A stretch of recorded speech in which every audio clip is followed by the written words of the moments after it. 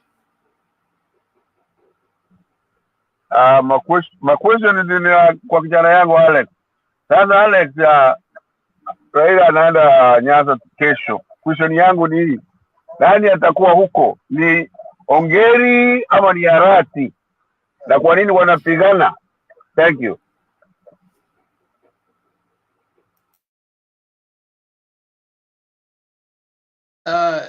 Unajua mzee, wacha nikuambie kitu kimoja, iko rahisi sana. First of all, UDA hamuna any candidate so far for governor, for senator, hata MCA. So hii maneno tunaendelea kuisort. As far as I'm concerned, when people came to Kisii Sports Ground Center, we could not even hold a rally in Kisii Stadium. And we had to be taken to sports ground because it was large and big. And you saw the organic love we gave to Baba. The people decided. The people said it's Simbarati. We have no question about it. We are not going to go against the people. The people told Mr. Ongeri, we will take care of you in other things. But when it comes to governorship, I mean, what do you mean? He is going to Kisumu, he's not going to Kisii. He's being hosted by Anyang' Nyong'o. The governor there is Anyang' Nyong'o.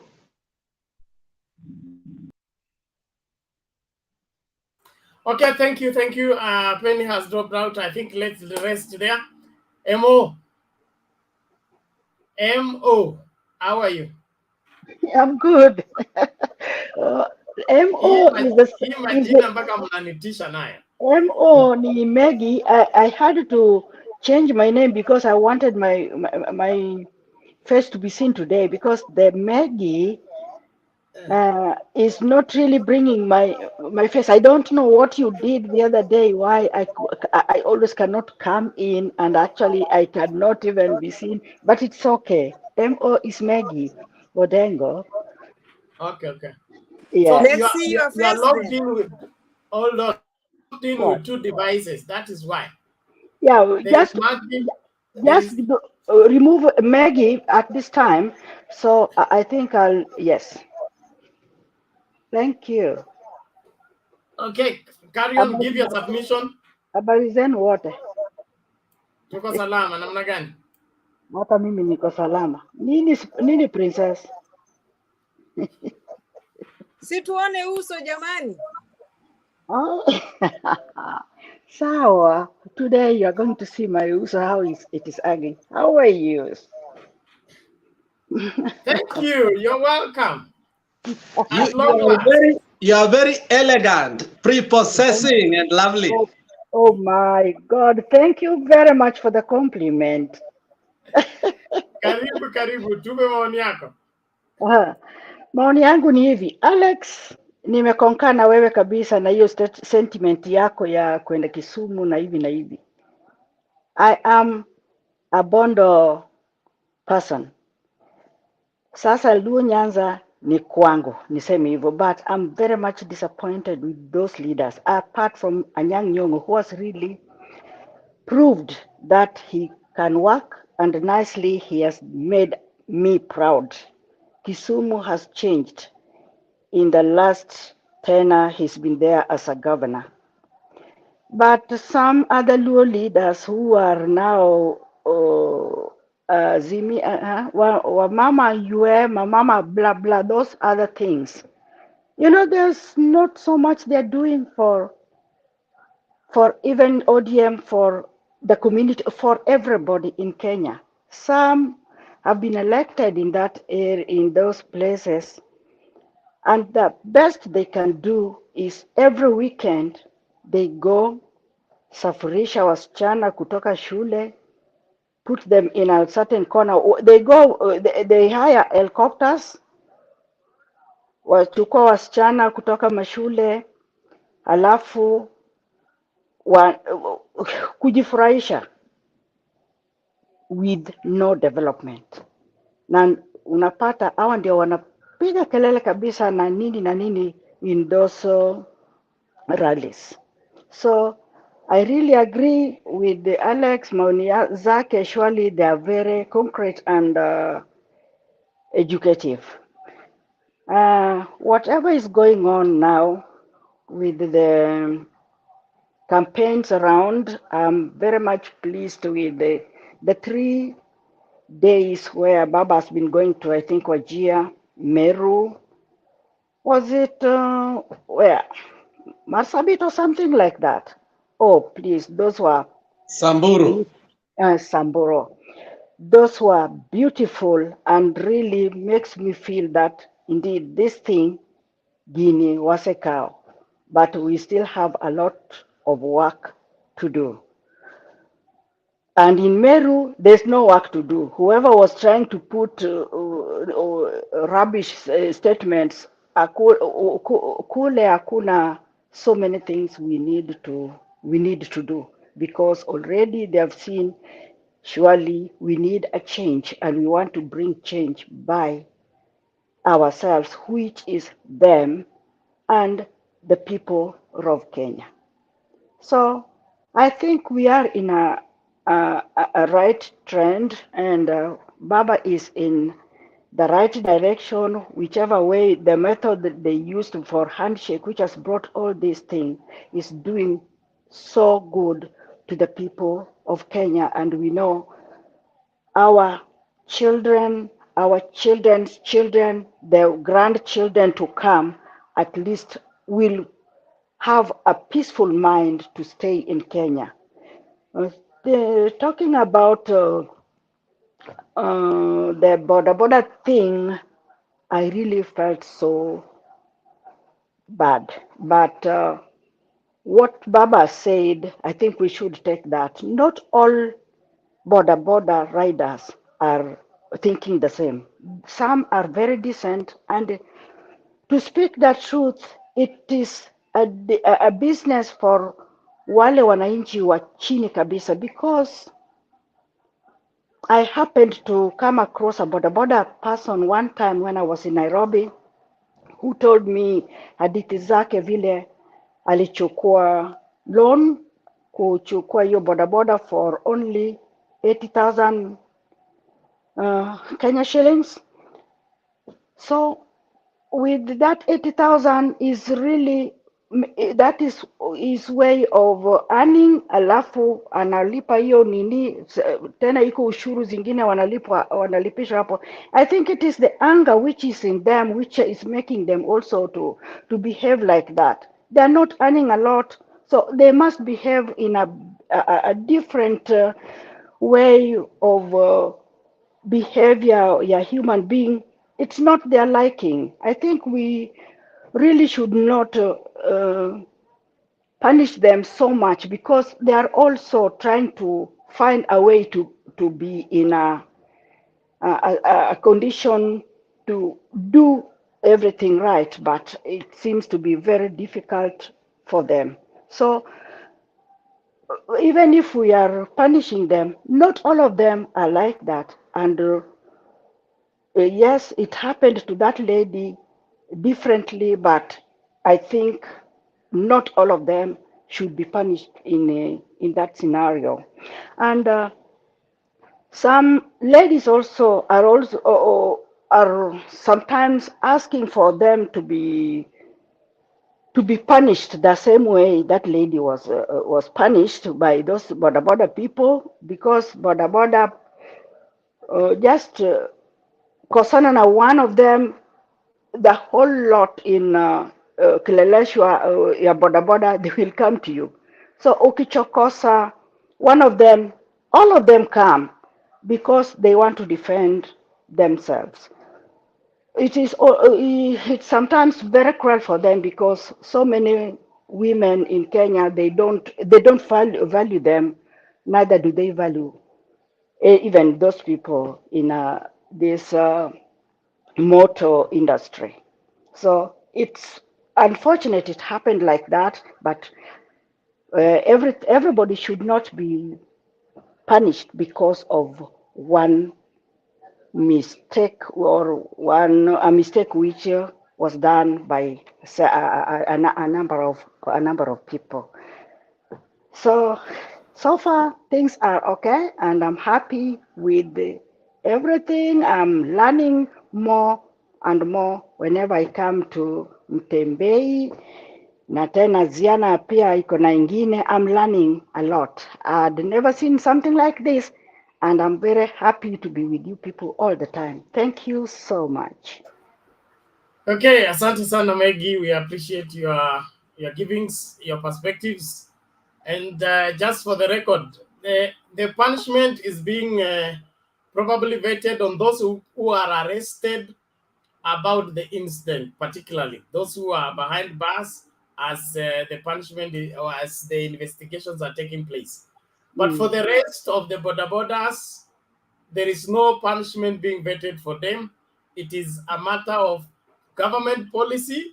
They want to re-register every motorbike rider, especially those who want to do bodaboda, so that there will be order in the sector. So if we combine the two of them and call them punishments, that is how we begin to make the policy look as, a victimizing policy. But I think it's something that has been overdue. It was planned for, but it's like the time for implementation came and passed, and nobody gave whatever a damn to see to it that it is done. Secondly, kama tunafanya kama in a circle kind of, let our being together be in supporting each other come up, not support others in crime. That somebody has been knocked and we now become the judge, the investigator, the prosecutor, then begin to victimize somebody. Let our coming together be that of supporting one another, whereby if somebody has had an accident, help them get back in business. Our circle is there to help us get loans so that we support each other, grow our families, buy plot, develop. Not to be together, to be running together to victimize somebody because he's been knocked. Any coming together to commit a crime is condemned by the law, is condemned by every right-thinking Kenyan.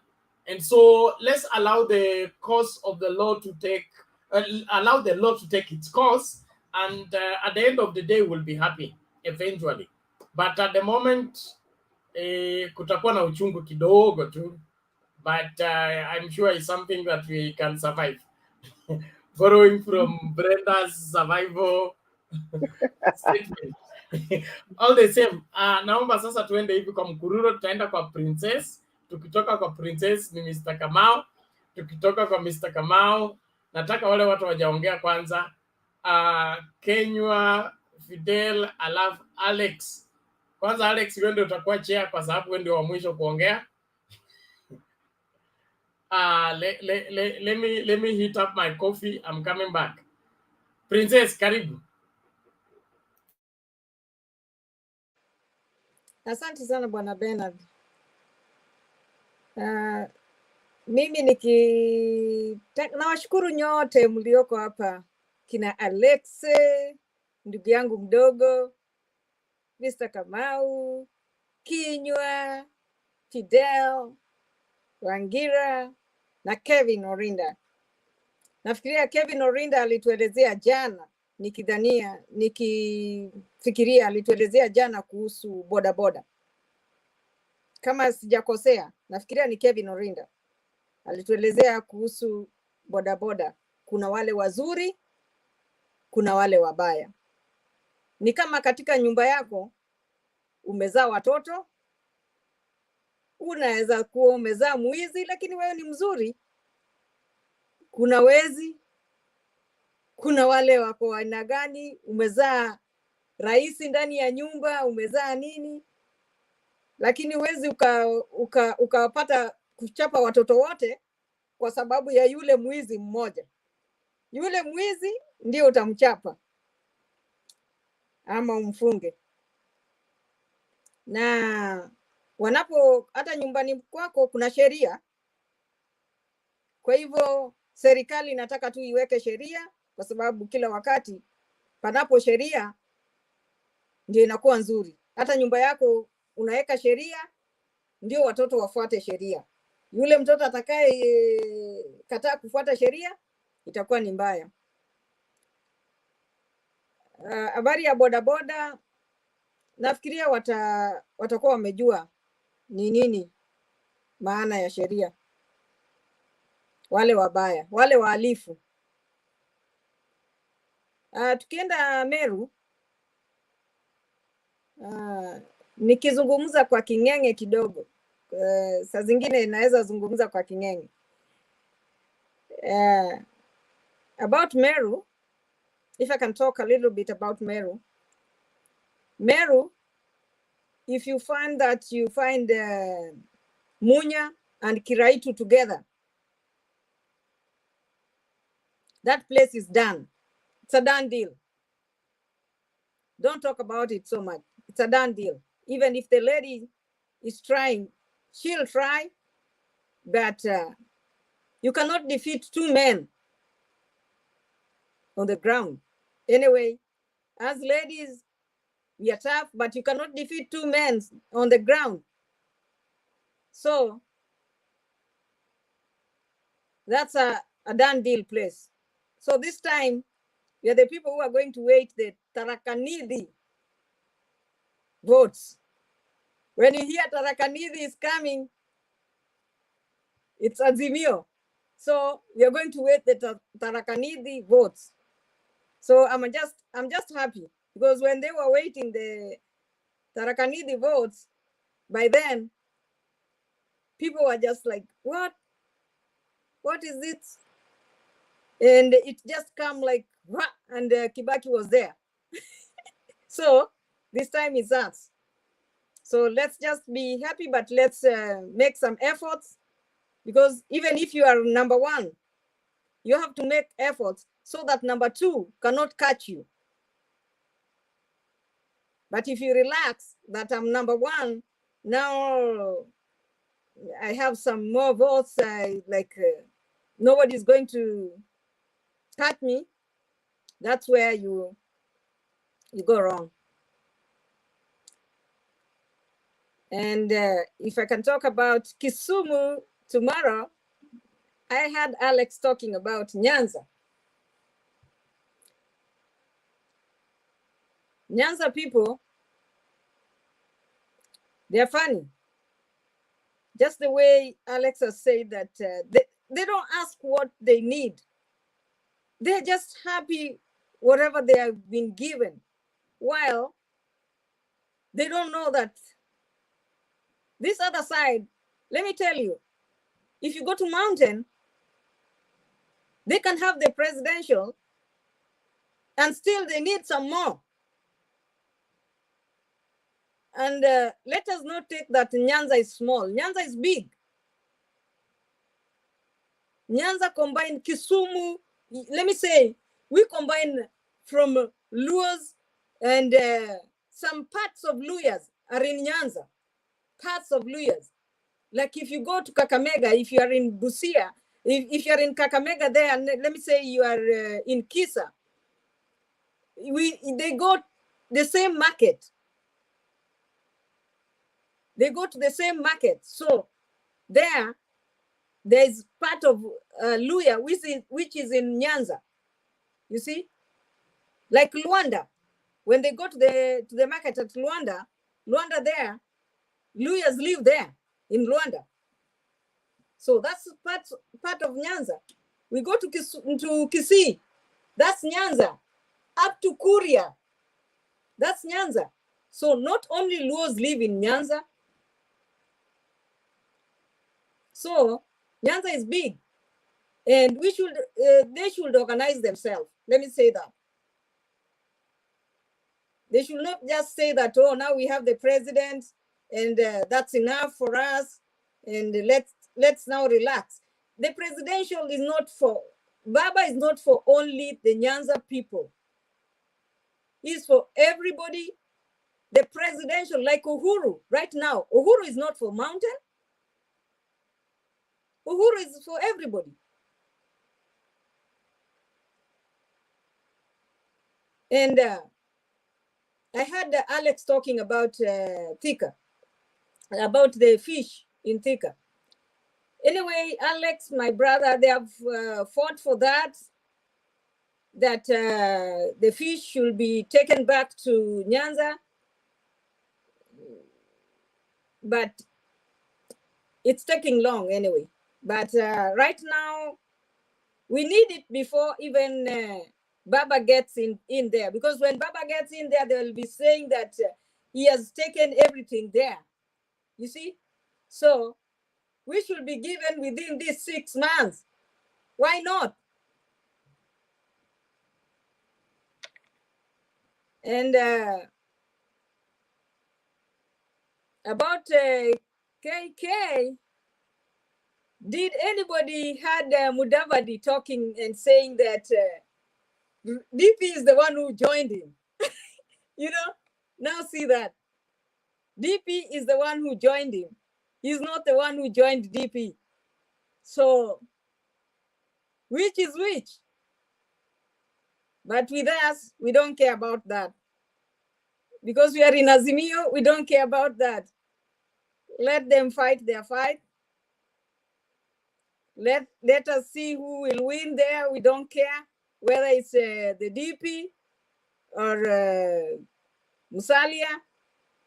That makes Malala so much hungry. And he says that, okay, now if it's like that, we'll vote Raila in. So whatever way they take, as we know that Western is ours. Western, Luos, and Western are always together. They go to the same market, they do intermarriage. So to take any Western vote, it's very hard from Raila. So I'm just asking you again, my fellow Kenyans, let's vote wisely. Let's vote those people who are going to make Raila do a good job, because it starts with you to vote the MCA, the good MCA, the good MP, and the good senator and the good governor. If you just vote those people who are going to steal,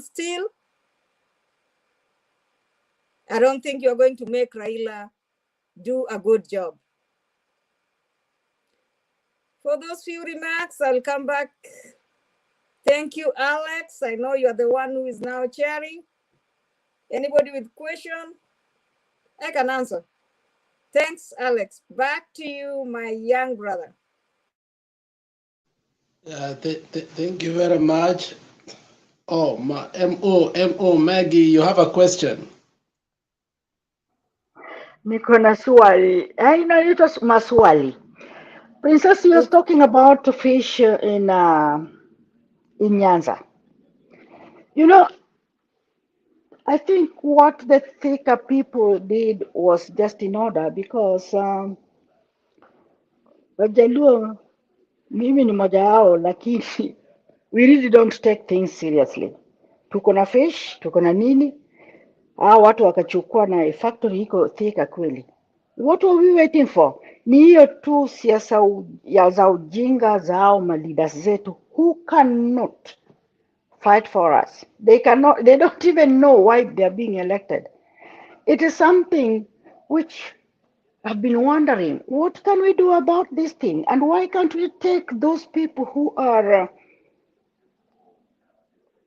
who has development minds in them? Utapata this time it is going to be like Meru, they were campaigning like atutaki madoadoa.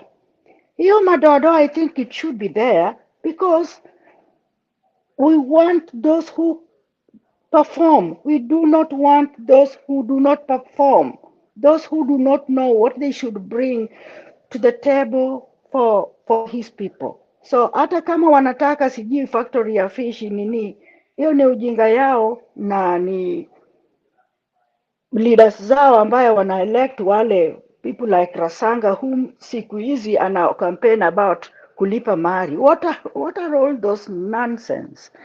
Kulipa mahari ya wenye wanakuja kupeleka baba awe nini, baba ndiye atawalipia mahari. What is that?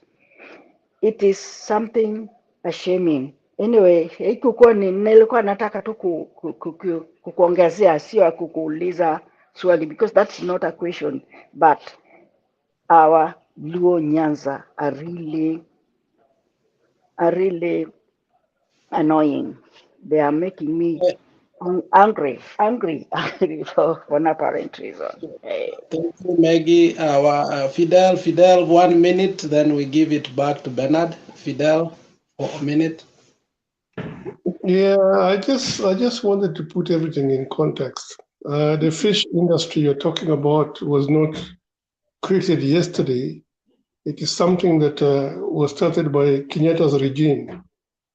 That's Jomo Kenyatta. That was a long, long time. And I don't think we can blame the present crop of politicians who are in Nyanza. That was Kenyatta who did it. Kenyatta was doing it for his own people. He didn't care about other regions. Nyanza was an opposition region. They did not deserve work. They needed to beg the government, so the thing was taken to Thika. And there was no reason at all why it should not have been put in Kisumu. Okay, Fidel, let me ask you one question. So let me If just somebody, finish. no. Let me finish. If somebody wanted, don't you finish first? Let me just ask that. Order, please, order. Ngoja somebody, Maggie, subiri kwanza. Let me Let finish. him prosecute the question, then you can respond. You can't Maggie, cut him in between. Don't just cut people off because you're saying no. The thing was, Kenyatta took it. That particular time, the autocracy regime that was in place. There was no low politician who could have actually said no to Kenyatta. So you want to tell me that Matthew Ogutu, Omolo Kero, Odongo Mamo, Okiki Amaya could have said no? Those were useless people. So you have to take into consideration when this thing was established. Kenyatta took it to Thika because he needed to give his people jobs. That particular time, people in Nyanza did not matter. The same applied with the people in Western Province. They were not people. They were a bastion of opposition.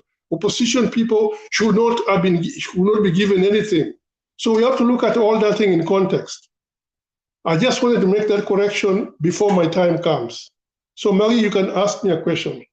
No, what I'm trying to say is this. Okay, Omolo Kero and the rest, Gutu Matthews, those were those days. In between, those who have come, what have they done about this fish factory?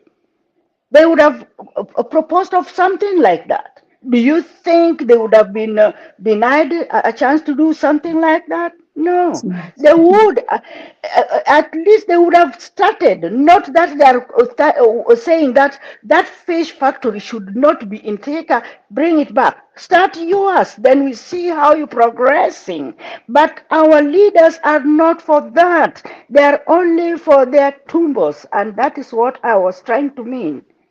That fish industry was not a private affair. It was a governmental affair. It was budgeted for by the government.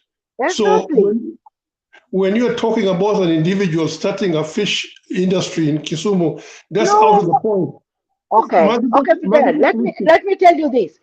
Not starting a fish, whatever. They would have proposed so that because the Lake Victoria is the one producing the too much fish, why not having ours here? Please bring a proposal to be a co-industry for that government thing in Thika because we have it. Bernard, let me answer one question. Just give me 1 minute. Maggie. Okay. Maggie, even people from Nyanza have been proposing that Migingo is in Nyanza and needs to be protected from the Ugandans. Have you ever heard Kenyan government doing anything about it? Proposing and talking a different thing. Yeah, talking a different thing. Wait. The government is the one who's supposed to act. You can talk and talk. Order, both of you. Thank you very much. Okay. For the fish industry in Thika relies on the raw materials from Lake Victoria. If you block the raw material from getting to the factory, how will the factory be functioning? Getting fish elsewhere? All the same, let's do this. let's not turn this one into Nyanza Affair. politics. Let's remain national and international. All the same, one of the things that the county government was supposed to address is those issues.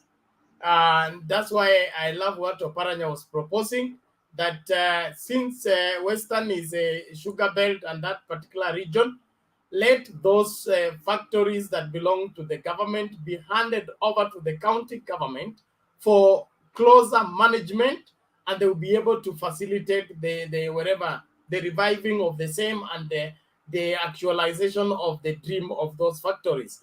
So county government, like the Nyanza county government, should come up together and come up with a proposal that Maggie is talking about.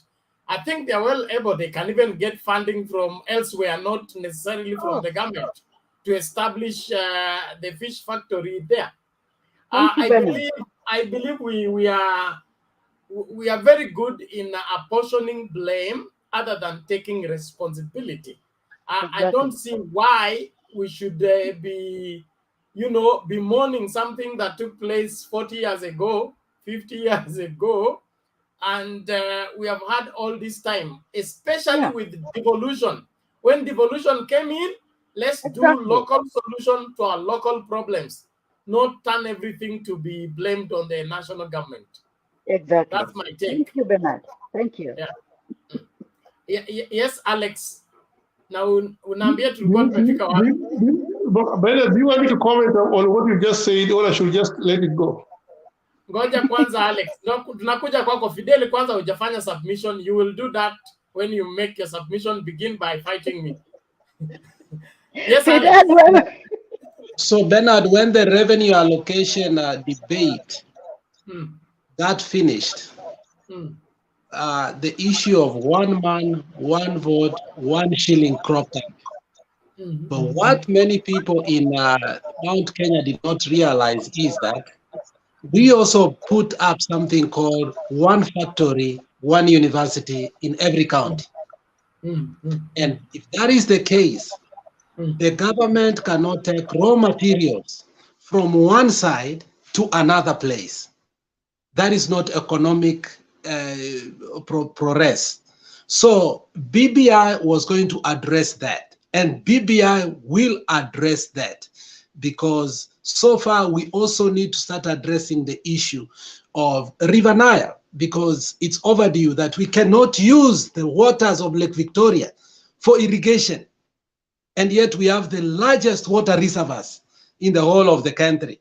So, and that is why we were saying tomorrow Baba is coming. Baba has never sought any seat in Nyanza. Baba is not a Nyanza person. Baba is a Nairobian. We should never forget that. So we need a regional kingpin in Nyanza who will advocate for these things. As Princess said, mtu asifikirie Baba akiingia huko, hiyo factory ikiletwa huko, anze kusema Baba is taking everything. Baba's bedroom yake ni Kibra.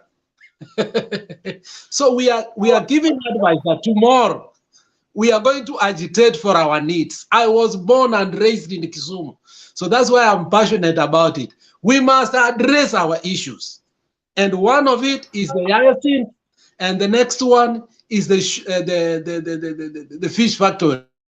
It is overdue. In terms of government, it was budgeted in 1960s during Gapi that we have a fish factory, which we have never received. So we just need it before Baba gets into power, so they don't say that everything is coming to Kisumu. No, that is what we are agitating tomorrow. Sawa, thank you very much. And I just want also to bring in the historical facts of strange factories being put in strange places. We should understand the insecurity of the Jomo Kenyatta government, where everything was done out of protecting the power.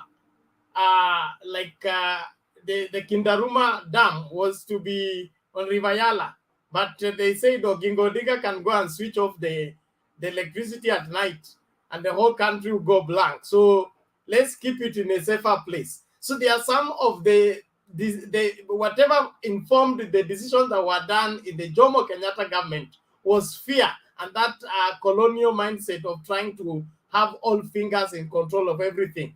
Like I understand the sugar is measured here at Kangemi, okay? We produce it in Mumias, but where it is verified is in Kangemi. I mean, it doesn't make economic sense, but as at now, Tea and coffee in Mombasa. Tea and coffee in Mombasa, of all places. Sawa sawa. So nani alikuwa anakuja next, Alex? Fidel. Ni Fidel. Ni Mr. Kamau. I came before the. Ni Fidel. I have ruled over. It's Fidel. Right, it's me. Fidel, they have ruled over. I'm the speaker. I'm the speaker for today. It's Fidel. Come on, sorry. Okay, let me greet everybody. Come on, Paul Ebana. So I didn't want to take your position, but because I've already been given the opportunity, can I just ask for your permission, please? It's okay. Thank you. Thank you very much. I wanted to talk about the statement which is up there, the crackdown and because of the Bodaboda thing. Let me start with that one. I think we discussed this thing yesterday, streamlining the Bodaboda industry and regulating it. But you see, the Bodaboda people they've become a law unto themselves. It's like they think that they cannot be managed. Whatever that they want to do, they'll do it when they're on the road. So you're always at their mercy. That one we know. But the tragedy of this is that there is an individual, an opportunist person who has taken, I don't understand sometimes whether this man is really, he has become a national security threat, even with this statement. How do you turn something of this tragedy and make it a political thing, where UDA takes a different position from reality? We know what has really happened. Instead of him coming out and saying, what has happened to this woman is wrong. What happened to this lady is wrong. Bodaboda people should not do it. What does he do? He escalates the whole thing and make it look like it's a political thing. Where he's inciting people to take 12 different sentiments towards the government. He thinks that by doing that, then he's aligning himself with these Bodaboda people. What he's doing is wrong. The French Revolution, we know, hate is wrong. Its founders, people that who thought they were inspiring a revolution, they ended up being the victim of it. And if he's not careful, this is what will happen to him. But I think what Ruto needs to really understand, that he's becoming a national security threat by doing that, because he's instigating anarchy in the country. Anarchy which is being supported by a particular faction of a government. Here is an individual who goes out there, condemns the action, and equates it to corruption. That does it mean that the government should be disbanded because Bodaboda done it? Why can't we disband it when Kempsa people? He even forgot about naming himself. He didn't even say, well, why can we disband the government because I stole money from Kimerer? He should have started with himself. But look at him, what he does. He is deflecting the whole thing. He's talking about Kempsa people. Instead of saying, well, what about me? Should I disband the government because I'm stealing? I mean, he should start with himself.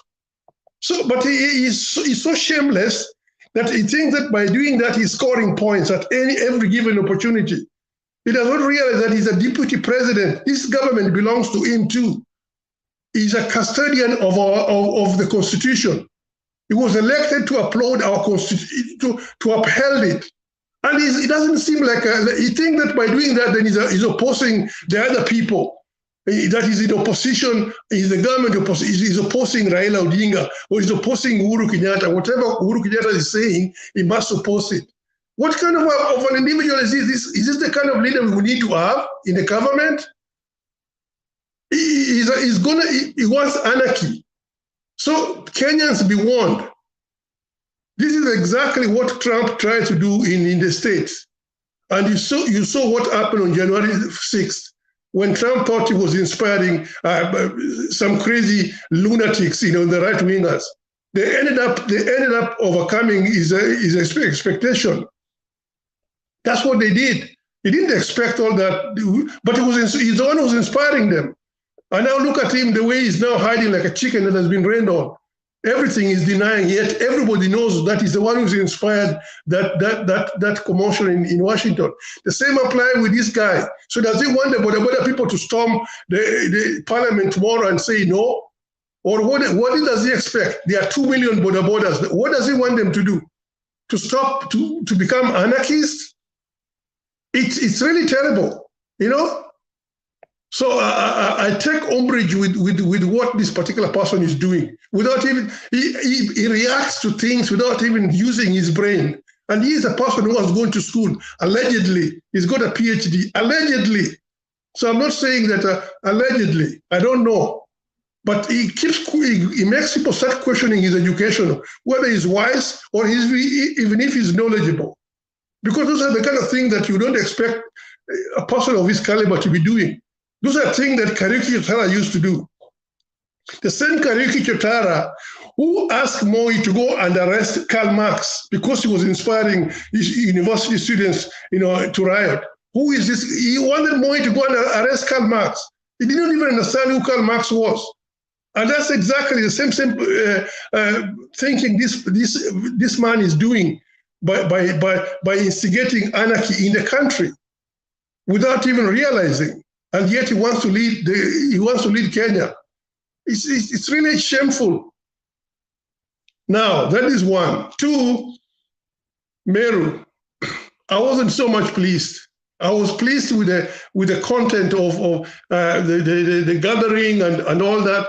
But what displeased me most is this member, I know he's a gatekeeper. He's a gatekeeper of Baba, but I think he should be told to respect other people when he gives them the opportunity to speak. He doesn't need to go and grab the microphone from people's mouth because he wants to keep time. He's showing a lot of disrespect by doing that, and he should be respecting women. Women need to be given an opportunity to be able to express their thought and their thinking. In the entire campaign, I didn't see any woman who was accorded any respect. Nobody. Men were fighting. Women need to be given space to be able to express also their position. Because it cannot be just a men-dominated political arena or political space. I think it's wrong, and it's not fair for women. I mean, women have to breathe. They're trying to get air. Yet we are talking about equality in this particular Azimio. Azimio need to look into that particular issue. And then when it comes to the same Meru thing, Kiraitu and Munya have reconciled. It does not mean that Azimio has already got.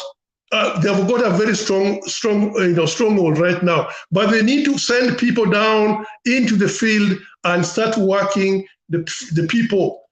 Give them persuasion, give them reason why they should support Azimio, not just sit down on their laurel and say, oh, because Munya and Kiraitu have already come together, then Meru is under lock. No, it's not true. Because tomorrow, Ruto is going to be going to Meru. Tomorrow he's going to Meru. He's going to Meru. He's going to gather his own people. He's going to lie. So Azimio need to get their people onto the ground, persuade people why Azimio government is more encouraging, is more progressive, and it can more or less like capture the imagination. So we need to take people down there to go and do that kind of work. Kalonzo, I should not even be wasting my time talking about Kalonzo, right now, because even according to Alfred Mutua, he says Kalonzo has been in talk with the UDA, with the Kenya Kwanza, to go all the way to the ballot so that they can divide the Ukambani vote. I mean, Mutua is the one who's saying that he's been in talk with UDA. So should we rely on Kalonzo coming? No, it's not that important. Azimio can do without Kalonzo. I mean, whatever votes that we are going to lose because of Kalonzo will be even negligible. To be honest with you, I don't know why we keep on making so much noise about him. So I will leave it there because I don't want to take so much time. Give it to somebody else. But I'll be here sitting down, listening to Maggie.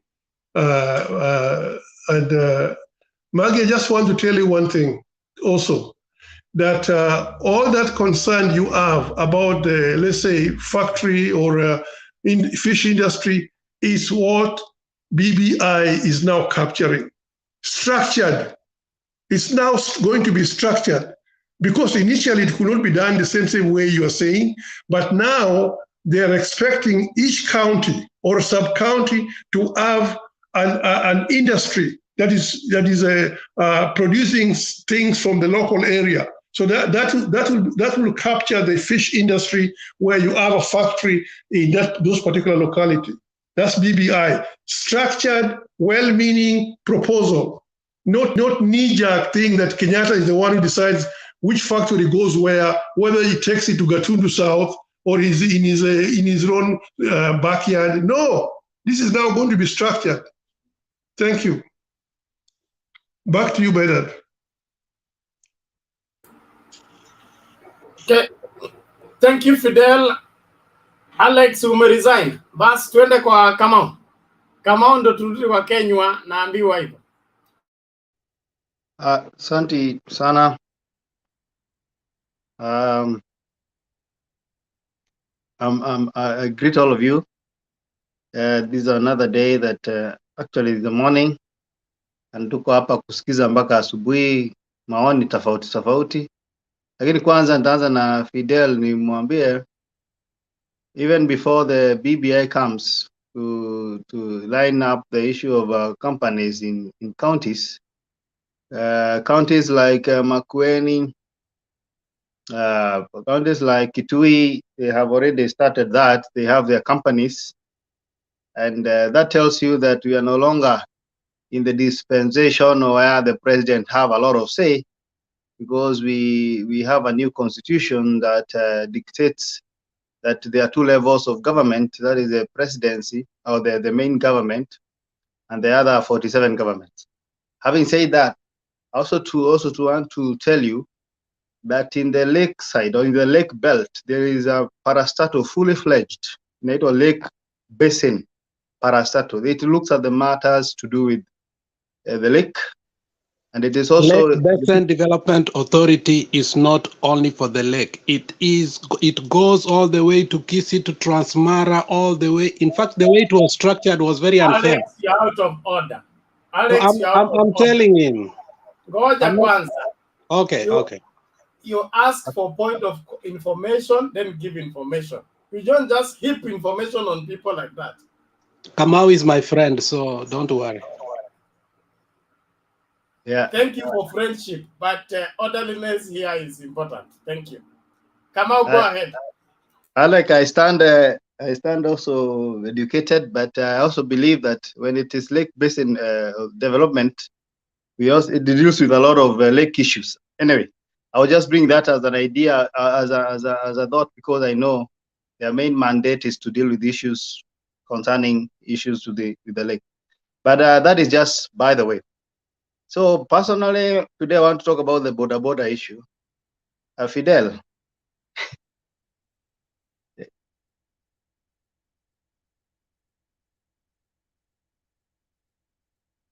Hello. What's cooking? Mr. Kamau, go ahead. What is happening? Why are you suspicious today? Sorry. Okay, I was saying about Bodaboda. You see, it is something I've observed. Ama sijui ni mimi peke yangu, but I've observed that Tanga have been given a script by probably the chief hustler to avoid the issue of the attack to that lady. They are actually capitalizing so much on the larger Bodaboda and not condemning per se directly on what transpired and why we are where we are today because of Bodaboda. Because it is funny that the person who wants to become the president of the Republic of Kenya cannot take even 5 or 10 minutes to condemn harassing of a woman who was stripped naked, and above all, some of his properties were stolen, money and stuff and phones. I wish he could say, let me be balanced. There's nobody who has authority to attack anyone else because he's driving a car, driving whatever, having more things than him. I think that, to me, shows that the aim of this man is to make, you know, as we speak, the 2 million Bodaboda leaders in Kenya now have, they believe they have a voice. Now these are people who are ready to associate themselves with the deputy president, because he seems not to really focus on the main issue, but focus now on the interest of the votes. And therefore, I think to me, he is preparing them for what we call violence or attacking or going against what the government is doing. Because the moment you do not address what precipitated the registration and bringing to order the sector, then what you're telling me and many other Kenyans, or majority of Kenyans, is that you want to use this group to cause havoc. And I've seen that happening today in Kirinyaga, where the police were trying to tell them, we are doing this for your own benefit also, so that you can use some lanes, you can be controlled and also protect your life. Because basically, when you're riding on a boda, you are the body of a boda. And I think it is weird. But if you have done abnormal psychology like me, then you'll understand the deputy president. The deputy president suffers from what we call multiple personalities. He might even be promoting the boda today, and then when he gets to power, God forbid, he turns against them and tells them now, mlikuwa mnafikiri dunia inafanyanga kazi namna hii. But you see, even he's coming back from tourism, because he was just a tourist in the Europe, has not impacted anything. Because how do you go against your government? He suffers from that multiple mood swing, if I may put it to people who, so that he may understand. It depends on which leg he's going to wake up with it tomorrow. Because today he is government, tomorrow he is in the opposition, the other day he is attacking the president, attacking Baba, he is attacking the policies of the government, and after some days he's also saying that he's part of the policies. So you wonder, what kind of a person is this? He depicts characters like of Hitler and Idi Amin, because it depends. Idi Amin depended. If he wanted to win the safari rally, yeah, he that day nobody can go maximum speed so that he wins the safari rally. And that is a very funny character to give power, because you're not also sure that even the people he is with, whether they're going to be actually his friends after he wins the presidency.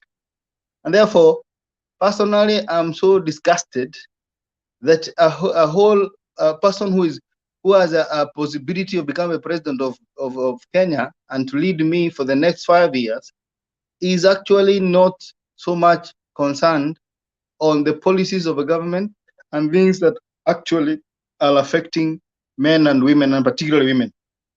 And that issue of men, I think he does not love women, me, the way I look at it. Because if you are a good person, you should condemn that thing even before. Once you land here, you condemn it and say, I saw the clip and I was so disgusted that our own people have turned against each other. We are stripping our sisters and our mothers in public, people who are going their way. he should have taken time to really condemn that in the strongest term. But having said that, I know many people and majority of Kenyans have realized, unless those people who wants to, there's a group of people who wants to associate with him because they feel like they need to punish Uhuru. They feel like the predicament they're going through today of economic hardship, it is caused by the government. They don't study anything around them. So there's that group, and which is okay, because politics is about persuasion. If you persuade them that we can lower things to a point where we were in 2002, it is okay. But majority of people who have gone to school know that those are lies. Those are lies, and they will not help anybody in this country. The other thing we are talking about today, after the crackdown of Bodabodas, I think is the issue of Meru. Meru was good. You see, the difference between the rallies of Raila Odinga and Ruto is that Uhuru and Raila is organic. There is no program. There is no particular. There is no Farouk Tibet who comes and says, "That's how I end up dance, pale," like our sister who dances for 3 hours. There is that movement that you don't know who will speak, how will speak, what time they will take. So that is why you see sometimes there is that somebody takes more time than the other, and then there's a problem with time management. And that is good, because that shows that people are going to see Raila not because of the branding and the money they have been given, but because of the love and the principles he stands for. That is very good. And I was telling that because Fred was also saying that there was a time they could not coordinate the mic. And I think they were not even ready for the crowd that came. You could see the surging. The surging of crowd was so big that to a point they can even cause the VIPs to be in danger. Sometimes it is very good to know that the more you take time in such crowd, you can even cause insecurity to the presidential candidate and insecurity to the people who are actually there. And then it brings a bigger problem than we expected. Because anything happen to any presidential candidate today will bring bigger havoc and bigger danger and instability in this country.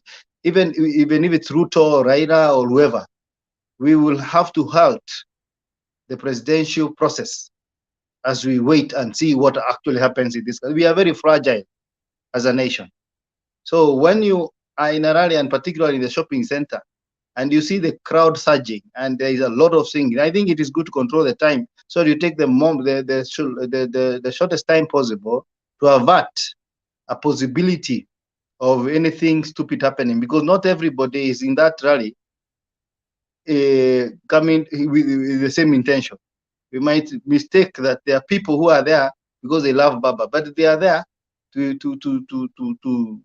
disrupt. And we have seen it even in Mombasa. We saw people fighting in front of Baba, very near to the dais. It is very dangerous, and we should be taking care of precautions on that. The other issue is KK in Coast. KK in Coast was big. It was dismal, to say the least. I think they missed Ruto because Ruto has a way of lying, and they were very poor even in their presentation. They couldn't come out clearly on exactly what they are standing for in this country. I think most of those people in KK are just bitter with the government, bitter with everything. So they have combined themselves to try and put Kenyans into their bitterness. Ya, niko nakasirika na sababu ya Uhuru, nakasirika kwa sababu ya Raila, nakasirika kwa sababu nilitolewa majority leader, nakasirika kwa sababu siko kwa government. And we know these people wanted to destabilize the government. And when even Ruto says that the government should be disbanded because of the corruption cases that are there, it shows you that is inside. If you have done psychology, as I've done psychology, you'll understand that this thing is coming from the heart. This is a person who really wanted to destabilize this government. And thank God for Baba to come and rescue the government so that it fulfills his mandate and completes its term. But if you can see somebody saying that this government should be disbanded because the way they are doing to Bodaboda, it tells you he's not happy that everything is moving as per the constitution. and that is weird. The other thing I know now, it's rather obvious. Now the president of Kenya will be Raila Odinga, because Raila Odinga has gone to every region using the light gate. In Mukambani, has used the heavyweight of Mukambani. In Meru, is using the heavyweight of Meru. In Mombasa, is using the heavyweight of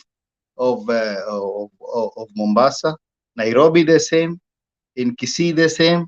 In of course, Western is using the heavyweights of Western, like himself, because he says he's an Ambongo. He's the son of his cousins. So you can imagine. I don't know, unless I am poor in my perception. I don't The know how these other guys. grandson. Hello, grandson of Nabongo. Yes, he says that he na huko ni mwenyewe, so he's going to win. And therefore, as I finish, I want to say, let us pray for peace. Let us participate in peace. We want a smooth transition, because President Uhuru Kenyatta will hand over to President Raila Odinga as the transitional president. Transition president means he is going now to make sure that now everything is on a level playing ground. What we have gone through with Kenyatta, with Moi, with the former Kenyatta and Kibaki, will come to an end. And this is a time now everything should be done equal. Thank you so much. Okay, asante Mr. Kamau. I appreciate that. Let's move on. Kenywa sasa njoo. Nimengoja. Subira butaheri. Gaga na huku hali walimkavu. Alex, how are you? You know, every time Usinichokoze niwekwe quarantine. Iko mtu hapa amechoka mpaka saa hii tu ni mimi anafanyia fitina. every time I normally Hiyo find yellow. Kwanza hiyo yellow kwanza hiyo yellow umevaa. Alex, all the time you are in quarantine. What's wrong with you? Every time. Unajua Bernard, but akienda kukunywa chai mimi ananiacha quarantine, but ananiacha in charge. Okay, fine. Thank you.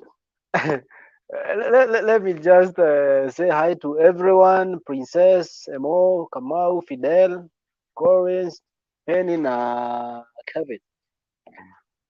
I'm so grateful to be here this morning. Let me say it's morning. And I'm happy to see everyone healthy. So the first thing, I think, let me just go direct to this issue of Bodaboda here. You know, I'm even praying day and night that these all Bodaboda zote zishikwe ziwekwe ndani zote, then we start picking the best, because hata tukisema hizi bodaboda ati kuna wenye wazuri na kuna wenye wabaya, you cannot know until all of them zinakuwa intercepted. Then from there we start now taking one by one. We will understand. On Monday, the same thing. My friends, I think ilikuwa usiku anaenda nyumbani, amechukua bodaboda, wameenda wamemgeuka almost to kill, wakamuibia kila kitu na wakampiga. She has been in the hospital till today. Then we start saying that these bodaboda guys, actually 80% of bodaboda guys are rogue, because this thing is too serious now actually. So the deputy president kuja kuongea mambo ya bodaboda, I think this person, he doesn't know what he is saying. He's just a joker. This guy is a malicious person. This is not a person we need as a president actually in this nation, not even a president. I think even the position he has, it was by mistake. Let me say that.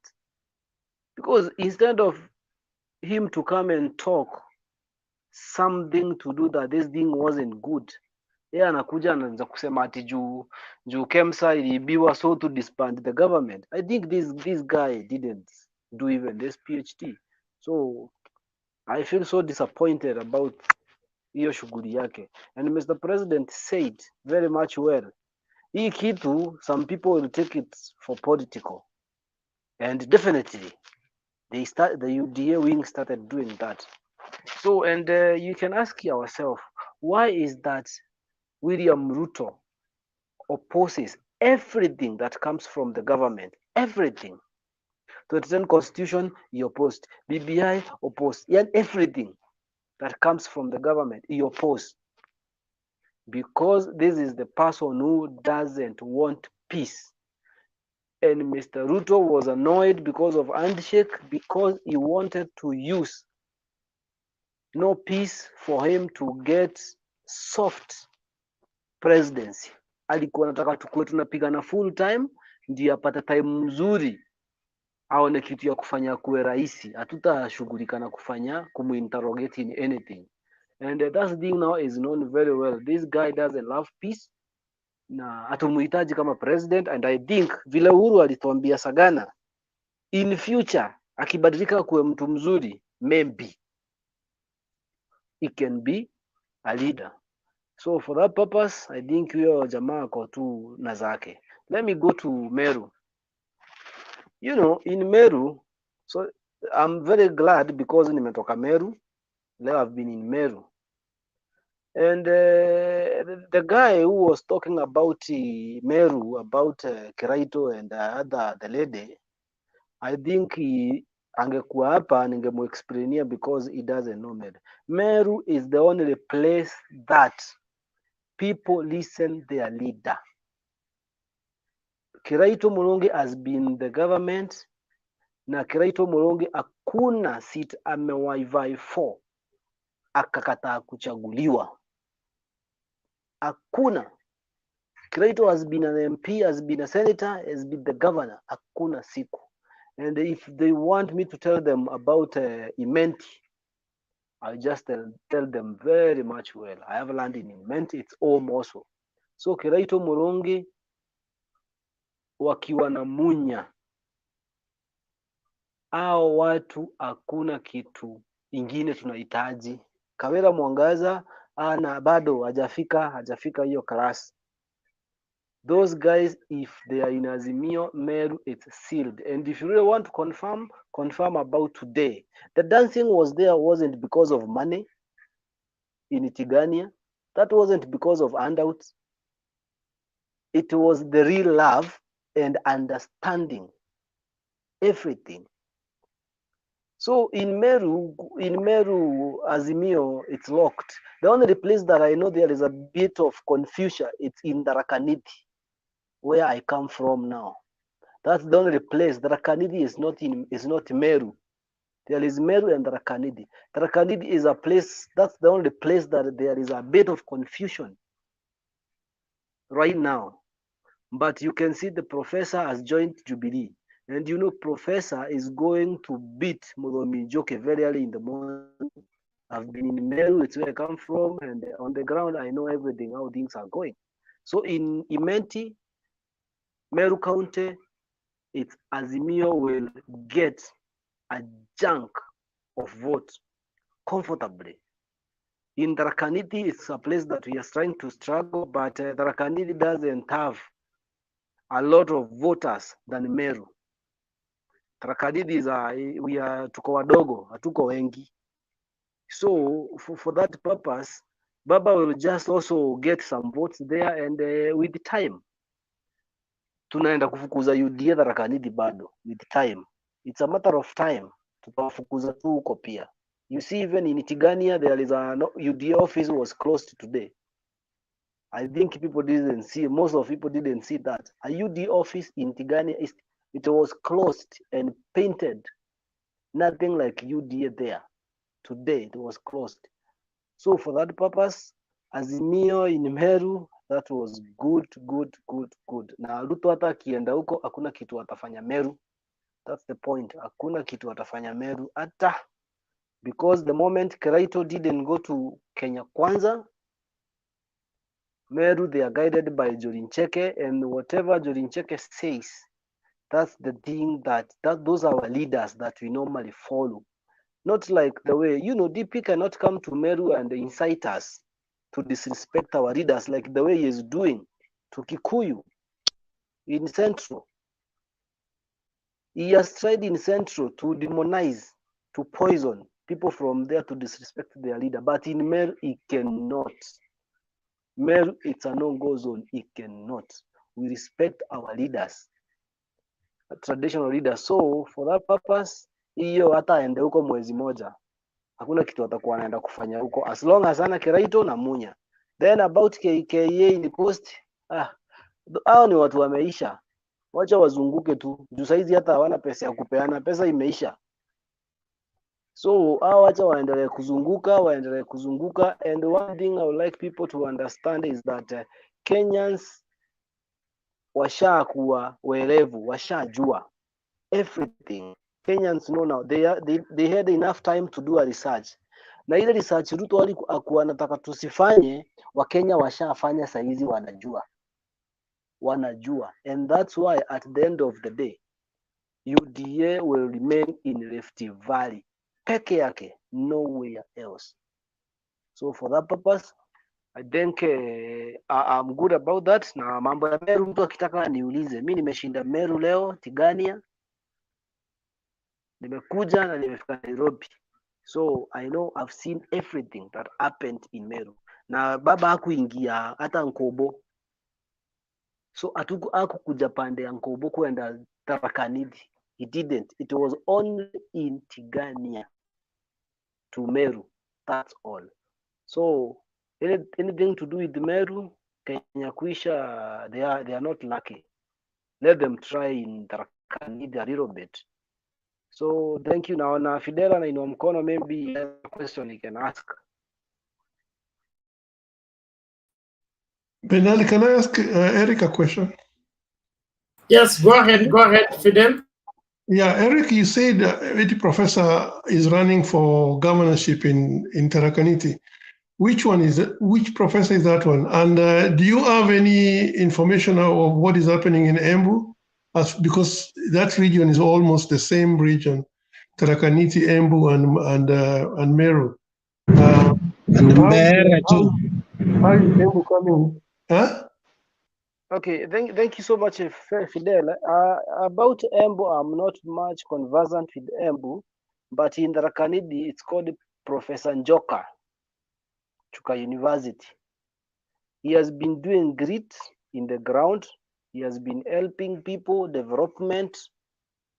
So, and the moment the sitting governor went to UDA, now Professor Joka was seated waiting to see them do mistakes.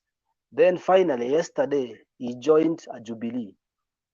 And let me tell you, Jubilee, it's a political machinery too, because Jubilee is in the government.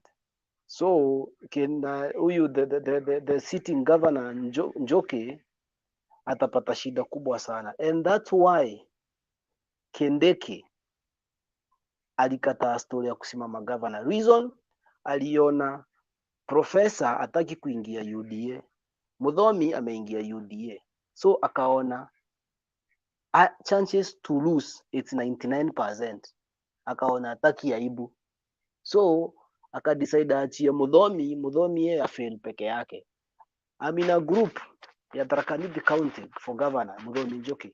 The guy is so distressed mpaka saa because of Professor Joka joining Jubilee. He's so stressed which way to do, because he cannot come to Jubilee again. So for that purpose, about Embu, I don't know, but in Tharaka Nithi and Meru, I'm very clear on that, because and Mbeere, even in Mbeere, it's in Embu. Mbeere, it's in Embu. So for that one, I'm not conversant with the Embu much. Me, mine is Tharaka Nithi and Meru. Is that Maoka Maore's place? Mbeere? Maoka, it's no, Maoka Maore, Meru. Okay. Yeah. So Kinywa, that, Chogoria. Chogoria, it's in Tharaka Nithi.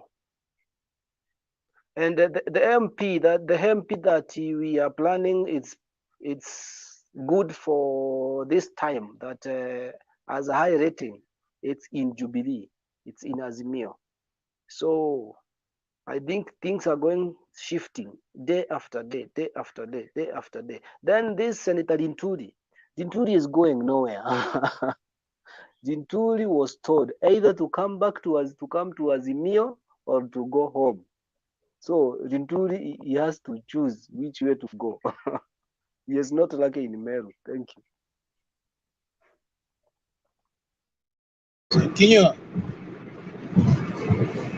Kinywa, what can we make sure zile ulisema tarakaniti hakuna kura nyingi? How can we make sure zile kura za 2007 zilikuja na pickup zimekuja kwa Azimio?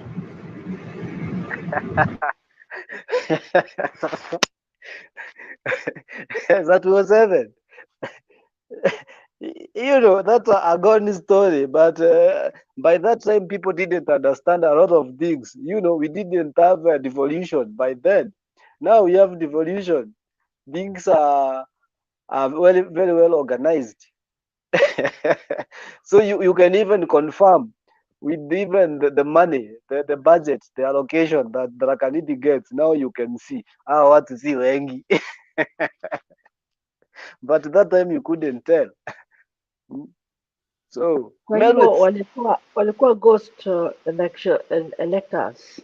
You know, in 2007 even Baba himself alikuwa amechaguliwa Meru like 60% in 2007 Meru, because in Meru Baba has been always having votes as long as the Kraito and leaders are on as a side. So Darakanidi, it's not a big worry. Even I normally tell them, we are very few. Let us not disturb people here. We are very few. So we should be. Unajua watu wa Kenya wakisikia tarakaniti wanajua tu 2007 tunalala kura zetu sijui nini, tukiamka asubuhi tarakaniti 1 million. Sasa sisi tunafikiria tarakaniti ndio kura ziko, na sasa unaturudisha hapa chini steam. Hao walikuwa wale maghost walikufa kitambo, sasa walijiweka kwa pickup. I will take you to Dharakaniti. Within 4 hours utakuwa umezunguka Dharakaniti yote. Less than 4 hours utakuwa umeizunguka yote. Within 4 hours utakuwa Dharakaniti ushaimaliza yote vile inatoshana. Everywhere. So simplest kubwa. I think Bernard, you can give us, you can check about the registered voters in Dharakaniti. You will see how many are we. Alex, hata nyakati walipokuwa wanachukua ile population ilionekana ni ndogo sana. Hiyo ilikuwa tu ni msemo, lakini sasa unajua lazima tuseme tu ile kura ya Tarakanidhi, hata kama itatoka wapi tunaita Tarakanidhi. Dharakanidhi, they are less than 300,000 total population. Total population less than 300,000. In 2007, the registered voters were around 47,000. In 2007, registered voters were around 40-something thousand. But we brought 1 million. Do you know why? So this time you better bring what you have, because mulikosea baba sana. You need redemption. No, that's why I'm saying this. This time round, you know, by that time we didn't have nobody knew Dharakanidhi. Dharakanidhi iko inajulikana kabisa, watu walikuwa wanajua Meru South. Dharakanidhi haikuwa inajulikana. Dharakanidhi ilikuwa inahesabiwa kama Meru. That time ilikuwa inahesabiwa kama Meru. So watu wako wanajua Dharakanidhi. Bernard, please, Eric, I have a visitor, Bernard. I want her to say hello to you guys. She's from Uganda. Could you let me 1 minute to say hello? Yes. Okay, her name is Betty. Hello. Hello, how are you? I'm good. How comrades? We are great. You're welcome. Thank you so much. I'll be over and again. I'm going to be in big support. You're welcome. We need your support. Yes, and They support Baba a lot. This is a Bobby Wine strong supporter in US, and we are doing a lot. So, and also they are supporting Baba. So I was telling her now I will invite her so that we can be getting Ugandans and Kenyans, and we take the work to go. Yes, we are in the East Africa community, and we are, of course, Baba is AU envoy, so we are the rulers of Africa. Yes. So now he will tell Bobby Wine I speak with Kenyan. So thank you so much. We will talk later. I want to release her to go back. Okay, thank you very much, Mama Selina. Bernard, Bernard, we will talk. Bernard, can I ask you a question? How many votes did Tarakaniti come report in 2007? Does anybody know? Fidel, you're saying how many votes? How many votes did Tarakaniti bring in 2007? How many did Kibaki report Tarakaniti? Kenya said 1 million, 100 million. I don't know. No, the difference that was between Raila and Kibaki was about 2 million. It was balanced by the votes from Tarakaniti under Kivuitu. Kivuitu said the returning officer have gone to cook figures. When they arrive, we will announce.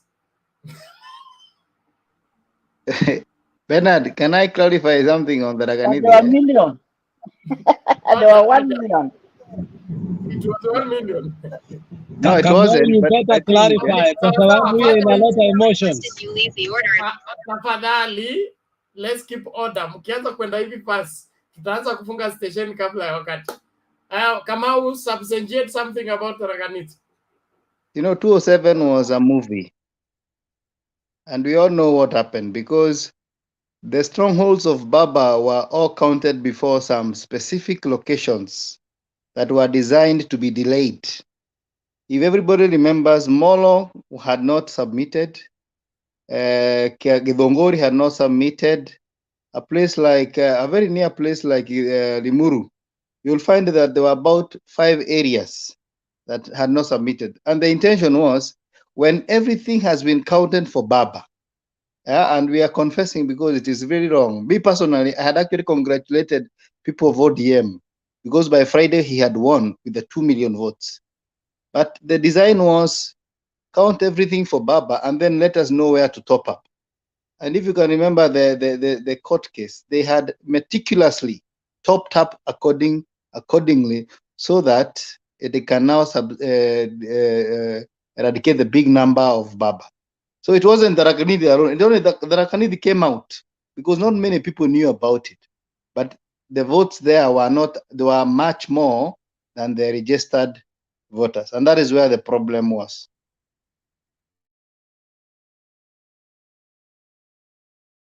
Okay, thank you. So our election have been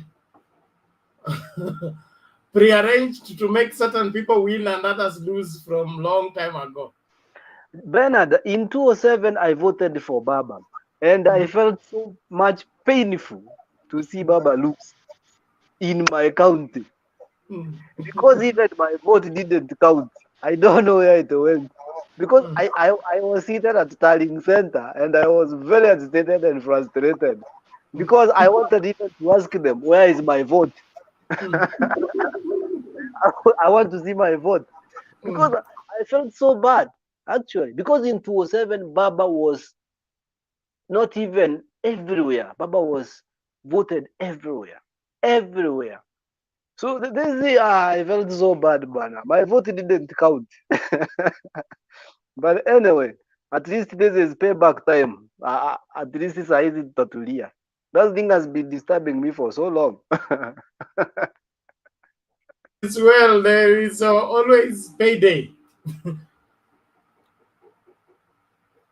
Sawa. So, who is yet to make their submission? Kevin. Morning, Ben and team. Morning to you. How are you? Fine. I wanted to expand a bit on the Bodaboda thing because I represent Bodaboda in this forum, and I take positively the pieces of You advice. had lined up a show and you did not pick my number. You called me. How do I call you when I don't have your number by name? I shared my number yesterday, Bernard. I also shared the number, so it's like we did exchange. We just shared. I'm going to pick your number right away. Thanks. Okay, thank you. Carry on. Thanks. Kinywa. Alex, how are you? Yes, I'm here. I'm here. I'm very great. Now, I'm very happy. I'm very happy. The hustler from the Azimio, the real hustler. Oh no, survivor for Azimio. Thanks. What I wanted to, the point that I wanted to bring forth in regard to the industry that I work in is that we welcome and we appreciate the efforts of each and every individual, and especially the government, in bringing sanity into this sector. And each and every one of us, you go around today on the ground, and those who are in Kenya, and you'll realize that the team are really appreciating the efforts, and they're making steps to get compliant so that at least they're able to get back to their jobs and do their activities. Today, you walk to areas where there are those areas they are termed as bases. You rarely see these guys, basically because the officers have come up with a strategy that they are riding in bodabodas themselves, and they're not in uniform. They're civilian. And then they get you guys and ambush you, and there you are. And this is happening. And we know at the end of the day, with Macheng in place and the strategies and the structures that are in place, we are going to get sanity. And we appreciate that as a team because we know what is happening there. We are the people on the ground. We are doing it, and this is where we get our daily bread. But a question that I would want to pose to the team who are a bit of castigating this industry is that, are you aware of the number of bodaboda who have fallen in traps of their own customers, who have been robbed off their bikes? And in Nairobi and all over the country, and even in up country where some of these engines are used in the lake to drive, to drive those boats and everything. You buy like a new bodaboda today, in 3 days time, someone times you, they be there, they be your customer, and after a short while, you are cornered and your bike is off. Quite a number of these cases are there. So many of these cases are there in Nairobi and all over and all that. There are also customers who even pause around and you take him round or several trips, and they don't pay. And these things are happening. So this industry is an industry that is very interesting. And what we need to understand with the criminal part of it and those who are hiding behind it is that we have riders who are specifically using bodabodas, and even the elites. They're using bikes to get to work because it can maneuver very quickly to work and all that. And these are also people who are, you can't tell who a bodaboda is. There are those locations and places that were there to identify this team based on the areas they are coming for. For example, if it is CBD, it is CBD number 1, 2, 3, 4, 5, 6, depending on the number of guys who are that particular section. You go to a different section, the same. But any bike that comes around, anyone who is riding on a bike and happen to do something, I'm telling you, no, you will convince no one that is not a bodaboda guy. So these are things. These are the details that our people are not understanding, and these are details that are there that we also need to understand and really get to know how some of these things are happening. We also have this industry working closely with the government to track down criminals by giving information intelligently, sharing information intelligently to curb down those who are, doing funny things. You understand the menace that has been there of guys robbing M-Pesa businesses and all these sorts of criminal activities that are purported to be conducted by the perpetrated by the Bodaboda guys. Most of these guys are tracked and traced by the Bodaboda team, and quite a number of them have been handed over to the police through the efforts of the Bodaboda guys, the honest people in the industry, in this industry, who understands and respect this industry, because this is where they are getting their daily bread. So, as a team and as this industry, we welcome all their, and it is a collective responsibility, because we have parents whose sons are doing this, whose daughters are doing this, and none of them is not questioning any of them that, are you really sure that this is what you want to do, and have you met in this industry? No one is asking these questions. But once they get onto the road there, they do all these things. It is branded the entire industry, and everything else is in a mess for the entire industry.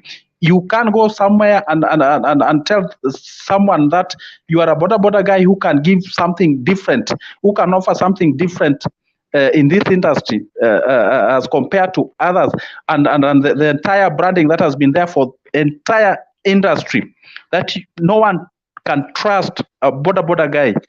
It's unfortunate, but I will tell you, we are really appreciating all the efforts and all the ideas that are coming on board, because they are being collected. At one point, you will see a clear rollout, and with the efforts that are going down right now in terms of streamlining this industry, a lot of good things will come out of it, and you will see an industry which is fully united and disciplined to deliver and to thrive the economy of this country.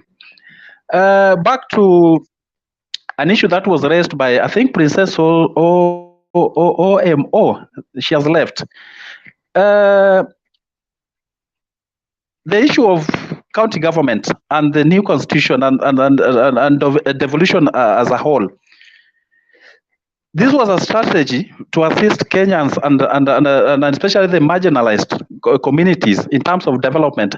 And you'll agree with me, those who come from Nyanza, that the entire Nyanza has really been lagging behind in terms of development, basically because of the political status that has been there for that long. But it is through our leaders who are there, the county chiefs and the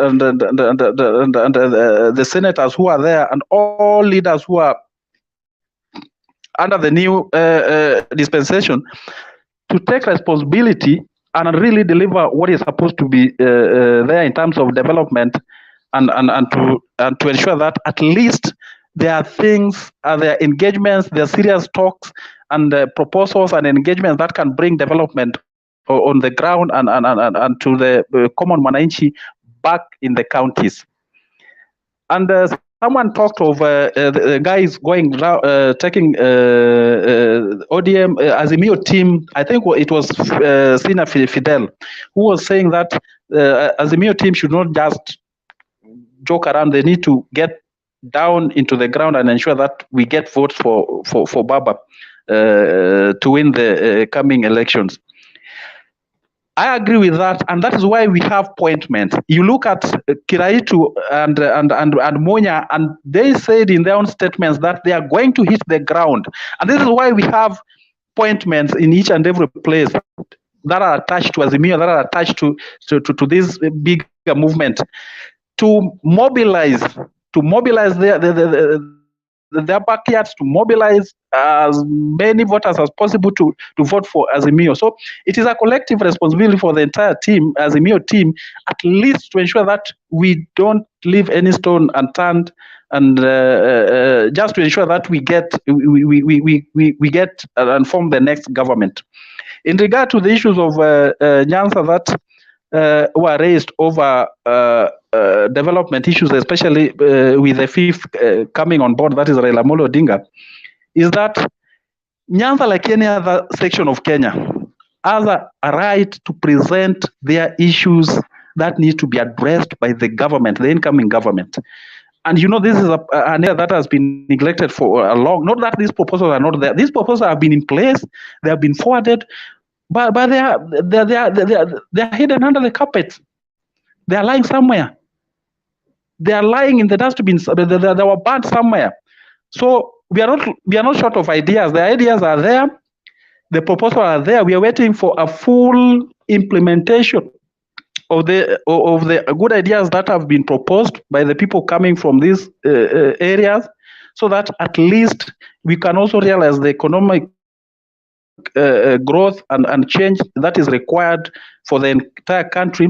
And this will only be achieved by the Azimio government, and you will see when it comes fully in place, even the areas that will be perceived not to have voted for Azimio, you will see the government of Azimio and headed by Raila Amolo Odinga. No area in Kenya will be left unattended to in terms of the development. So we need to appreciate and even join our the entire team into telling our UDA guys who are opposing His Excellency Raila Amolo Odinga to ensure that we walk this journey together to unite the country and realize the development that is required for a nation under the leadership of Raila Amolo Odinga. Thanks.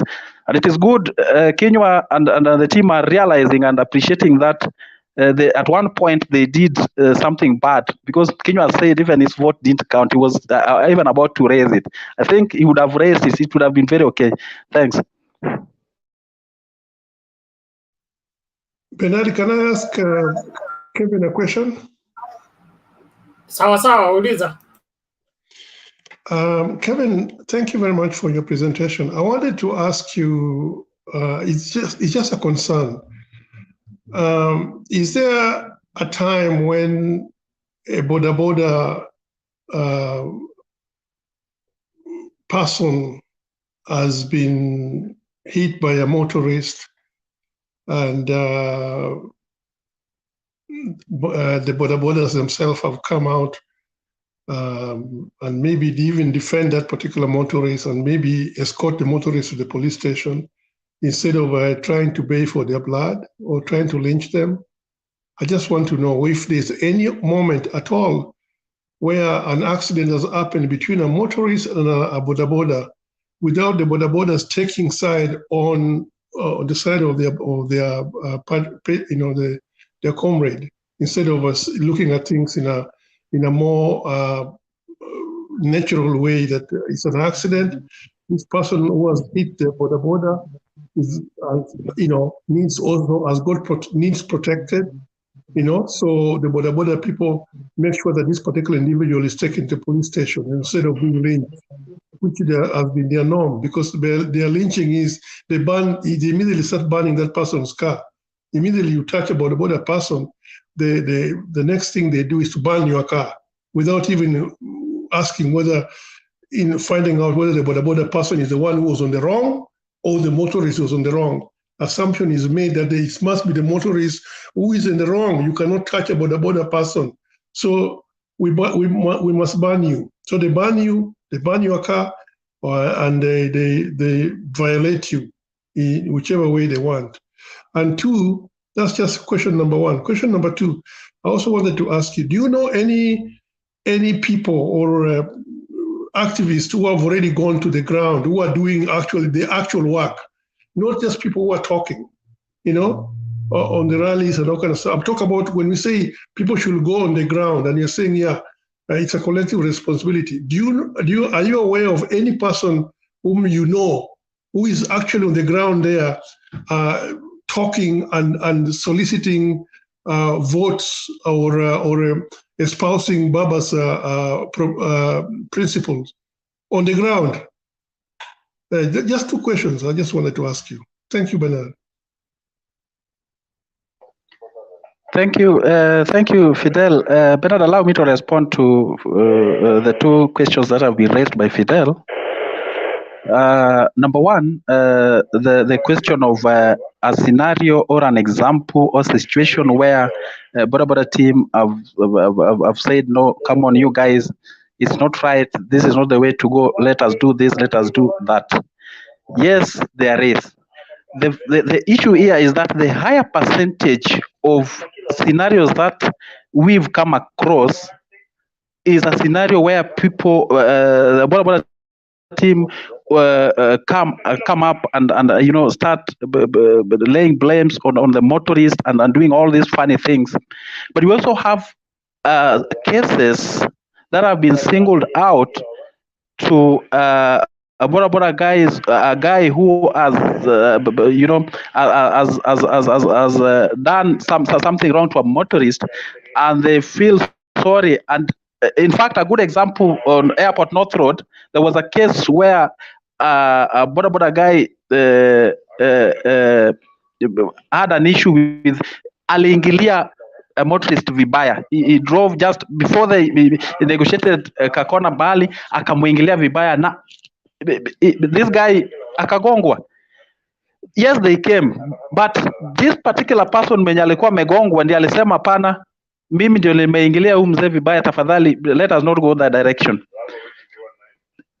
The point is the percentage of these good cases, of the bad cases, outweighs the good issues that have been captured, maybe by people or that we've come across, or that our people have experienced around with the Bodaboda guys.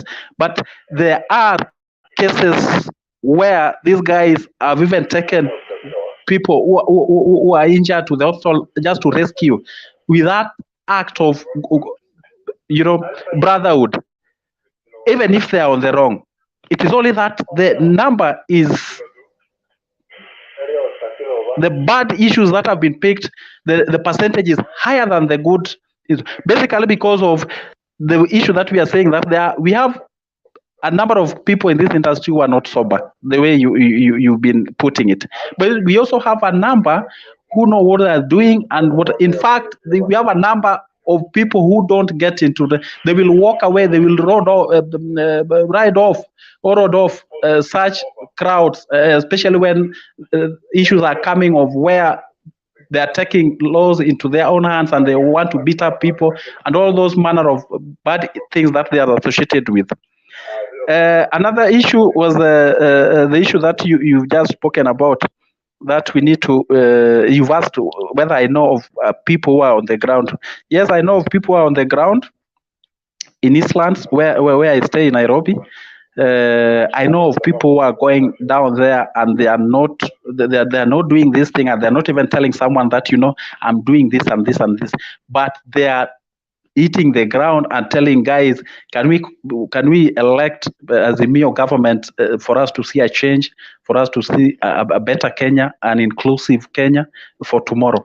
So these things are happening. It's only that we believe that those who go at the podium and go around and mention in the public are the people who do this. But my point was that the guys who are point men for Azimio in different areas in parts of this country should go down there and campaign for Azimio, even in the absence of Baba. That is what I meant. Thank you. Okay. Okay, Alex, Kenywa, Mr. Kamau, all have questions. Yeah, Kevin, I want to get a little bit, I wanted us to wait until we get to the conversation later when it's one-on-one, but I think since we are remaining in the show, I will give a scenario of an illustration of what happened to myself. So I'm driving from my house one day, that is in Kisii. Unfortunately, I had a new car that most people did not know in my neighborhood. So as I was going to cross and get out of my gate, Bodaboda comes. Kumbe, it was carrying a woman who was pregnant. And I hit both of them. And in the event, I was wearing a cap. They took me out and they started beating me. And I'm almost outside my house. And at that time, I had a teaser gun and a pepper spray. I always carry them, and I had to use them to get the people out. only for them to realize that it was me, but they had already beaten me. So when they realized it was me, the man took over and ran away. So when we ran after him, because I had to take that woman to the hospital, I realized two things. First of all, most bodabodas do not have insurance. So when you hit them or they hit you, they don't want you to go to the police because they don't have insurance. So they want to make a fuss out of it and get money out of you right away because they fear that they are not compliant. Do you think that is why most of them take the law into their hands? Secondly, as they were doing that, there was a pregnant woman who was hurt. And I was pleading to them that, listen, instead of you doing this, let me take this woman to the hospital.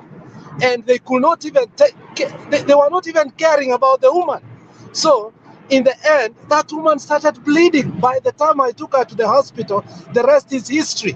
So don't you think that even this bodaboda make some of you die by not even doing the right thing of making decisions that are supposed to be made, that since the bodaboda was hurt, they need to be taken to the hospital as soon as possible while we take care of other things. So the issue of insurance, tackle it, and the issue of unreasonability of, instead of taking somebody to the hospital with the car, you start beating the car that should take somebody to the hospital. And in the event, even people with cars refuse even to do what? To carry you to the hospital. By the time you get to the hospital, which is the third issue, you the bodaboda people are used to so mistreating people, especially women, and not knowing they are mistreating nurses. When they get to the hospital, I have seen it at the emergency. Hii ni mtu ya bodaboda, wacha ikufia hapo. I want you to tackle those three things.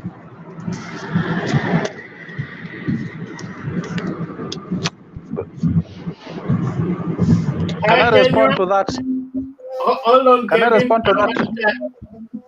Hold on, Kevin. I want you take all the questions, respond once, we move to the next subject. Kenyua Okay. and who else, Mr. Kamau? May make your questions, please. Kevin, you said that are we aware whether the bodaboda guys they get robbed by the client? And we are very much aware, especially I'm a victim. My two bodaboda was stolen by client. Later, the client who stole the bodaboda was a bodaboda rider. So the incident came like this. My bodaboda was stolen in Dandora. I used to stay there sometimes back. And the rider came and told me, nimebeba client na nimeenda nimepigwa nimenyang'anywa bike. Within a span of 3 days, the other boy was also, the bike was snatched by client. Nikiwa kazi, mimi mwenyewe, and we reported the issue. When I was in Murang'a, I noticed my bodaboda, they were in Murang'a. Wakati I noticed and I called the police, hizo bodaboda wenye waliiba ni bodaboda rider.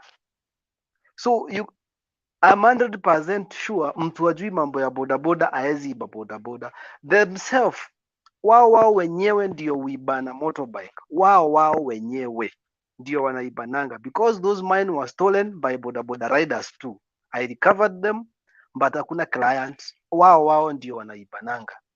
So for that purpose, and that's why I'm insisting on this crackdown of them. Si ati wote ni wabaya. I'm trying to say all of them should be intercepted.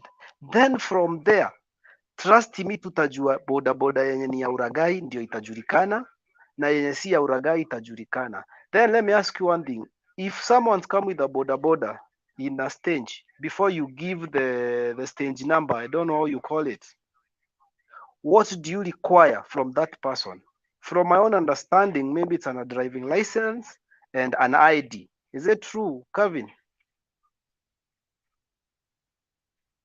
So there is a stage. Is that true, Kevin? You normally ask for driving license and the ID, something like that, for them to get the number to use the stage. Me, myself, from where I stand right now, there is someone I know, he have a bike, he doesn't have even anything like papers, and he was given the number at the stage. How did it happen? And he works, not even one, I know like 4 or 5 people, very young boys. And I asked even their leader there, who give these guys the number to operate here? So those are the things that Mr. President wants to be addressed, and Kenyans to tame all these rogue things, because we cannot differentiate the bad and the good when they are together. So they are needed to be intercepted, all of them. Then from there, the genuine person will come and say, this is mine, I do this and this and this, these are my documents. Then he will be handed over his motorbike and go to work. But the rogue one, they will not come for those motorbike. Especially those motorbike have been intercepted in police station. Trust me, 20% will remain in police custody for years, because most of them, they are not legit. Most of them, they will live there for years. Miaka hazitawaikujiwa juu there is no document. So, Mr. Calvin, that's our intention, and that's why we are bitter.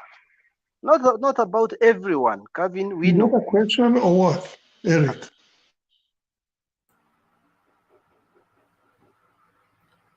Lex, can I, Bernard, can I respond? Where is Kamau? Okay, Kamau drop down. Okay, let him answer those questions.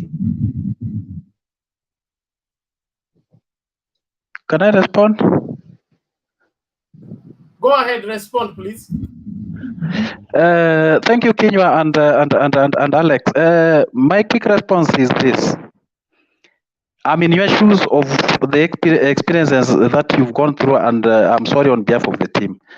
Number two, it is clear, and from where we sit, we are also welcoming the scrutiny and full sanity and reorganization of this industry. We appreciate and we welcome it. And in any situation, like the ones you've gone through, any normal human being, any serious human being will conduct a quick risk assessment and think of corrective action that should be taken to sort out the issue. Like the scenario that Alex spoke of. What was the priority at that particular point? The priority was taking the pregnant woman to the hospital. That was the priority. But you see, the reason as to why this is happening is just like the way he said that quite a number of these guys don't have insurance covers, and then they would not want to get to the police station. Why? They will be held to account and they will be put behind bars. But this is happening basically because quite a number of these guys are brought on board by people who have bought Bodaboda, and they don't want to spend, they don't want to take full responsibility of securing and having all the requirements to ensure that a motorbike is fully compliant to be on road, plus all the PPEs required, insurance, and even checking whether this person is handing over this Bodaboda thing as a license himself, and as the license matured enough to be able to for this guy to be on the road. So we are saying these are the gaps that need to be addressed, and really once these gaps are addressed, we'll be good to go. But again, you realize that any person who has spent, a person who has bought his own Bodaboda would really want and is strictly having this as the only source of income, would want his Bodaboda to be fully compliant.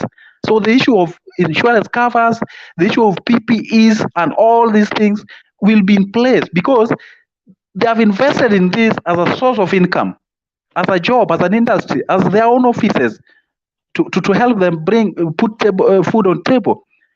So it is a fact that they get away and they don't want to face the police officers and the law enforcement team, basically because they are not fully compliant and they don't have insurance covers.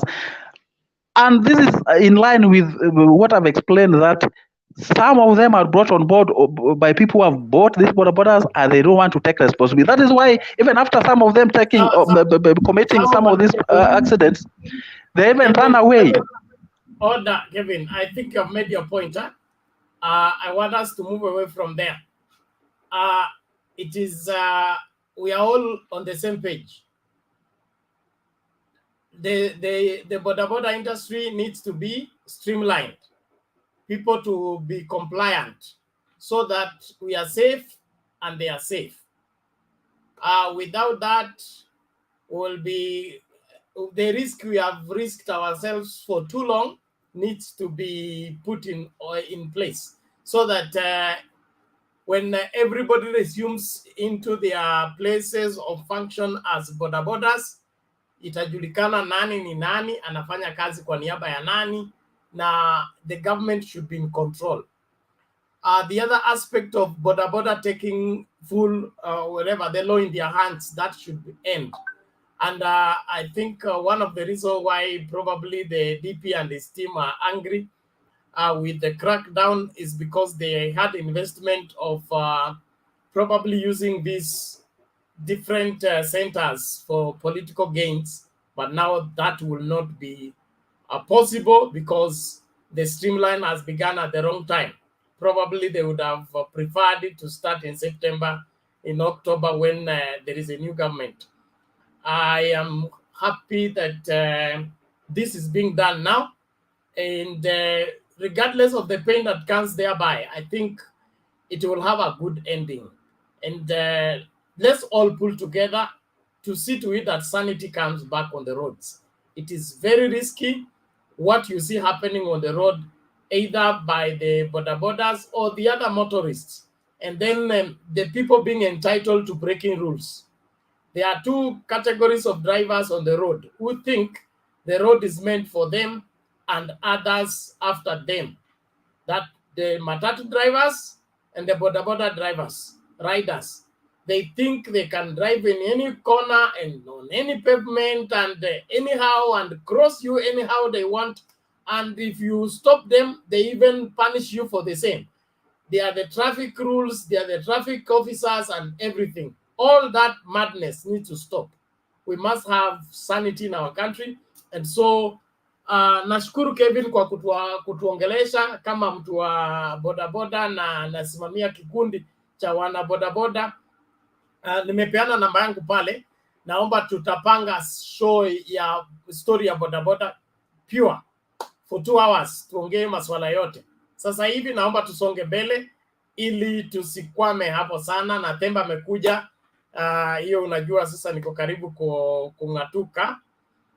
Tom amengoja sana, naomba Tom aongee alafu nitafanya my announcement and then I get out of here. Thank you very much. Tom, come in please. Okay, thank you very much. I'm always trying to be as patient as possible. And Ajoga. Achana sura. Bwana nimetoka mahali na I'm chilled down a little bit, so niko sawa though. So before kunywa mbili kwa bili yako. Mimi ni mtu wa cocktail bana. we Alex wewe. Okay, anyway, thank you. Kwanza hukutuma pesa ya wifi ya jana. Umevaa tai ya bifuli leo. So utatuma pamoja na red wine. Wewe ndio ulianza kuniattack tu mapema. Sawa, hiyo tutatuma. Ajua kaendelea. Okay, so so before we move forward, so I'll just try and say something about this bodaboda thing, and maybe later on I will chip in and discuss with the team. What I can say, I think our country is really trying to streamline so many things, because if you can remember before, we had the NTSA, most vehicles in Kenya did not have speed governors, and people were really dying. And when Michuki came up with that idea that we should have speed limit, people really politicized the whole situation. And even when all public transportation were given a specific identity, people start associating it with so many politics things. And even when you look at all the school buses were given specific identification, people really politicize it. So we are living in a situation that we have those who understand the goodness of law, and we have those who don't understand the goodness of law. They behave like oligarchs. So we've seen situations where most bodaboda people, personally, I've been observing them even when I was around. Most bodaboda people are very young men, that some of them did not go to a motorbike school training. They just had I had a friend that was having a bodaboda. Within 1 week, they know how to control and maybe use the bodaboda thing, but they don't know that the do's and don'ts while you are on the road. And in this situation now, the president said it, that we have to regulate the whole bodaboda transportation sector. His concern were only two: let us re-register these bodaboda people so that they understand that these are the legal bodaboda operators, and under what circle are you working with? Because most of the situation that we always find ourselves depends on two things: depends on our virtues and depend on our skills. So you'll find that a good number of people do not have that moral factor in their heart. That's why the situation that Alex got himself into, these people are not having the moral as a human being. So that's why you'll always see them. Even when there is a simple complication, some people end up losing their life, and later on you come and realize that the person was very innocent.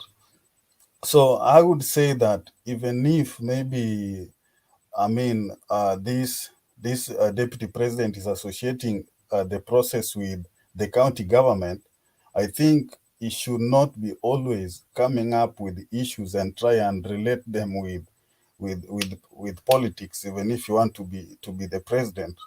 So I really support what the president is saying. Let these people have insurance.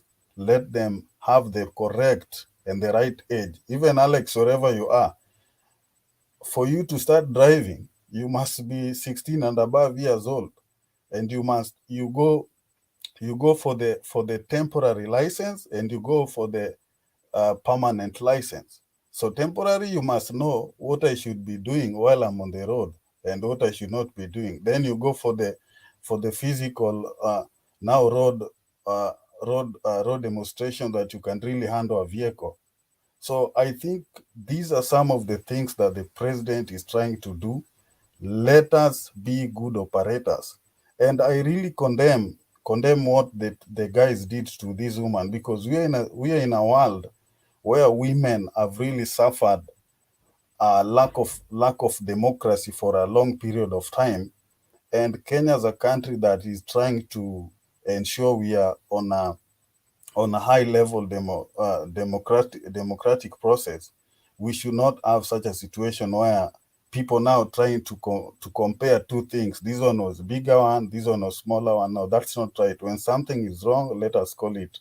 It's very wrong. So, Bana, that is my submission. I'm sure that we'll be having some more and more conversation. Okay, asante sana Bwana Tom, and we are all on the same page. Let due process take place.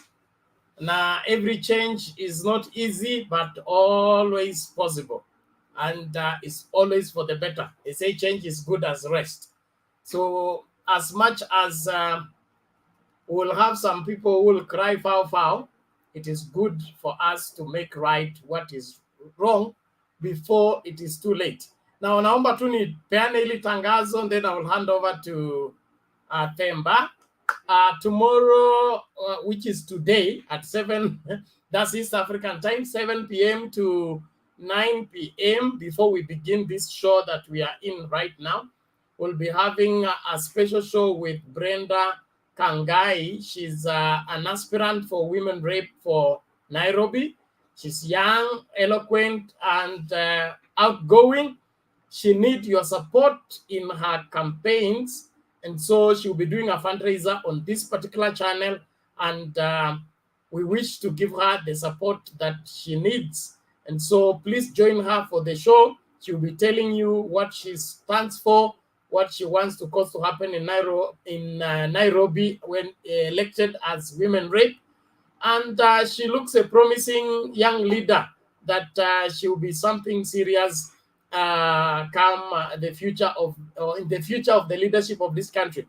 So I want just to call your attention to the same. So the shows we have today will be lengthy, that is 7 to 9, and then 9 all the way to right now. So please, let's not miss out on this particular noble assignment, especially if you believe in young leaders and you want to encourage young leaders to get into politics and be supported. Make sure you are part and parcel of this. And on that note, I want to appreciate all of you for helping me navigate through the show tonight and today until now. Now I want to leave you in the able hands of my colleague Themba as we continue with the rest of the remaining hours. Themba, karibu. Asante sana, na tunabadilisha shift. Kuna watu wanangojea kuingia. Kuna watu wajia. Hii kuingia hii ni kama ni sheria. Kuna watu wa jioni sasa, watu wa kukuja kufunga show wanangoja kuingia huko chini. So hata ancestor ndio huyo. It's now the time for the ancestors to visit, and then they give you what the underworld is talking about, the top world. Watu wa jioni, watu wa mchana watoke sasa. Okay, sawa. So you guys, let's link up later. Thank you very much. God bless you. Ulale salama. Ni nani hujanipatia order? Nani anakuja next? Order hapa imechanganywa, lakini kila mtu ameongea isipokuwa nani huyu? Aaron ndiye amefika sasa hivi. Hao wengine wameongea mara 2, 3, 4, 5. Mama Selina aliongea kiasi. Then just play among yourselves. Do what is necessary. Thank you.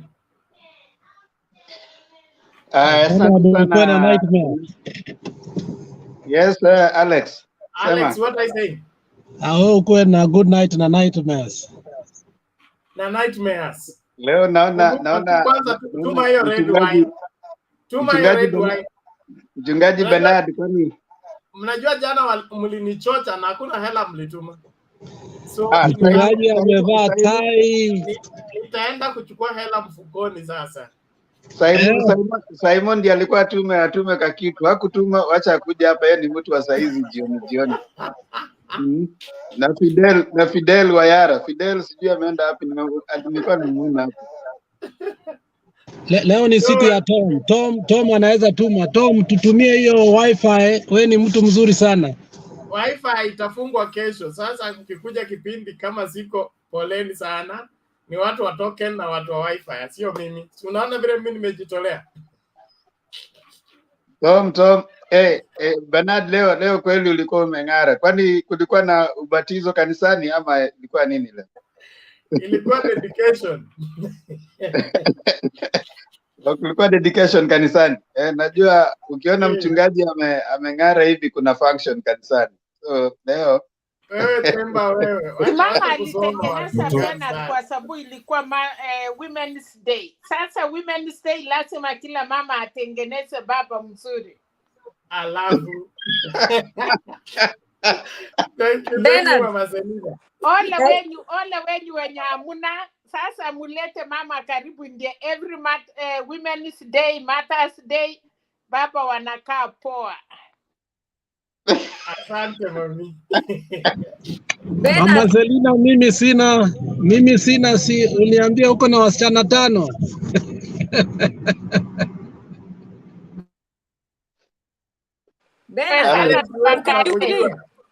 Bernard, nakuona uko Jubilee. Si unajua Jubilee na ODM tuliingiana pamoja, tuko na safari moja nitakupatia mpaka Kana. Hiyo Muganda ako na wasichana wazuri sana. Sasa hiyo nimefurahi sana. Hiyo sasa sitoki show leo. Mimi nafunga show.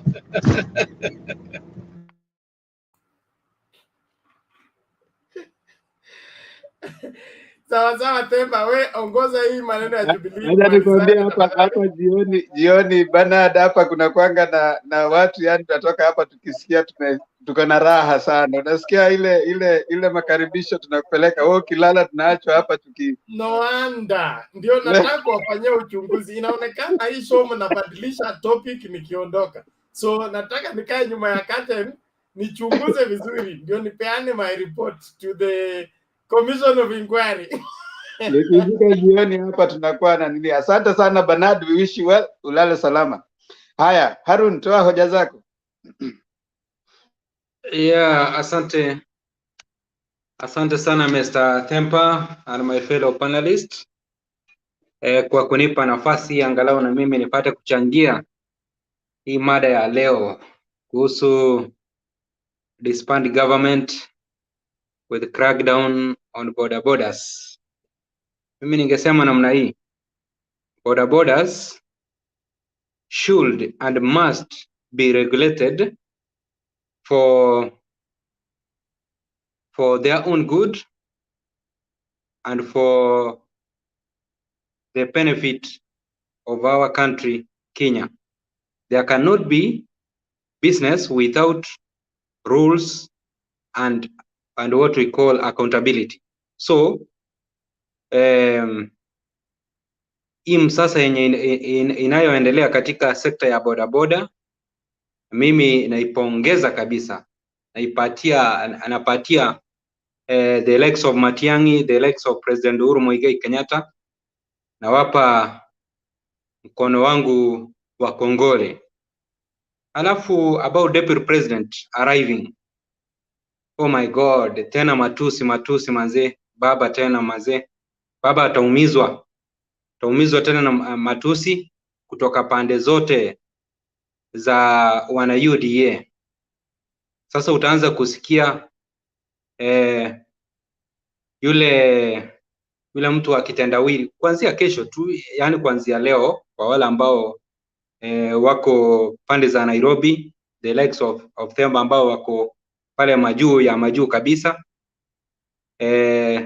ninajua watakapoamka watafungulia ma television zao na maredio na masimu, watasikia. So but we are waiting for it because sisi watu wa baba tumezoea hayo matusi, but time is coming matusi yatageuka yawe furaha kwetu. Halafu ningependa ku-advise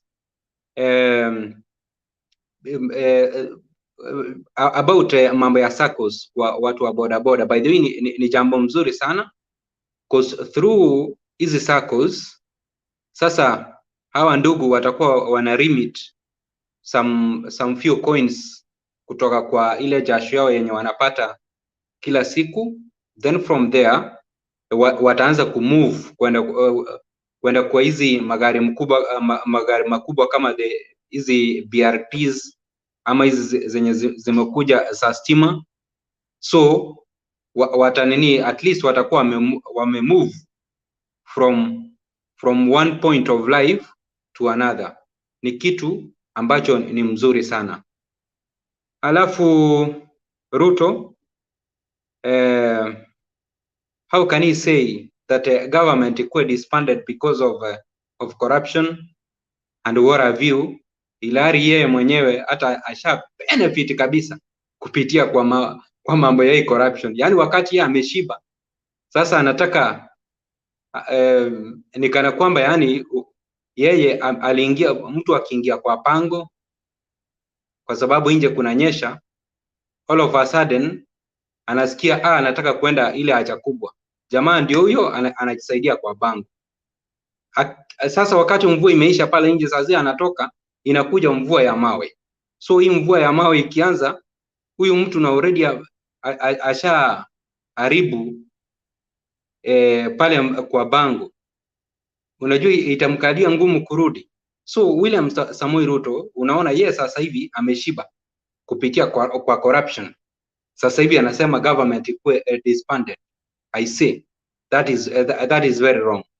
Ile kitu yenye kiko ni ile, we cannot disband government kwa sababu ya mambo ya corruption. What sisi watu wa baba in fact tumekuwa tukipropose, hata ya kina Stone BK, Mr. Themba wako hapa, tumesema baba akiingia ni sheria tu afunge tu macho namna hii pale Uhuru Park tu, chukua one thug, one gangster, one bandit mwenye ameipa pesa, sulupisha yeye kiyesu kipetero, na utaona ama goigoi wote wakiwa wame chill down. Thank you so much, Mr. Themba, back to you.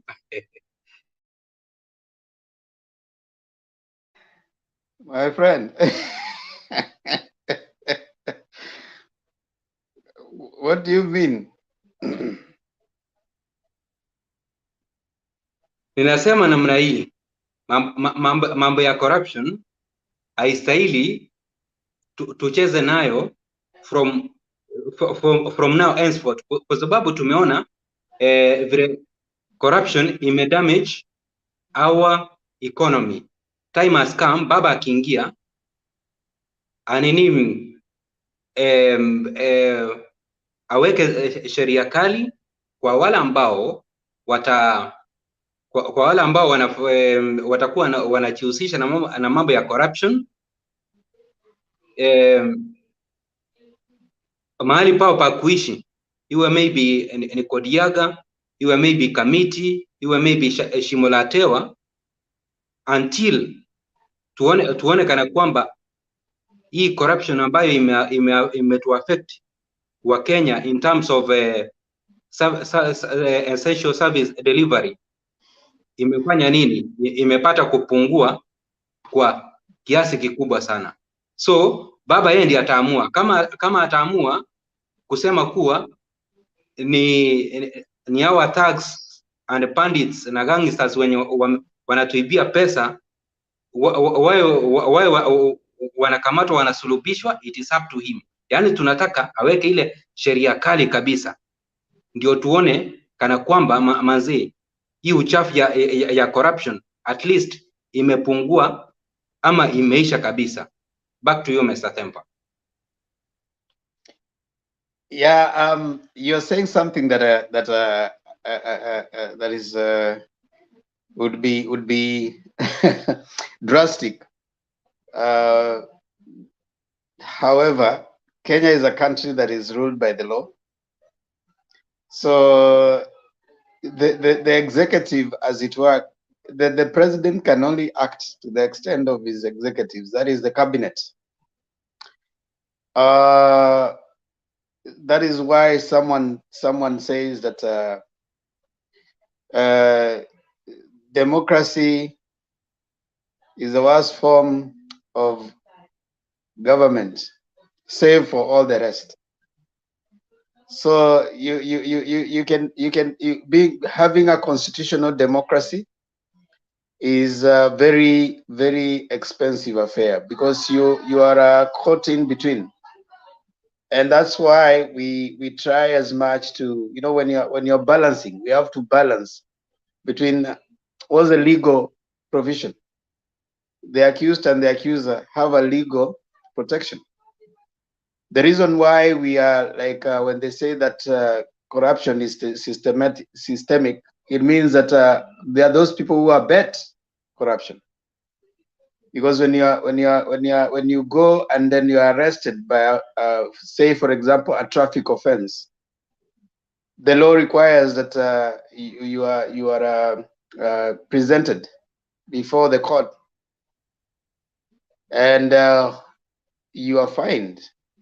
And in some of them, some traffic offenses could go up to 10,000. So when you consider the time that you're going to take, and the officer who has apprehended you is asking for 2,000, and it will save you time. Now Kenyans are more likely to give that officer the 2,000 other than wait and go to the court and pay the 10,000. So you see, a lack of a working system makes it harder for some of those issues of corruption to be abated. You'll find even the fight against this Bodaboda thing, if I just may comment before I bring someone else, is compounded with the idea that even some of the police officers and some of the government officials own motorbikes. So you find they probably are owners of 100 motorbikes in one road. So they actually abet, some of what you're seeing happening right now. So it's a complex. The Bodaboda thing in a Kenyan situation is a social issue, because also is an economic issue, and also a political issue. So you have to have a comprehensive approach to it. Like you take these guys, you impound their motorbikes, and you go find them 500. This person is not the one who owns that motorbike. All right. So where are they going to get the money to even pay that fine? So it needs a comprehensive approach to sort it. But like societies, most of these things, when they come, they start small. It's just like the way slums develop.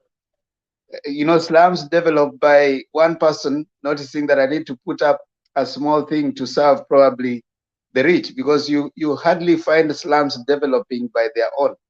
They are usually attached to another neighborhood that is fairly. You'll find there's a slum across Karen, there's another slum across Lavington, Madare is attached to Muthaiga. You have those slums developing because most of those people work in those rich neighborhoods. So the way they develop, they just start small.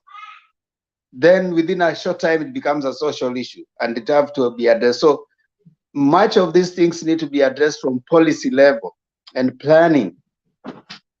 How do we?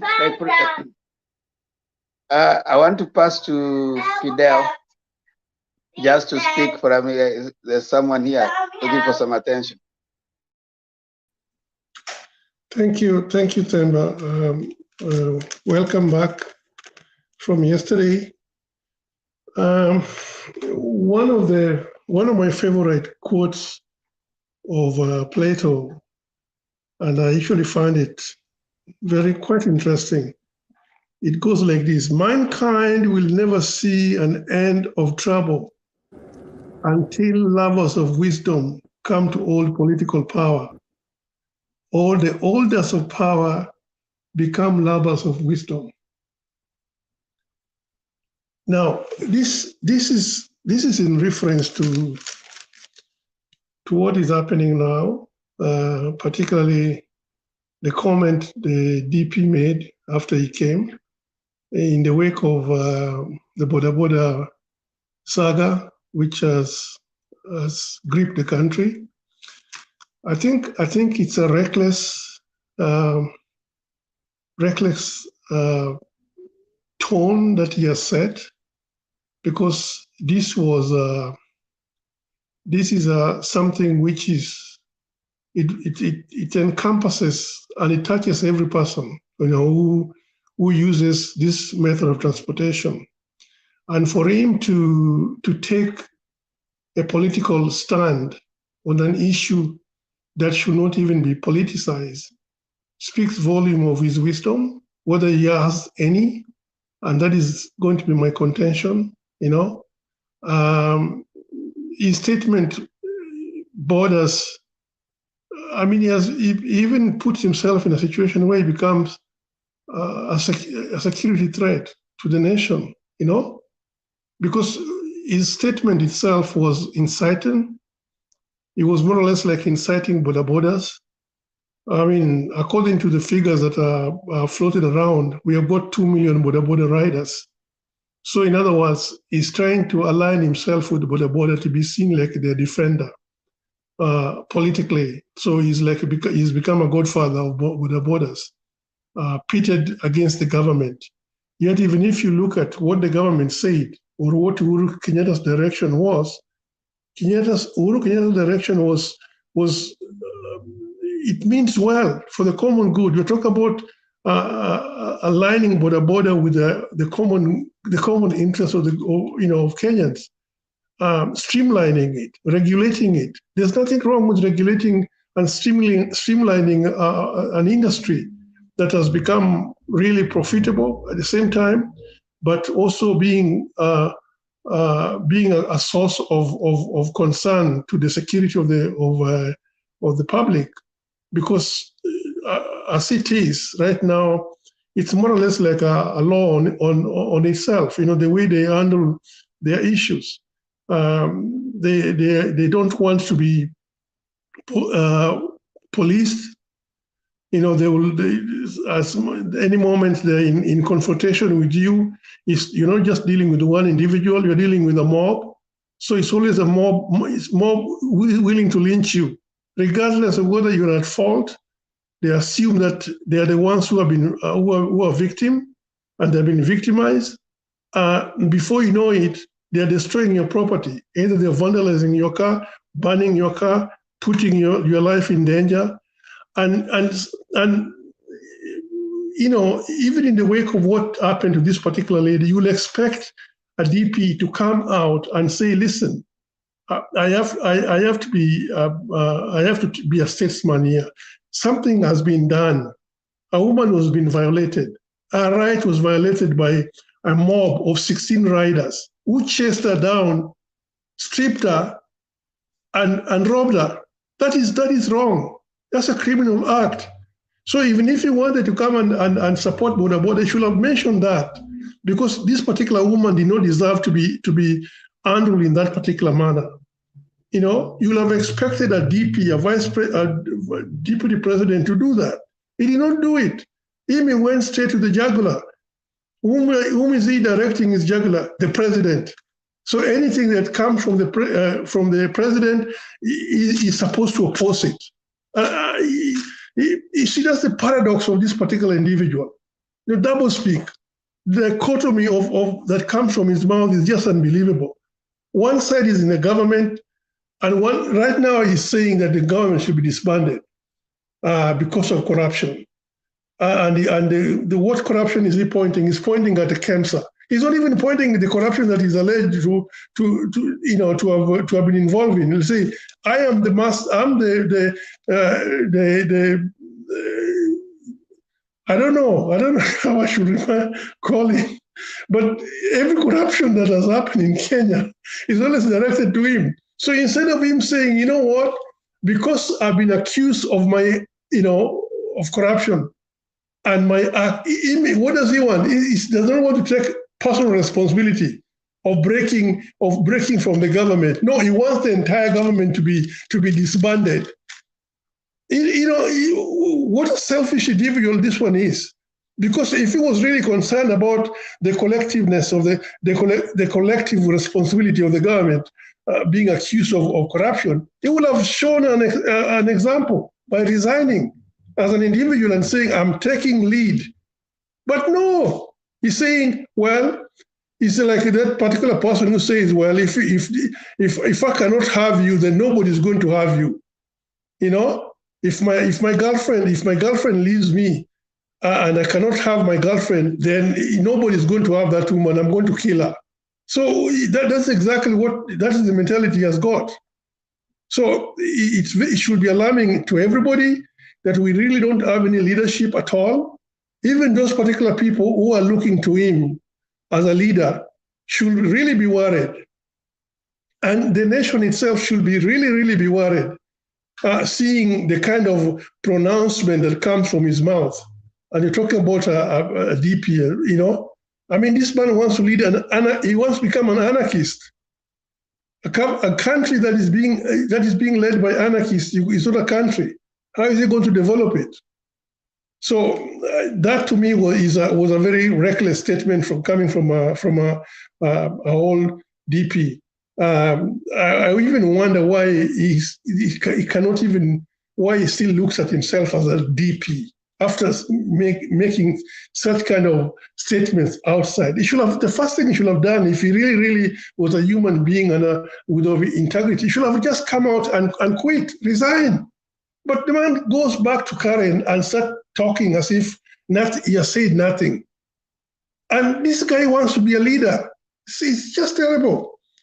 So let me leave that particular one. The Meru thing, I think we discussed it in the morning.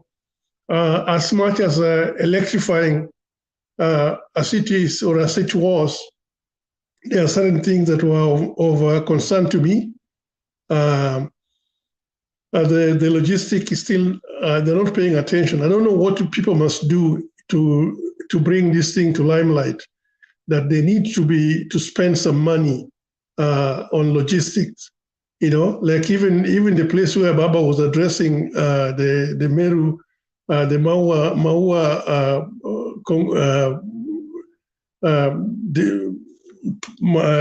party or whatever you call it, the gathering. There was no platform that was raised up for him. He was just speaking from the ground level. So people at the back could not even see him. And you would have expected that they would have spent some money, a little bit, even if it was for I know the notice was there for only 2 days, but they should have done something like raise a platform where he could be speaking, where everybody could be able to see him because it's raised up. So that is something that they should be of a concern. 2, the sound system is still the same thing. They're not spending money at all. I don't know whether they ever listen to advice or what people are saying, but they're still maintaining the same thing. The 3rd one, which I don't seem to be liking at all, is Junet Mohammed behavior when he goes on the stage and act as everybody's prefect, snatching microphone from people's mouth before they even finish their statement or sentences. I think that speaks volume of his recklessness. He should not be doing that. He should respect other people and give them time. Even if he is giving them 1 minute, he cannot go there and cut them and keep saying, thank you, Mumaliza. And you know, it's embarrassing. Let people talk, say whatever, but it's within a particular time set. But don't embarrass them, because they're also leaders. They need to be heard by their constituents, you know. So I think that's an embarrassment. Another point to pinpoint was a space given to women. I think I already mentioned this one earlier. I want our women to be given opportunity to be able to have political space to express their thoughts, you know, not being drowned by the male testosterone that usually runs wild when there's political gathering. Nobody pays attention to what women are saying. I think that is not fair. We should promote them, give them space, so that they can be able to express their thoughts politically. What else? What else is there? KK in the coast. There's not much to say about that. I didn't see anything. As usual, it's all incoherence, you know. They're just incoherent speakers saying whatever that they want to say, which does not make any sense. So I don't want to spend any time on that. What else? Well, that's probably it. You know, I will say that. I will be listening to what other people are saying, and I'll give it to you, Themba. I give it back to you. Okay, thank you so much, Fidel, for your highlights. Kinyo, are you still there? Kinyo. Okay, we remove those who are not responding. Alex, you uko hapo, si ndio? Niko hapa, niko kwa nyumba ya pili sasa, nangojea tu nipikiwe. Yes, Penya Kaka, what is it?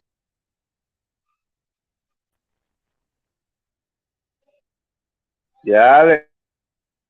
Yale spoken. Anyway, thank you very much, Temba, for giving me the opportunity. And Fidel, nikienda Panama wananiita Fidel Castro. Sasa sijui nikiwa huko, I want you to talk to these people. Uambie mimi sio Fidel Castro. Lakini Gina Fidel. I was baptized as Fidel. It's not something that I went and picked from the street. no. I'm just messing with you. I'm just kidding. But seriously, Fidel, to call Ruto an anarchist, you know what that is? It's somebody who overthrow the government to run the government. Ruto wants your vote. That's why we're asking you very kindly to vote for us. So Ruto is not an anarchist. And there was, but before you came, there was another guy who compared Ruto to Idi Amin and Hitler. I would agree with him. He looked like Hitler, not Idi Amin. Idi Amin never won anybody's election. Hitler lost an election, he won an election with a landslide, and then he did what he did. So, Temba, thank you very much for giving me the opportunity. But I am going to tell Fidel that Ruto is not an anarchist. He wants your vote. If he wins, so be it. If he loses, so be it. At least him, he has said he will accept the loss. Can you, I'm asking Fidel, can you and your ick say that if we lose, we will accept? Like you and Raila, will you accept that if we win, we will accept it? Because some of us are very clear to Ruto. The elections have to be announced by Chebukati. Whoever Chebukati says is the ruler, is the ruler. It's not, most of you guys have personal issues with Ruto. So be it. There's nothing wrong. Remember, there's a lady coming there tomorrow. I'll chip in one shilling, but she's in Azimio 100%. That's not the problem. The problem is, like that Boda guy was saying earlier, the problem we have is deeper. How did this Boda get here? Why are they here? Alex Niguambia, from 2015, I've never driven, even in Kisi. There are many. Who doesn't understand that? You gotta be the most stupid. Anyway, it's a long story. But we need an organized society and temper. Whether you agree with me most of the time or I agree with you, it's the courts. Whatever the courts decide, let's move forward. And that's it. But every day to come here and listen to how Ruto is running, that's a joke. But to be against Ruto, that's good. That's democracy. There's nothing wrong with that. But thank you very much for giving me the opportunity. Fidel. Now, before I give Fidel to respond, I want to say something that you are fundamentally wrong about. There's nowhere that you are forced to accept the results of any election. So that's a mirage. It's not even legal to tell someone you must accept the results. No. That's why you go to court. Wait, I listen to you. I listen to you. You need to listen to me too. So you see, when you start saying that someone needs to commit, we don't even want Ruto to commit to accepting the results. That's not our business. You can't walk into a game before the match starts. You start telling the other team that you must accept if you lose. That is not your business. Yours is to get into the field and play the game.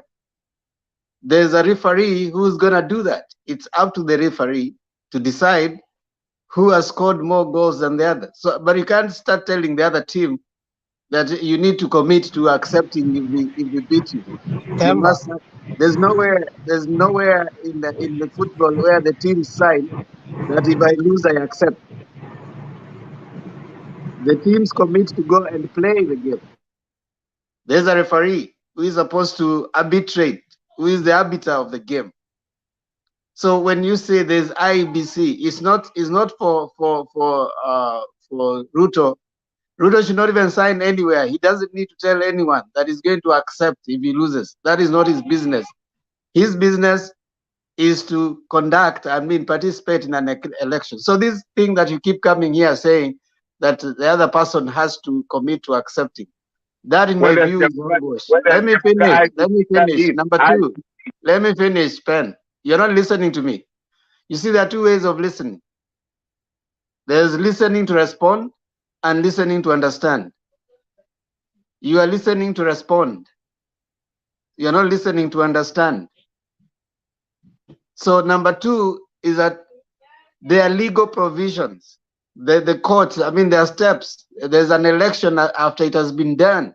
There is a recourse for anyone who feels that they are not satisfied. If Ruto feels not satisfied, he doesn't need to commit to accepting.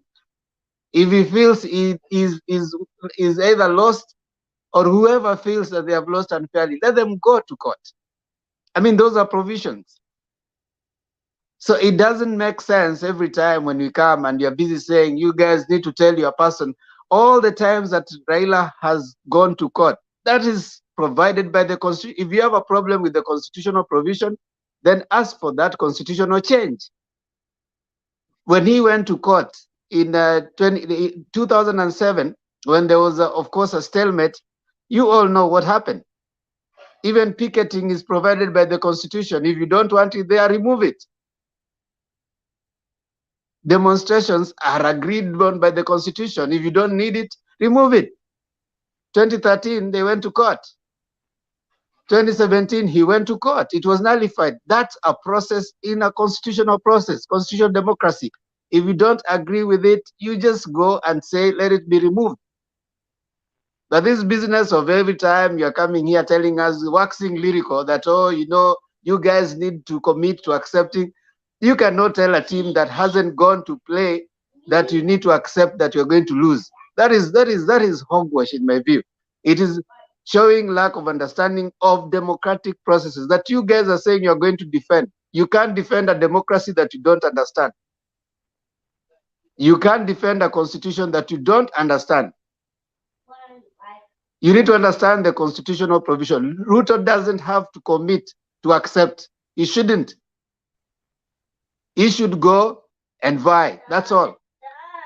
After that, there's an institution that is mandated to do that. Member. Yes, sir. Let me finish, Alex. Hold on, Alex. Let me finish and then I give Wayara. I just needed to bring that out first. And then the second thing, you come here and you contradict yourself. One, you're saying that you guys can speak. And then the other thing you're saying, you're speaking about Ruto every time. So what do you want us to speak about?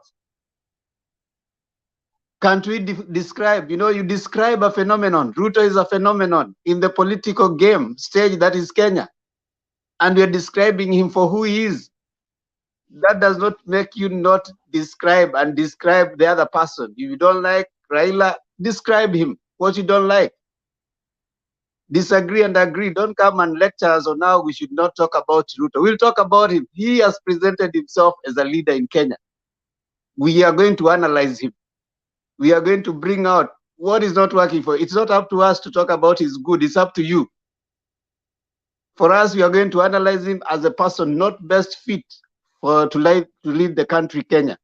It's up to you to talk about the others. So you are not going to give us a lecture on how we shouldn't talk about Ruto. We are going to disagree with you, your views, not you, Pen, because Pen is not vying anywhere. Yeah. So we are disagreeing with your views. So don't tell us not to disagree with the views that you present. We will disagree with your view. We have no reason to disagree with you as Pen, but your dears when they come here. I want to bring Fidel to give before I bring Alex. Yeah, Pen, this is a political contestation between two strong candidates who want to be president. That's where we talk about him. We look at the other contestant, and then based on what has happened, but this is why we talk about him every day, because something usually comes from his side that is worth talking about. So because it's coming from his side and he happens to be the leader of that particular side, his name keeps coming, and then we have to talk about what is going on. We're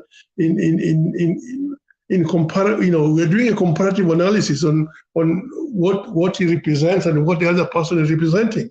So I just want Ben to know that we don't come over here to make noise. So we are talking. Why will we be talking about Ruto? If he was not running for office, we will not. He will be the last person for us to be wasting our time talking about. But I wanted to say something just before somebody else comes in. Penn, I said that he's a narcissist. He's a leader of a. Look at his campaign, even where it started. He started about hustler, us versus them, the rich versus the poor. That is how you cultivate anarchy. That's anarchy, a part of it. But that one did not fly, so he disbanded it because this is what he believes in. He's an anarchist. If you come to think about it, he is an anarchist. And so look at the last one, the latest one about now Bodaboda, where he's siding with 2 million Bodabodas, making them think like he's on their side versus what the government is doing. In other words, it's pitting the government against Bodaboda against the government, and yet he's a part of the government. That is an anarchist. He's just looking for something that he can be able to hold on to, that can tick. But nothing seems to be sticking on the wall. It's like somebody cooking spaghetti and you throw it in the wall. If it does not stick, then you know that you have to keep on cooking it. Once it sticks on the wall, it's ready. So he's looking for something that sticks, but nothing seems to be sticking because it's all lies. They're all figment of their own imagination. That's why he's an anarchist. And we should be very, very careful having somebody like that running the office or wanting to be a president. Because you see, even the French Revolution, in the French Revolution itself, what happened? The makers of the revolution ended up being swallowed by the revolution itself. They thought they were creating something that will outlive, but it ended up outliving them. They were swallowed. When Trump did the same thing in America, you see what happened in the White House. People stormed the very, very house of authority. And he thought it was a joke, the thing that he was saying, and he was the head of state. The same apply with this particular guy called Ruto. He's doing the same thing. He doesn't really know that this thing can consume him.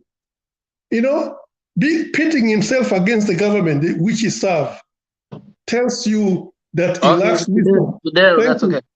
Thank you. Alex, let me bring Alex first and then I bring her.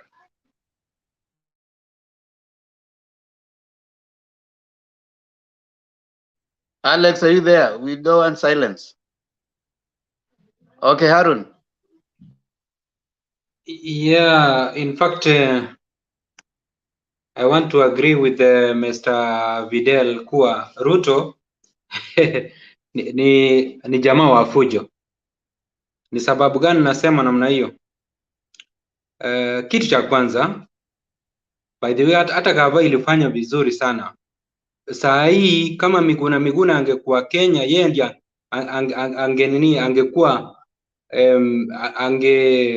angekuwa mkubwa wa NRM pande ya William Samoei Ruto, so that wakati vitu zitaenda mbaya, yeye ndiye atalead mambo ya demonstration, but God is good. Hiyo ni jambo ya kwanza. Alafu jambo lingine, ile kitu nasema Ruto ni mtu wa fujo ni hii. Ruto juzi amesema akiwa pale ng'ambo eti Kenya inaweza enda Ukraine style.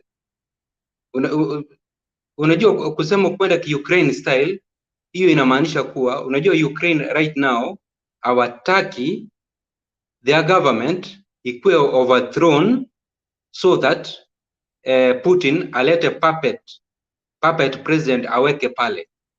Same to Kenya.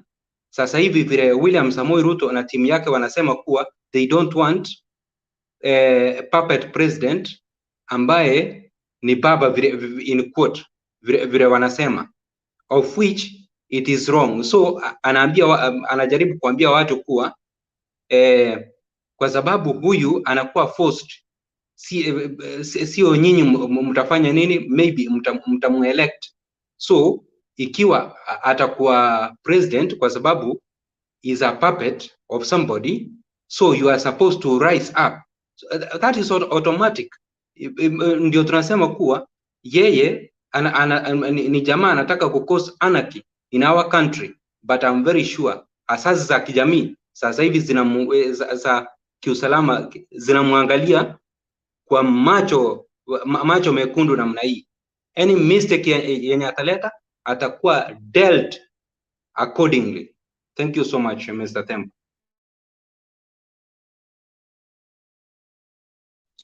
Useme macho mekundu. Wow.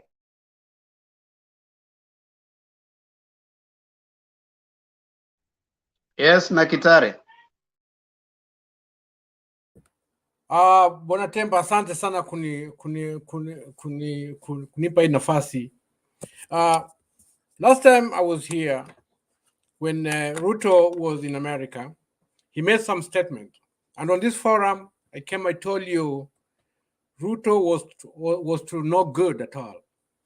When he mentioned about the election is going to be rigged and rigged and rigged, that was an indication. And I think my brother Bernard told me, don't worry about that, think the government and security is in place. But let's go back to history, what Ruto did. Before the last fight we had, a terrible fight we've had in our country,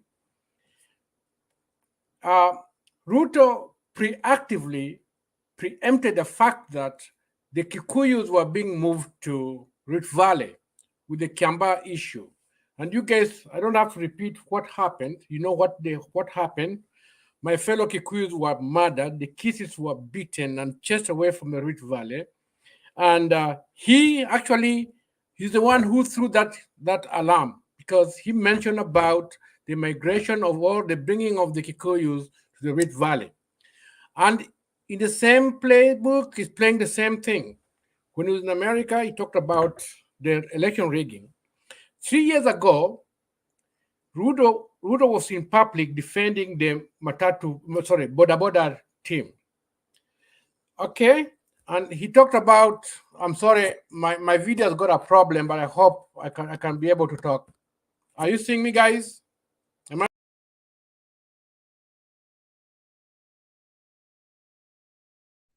Nakitare, is not only your video, but also your connection has a problem. As soon as you're ready, you can come back on. Who is it that I wanna give time? Someone, how are you? Someone. Yes, Demba. Are you able to talk? Now, I just came in now. I'm just listening and getting to know what's going on. Haya, endelea kusikiza. Penya Gaka, you have a right of reply.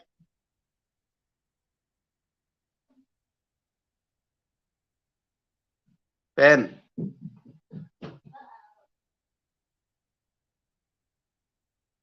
Haya. Tom, wacha nipatie Tom nafasi. So, how are you, Themba? It has been a minute since I see you. So, Yeah, I would just say that you haven't been here. Oh, sure. I would just say that I think Ruto has just been very lucky to achieve some of the progress he has been celebrating for a while. And we cannot assume that is a leadership and political maturity. Because if you can remember what the president said, he highlighted two important characters. Number one, he talked about until he matures. Number two, until he stopped doing what he's doing right now. And I think Ruto is someone that does not follow the advice maybe his advisory committee gives him, because I agree with what Fidel just said. This one is a person that is an anarchist, and I'll add, he is also an oligarch. Because when you look at what an oligarch and what an anarchist does, they are more of the same situations. Because when you look at the recent William Samoei Ruto trip, you could see when he was being asked about how he's going to work on corruption, because it's something that unfortunately our country is known for. He was only talking about, I'm going to increase judiciary funding. And this is the person, the only deputy president in the whole world who was clearly on a daylight fighting judiciary and using very little words against the president of the judiciary. So I don't know what tool will he use to try and say that I'm going to fight corruption by, funding judicial system. So I think this one is a person that clearly demonstrates who is he. And you can also understand that he is the only person under the recent history, he was against this new constitution we're having right now. And the reason why I'm saying he's also a lucky guy, he is the first deputy president under the new constitution as well. And for many occasions, he has demonstrated that he does not accept and will never respect this constitution. That's why any opportunity, that when he has any opportunity, he will always associate it with the structure of this government. Like he was saying disband the government. And we are having a constitution that clearly brought some changes in our country. Initially, some of the community did not even know that there is a tarmac road. Someone from Northeastern would come to closer to Nairobi and say that I was in Kenya, and this is a person that technically he is in Kenya. And this is a constitution that improved our health sector, improved our security. So I think this deputy president normally doesn't he doesn't hear himself while he's talking, because I do believe someone of Deputy Ruto's caliber should understand the international and domestic security issues, should understand the economic status of their country, should understand the political and social and economical association within our jurisdiction as an international community friend. So this one is a person that always, he just say what really fits his last. So when someone says that when Penn tried to say that Ruto is someone that will accept election, and we all know, I think it's very uncouth when we try to say that we have been having a successful electoral process, and unless Nyagaka, you're coming from another continent, you're just from Jupiter, and I'm sorry if I sound very tough, but no, but that is the old situation. We have been having a commission where people like Chris Musando died, and the family of Chris Musando has never gotten their rights. We have been having a commission where they cries for funds. The recent history had this commissioner that resigned that went to USA. He's saying that the commissioners were being intimidated. And who was the government of the day? The government of the day was the same William Ruto we are having today. So he clearly knows what is going to happen. Sabina Sheikh recently said that highlighted something about the electoral process that happened in the recent history. So we cannot say Ruto cannot try to come and tell people that he is going to accept election result, and when he goes to UK, he goes to United States, try to say that the democracy of Kenya is under threat. So I think this one is a person that is very confused, and he should be given more time, like what President Kenyatta said, that he should be given more time until he gets matured. And there is a word that there's a specific title President Uhuru said, this young man. He said this young man.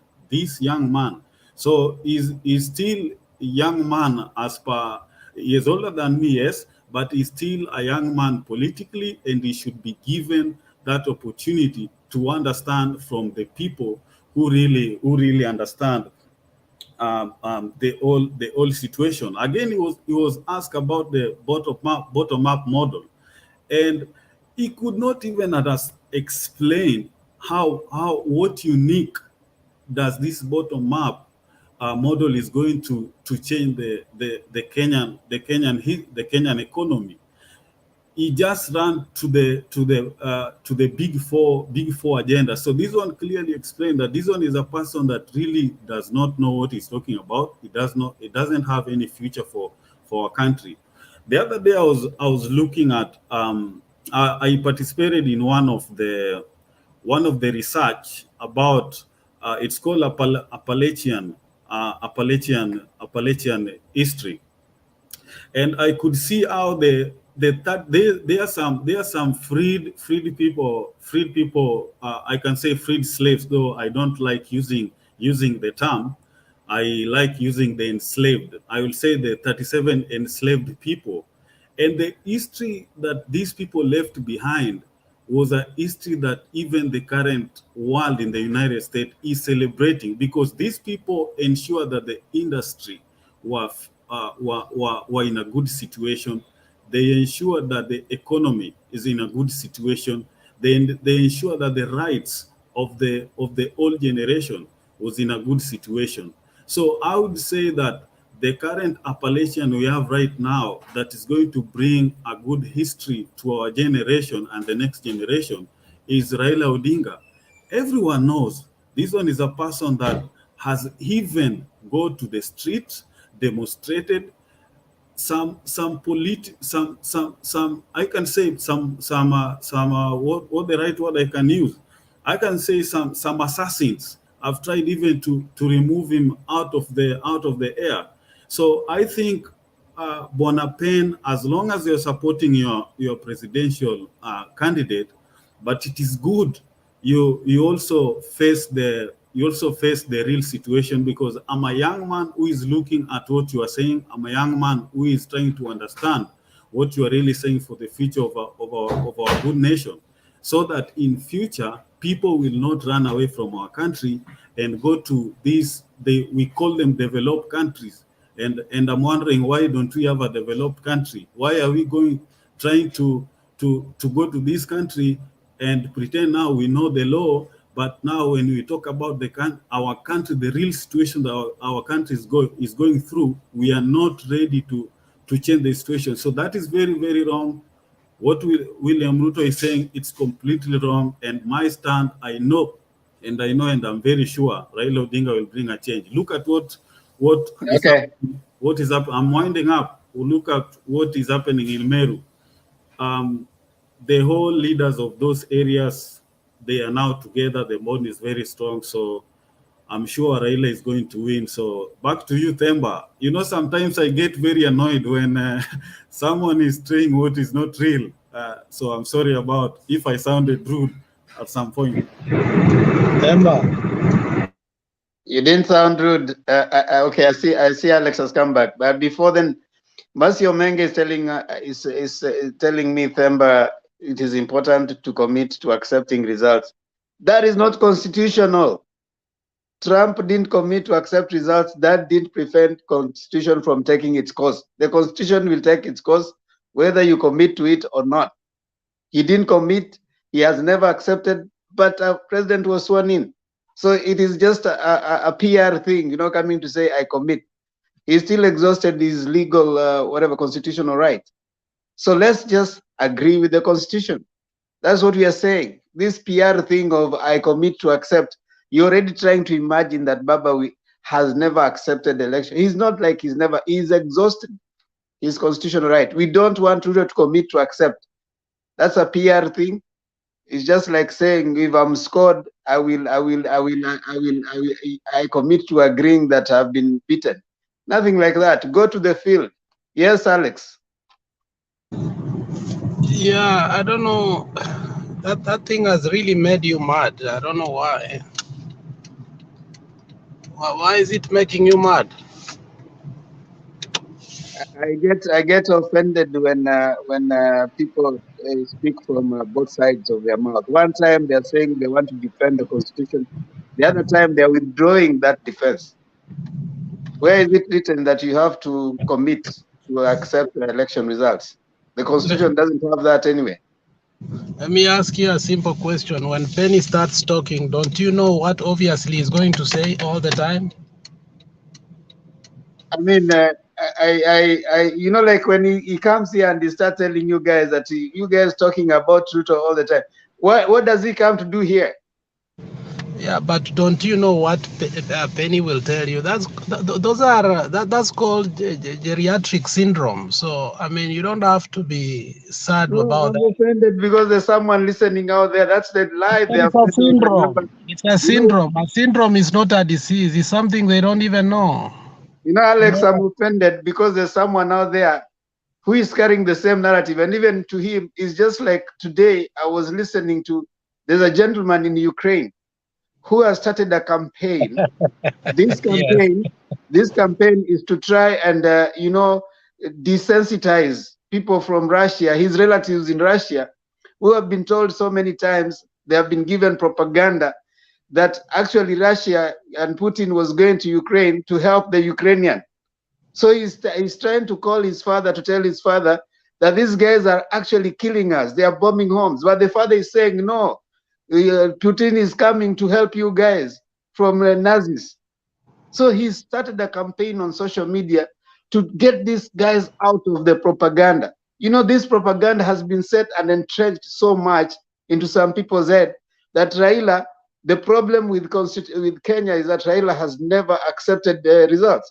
So they have stopped even thinking about the constitutionalism of the path of going to court, the constitutionalism of demonstration, the constitutionalism of picketing. They have heard this thing, and I'm so offended that someone like Penyagaka, who seems to think that Ruto is a Democrat and Ruto is going to follow the Constitution, doesn't read that picketing and demonstration is part of the Constitution. So he comes here to tell us that you need to commit to accept results, that Ruto said that. Ruto is not the Constitution. He cannot tell us what to say and what not to say. The Constitution says what is supposed to be done. So committing to telling us accept results, and he comes here and with his immense experience, repeats the same kind of propaganda. It is sickening. Yes, Alex. No, I mean, if you look at how Trump started and how Trump was able to coerce his supporters to a thought process that cannot be taken away, this is what has been done. They've been captured and they don't know. So it's a syndrome. And especially for Penny, I call it is a geriatric syndrome, because every time he comes here, go back and listen to all the episodes we have had. He will come and say, mimi sina shida na nyinyi, mimi ule mzee tulifanya kazi na yeye, nilikuwa KPU. I will tell you everything it says all the time. And you will finish up, lakini pigieni Ruto kura na mimi sina shida na nyinyi, kijana yangu Alex na Patriot. That is the thought process, so you can't take it away. So the only thing you can do, ignore him. You can't take it away. They've been captured.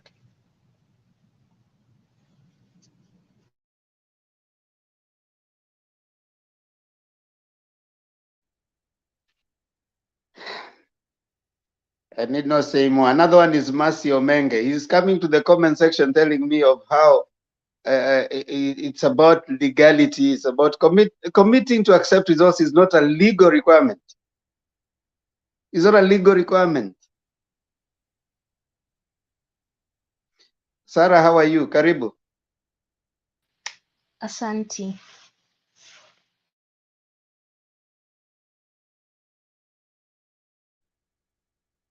You can give your presentation. No, me, I want to just come right now, so I'm listening in to get the gist of what is going on first before I make my submission. Okay, so Maggie, how are you? It's been a while. I'm good, Themba. How are you? I'm trying to be fine. Don't try, just be fine. Trying is not very good, but being fine is very good. No, it is disappointing when people whom we look up to are supposed to be giving us direction on the thought process and on the way that we should shape the leadership. I mean, we get so offended when we look up to people who have gone before us and the way they express themselves and they apply themselves to matters of governance and leadership. It disappoints. So when I see constantly when Penya Gaka comes here, and even, I mean, we agree we can have divergent views on certain political positions, but you don't need to constantly have an erroneous thought every other day. It is not fair at all, even to yourself and even to the people listening to you.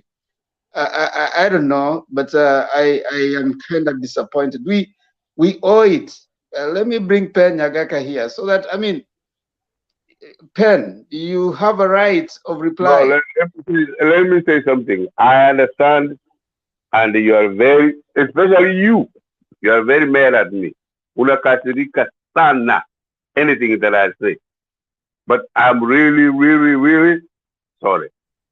No, Because Sikasiriki, I no, have, Pen. no, let me finish. Let me finish. I have to be who I am.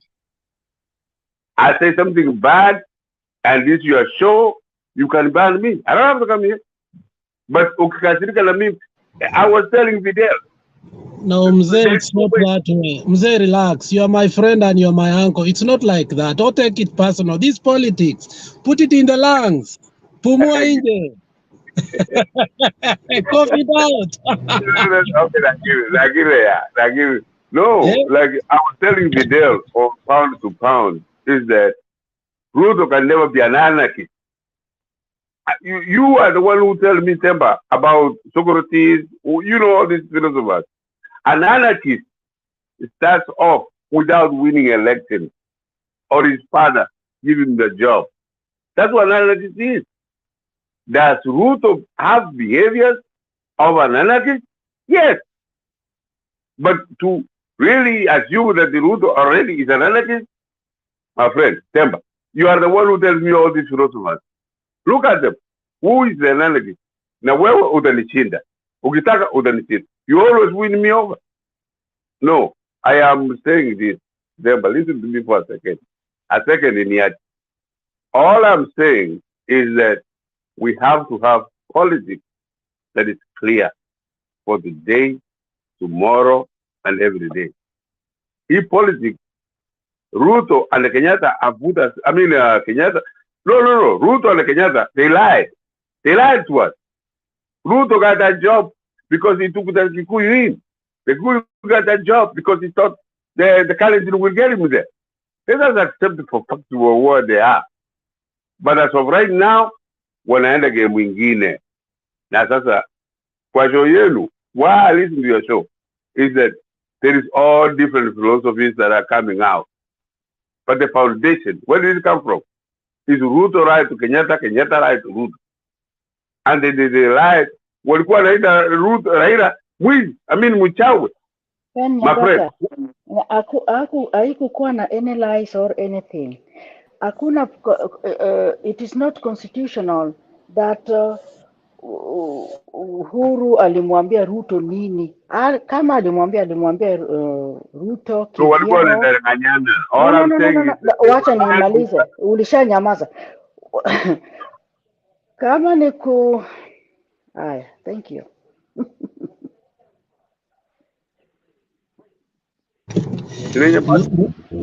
Mzee, it's Women's Week.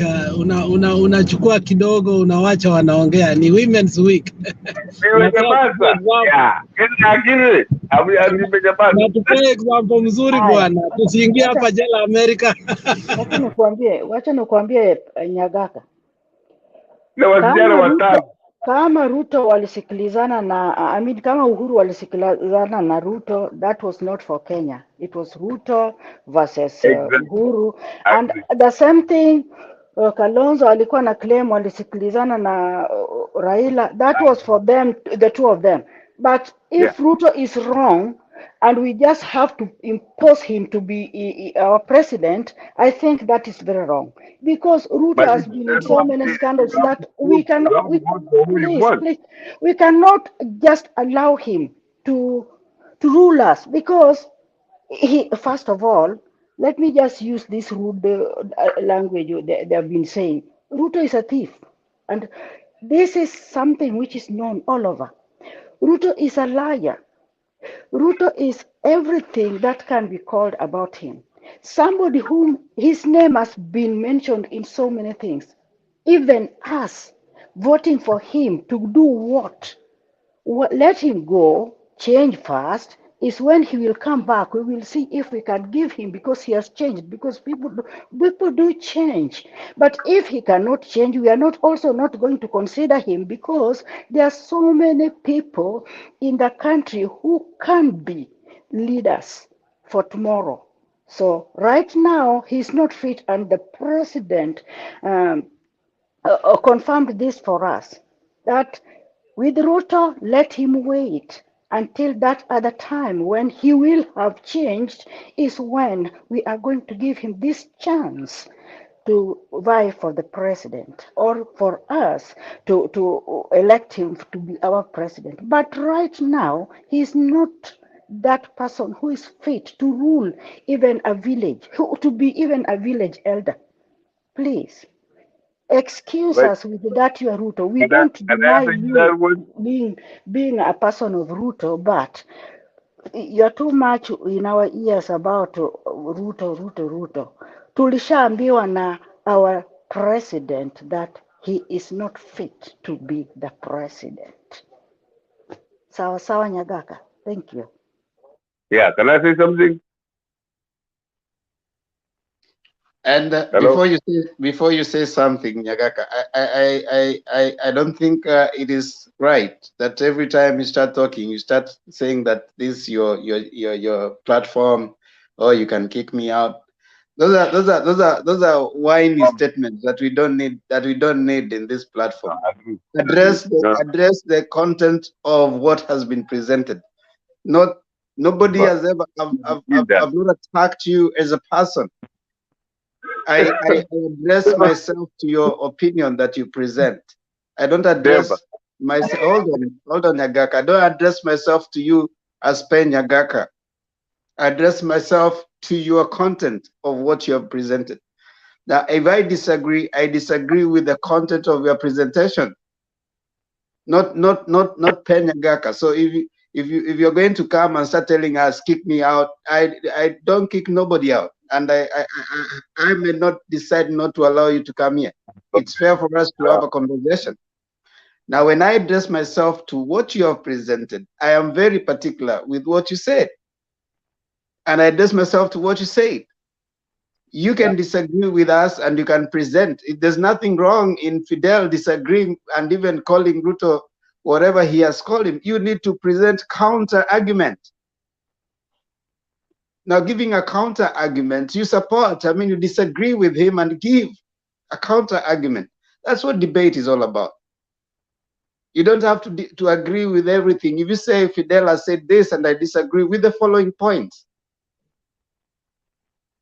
but telling us not to discuss him, I think you're also being unfair to us. You see, a minority, and simply because you are a minority does not mean that you are necessarily right. So you just need to present your views. If you disagree with what Fidel has presented, disagree with facts. And this notion that you come and start saying that for me, I just want Raila to accept Give us, your person has said the constitution, he's going to protect the constitution. Is that constitutional even to you? It is your kind of thinking that has destroyed the future of many young people who are now being harassed. Their bodabodas being cracked down because the economy is bad because of that thinking process. We owe it to our children to present to them this future because you have borrowed it. And that's why we are having this conversation. We are saying there are certain things, if we continue in that trajectory, we are going to find them in this situation, having this kind of discussion and blaming us for what we have given to them. And you seem not to have that kind of mind. I want to submit to you, Pen. You can come here every day, all you want. But kindly, if you're going to disagree with what you present, just give your counter arguments. You don't have to agree. As you always say, we don't have to come out of here being Azimio or being UDA, but give counter, make the person who is out there listening to you see you making a point. You don't just come and say, you guys vote for whoever you want. No. We know we are going to vote on 8th. Why do we spend time here? I like you as a person, but when you give your comments about certain political position, I get disappointed. And you remember me saying that I've decided I'm not going to be responding to some of the things you present. But now I'm getting more disappointed every day, especially for someone listening to you. Okay, you finish so that so that we move on. Yeah, I want to answer you. Because the last part you say, I am in I hope Alex is there, because I'm in a company of about people that are Alex age, about 5 of them, and we're buying land in the new city in Nairobi, but we're paying, each of us are paying 6,000, and all of them, they are 110 times ODM. When I come here and I listen to your show, no, this is rehearsal. But what you say to me, that's the reason why I come to your show. It's not anything else. It's an argument of what it is that we can do and where we can go. When I listen to my son Alex, wao ndio walikuwa wananitukana. You know, yesterday I apologized. Wao ndio walikuwa wananitukana. The video nilikuwa nawaambia nini, that's history. Let us not go there. But the reality ni wacha tusikizane ya kwamba kama Fidel was asking me very pointed sort of questions. Yoza mujibu. I can even take time off to answer him those questions. Hakuna kitu mbaya. Na huyu mama, I have no problem. Ile ninayo ni what I know and what it is that we should know. Hiyo tu. Atashinda. Nikishinda, nitashinda. That's what politics, or the argument of anything in the market, that's what it is. Is who can get the most people think that they were right. Some of us grew up in Moi time. You know what Moi did? You don't have to go to vote. You go to the line. And people are paid to go to make this line. So we have gone through a lot. Mimi, I am very glad, December, for your show. Now, all these guys that you know, Wakesa, Bernard, you guys know what you're doing. And I will not be. That's why when I try to run away from your show, I don't want to be a source of the negative thinking. That's when I say, if you don't want me in my show. But when Ogunishika, you told me right. You know, it's not like you have said that or you implied that. I'm the one who brought it up. But I'm sorry for that. Lakini, come on, Fidel, I have answers to give him. Because the argument of Kenya today is not yesterday. I give you an example. You were not here yesterday when I give an example of here Paseo na Okiki Amaya. These were projects. Like Kenya, Omoro Dinga is a project of Raila today. And he won. Temba, you were not here yesterday. Oh, Asiayo lost the game in the court. Guess what? When they came to vote, he won. She won. But that was a member from Kalachon. So let us really argue about what it is. We're not killing each other. Use the target. When I try to get myself off, it's like I don't want to go to place to make people mad at anyone kasirike kuju I'm a one hate. No. I want to nikija kwa tombo, you are happy to see me. Not like, hey, is that the guy again? You know, that's not why I come here. That's why I try to run. But to tell you the truth, let us talk the truth. If we lose, we lose. Nikishindwa mimi mwenyewe sitakata. Like I told you the other guys yesterday, when you guys go to Kepira, Alex tamwambia na arushe I will say those people. Nilinunua chakula mingi na I'm the one who lost. So politics is not win dead and the whatever. No.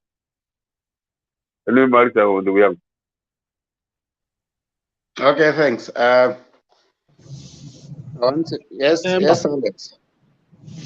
You know, Penny, you know, I can understand why Themba is disappointed. You know, for me, I can understand you because anyway, you're my relative. But sometimes I even wonder if you ever schooled with the greatest people in Kisii. You schooled with Walter Nyambati, you schooled with Fenadad Obure, and I will go on, Dr. Nyambane. And these are people who have made an impact, even though sometimes they are on the other aisle. When we speak with them, we still do. It is policy based. They want to convince you why they are on the other side, even though you are not on their side. You come here, you think that we are demonizing Ruto, yet you are not listening on what sides we are arguing from.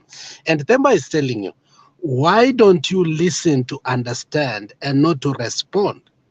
And some of these things, like for example, Sarah came here yesterday and said why he believes Ruto is a thief. And he convinced us. And we want you to convince us your point of view about Ruto, because we are not just hating Ruto.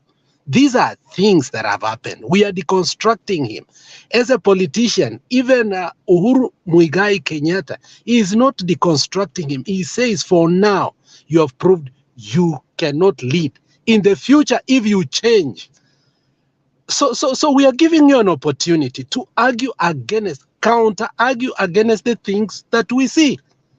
The corruption things, the allegations of murder, misappropriation, nepotism, so on and so forth. These are things that are there. Why can't you counter-argue them instead of having the geriatric syndrome all the time, saying one thing over and over and over, a redundant thing? I mean, you don't have to regurgitate all the time what it's like you're chewing card. You swallow, then you bring out something all the time. Don't chew the card here. Just tell us about this man so that we can talk about him. But you cannot just keep on thinking that we hate him. Nobody hates Ruto. For what purpose? He's our deputy president. But tell us, he has absconded his duty as the deputy president. He came to the United States and demonized our government. He went to the UK and lied that he was never part of the people that appointed the cabinet. And these are things that are on the record. And then yet you come here and start saying that we are demonizing him. The guy is demonizing himself. Why can't you salvage him with points? And we give you the opportunity. Go ahead, do it today.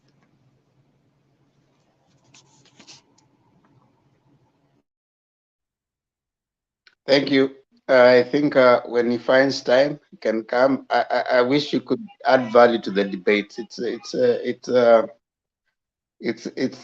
I get a little impatient now.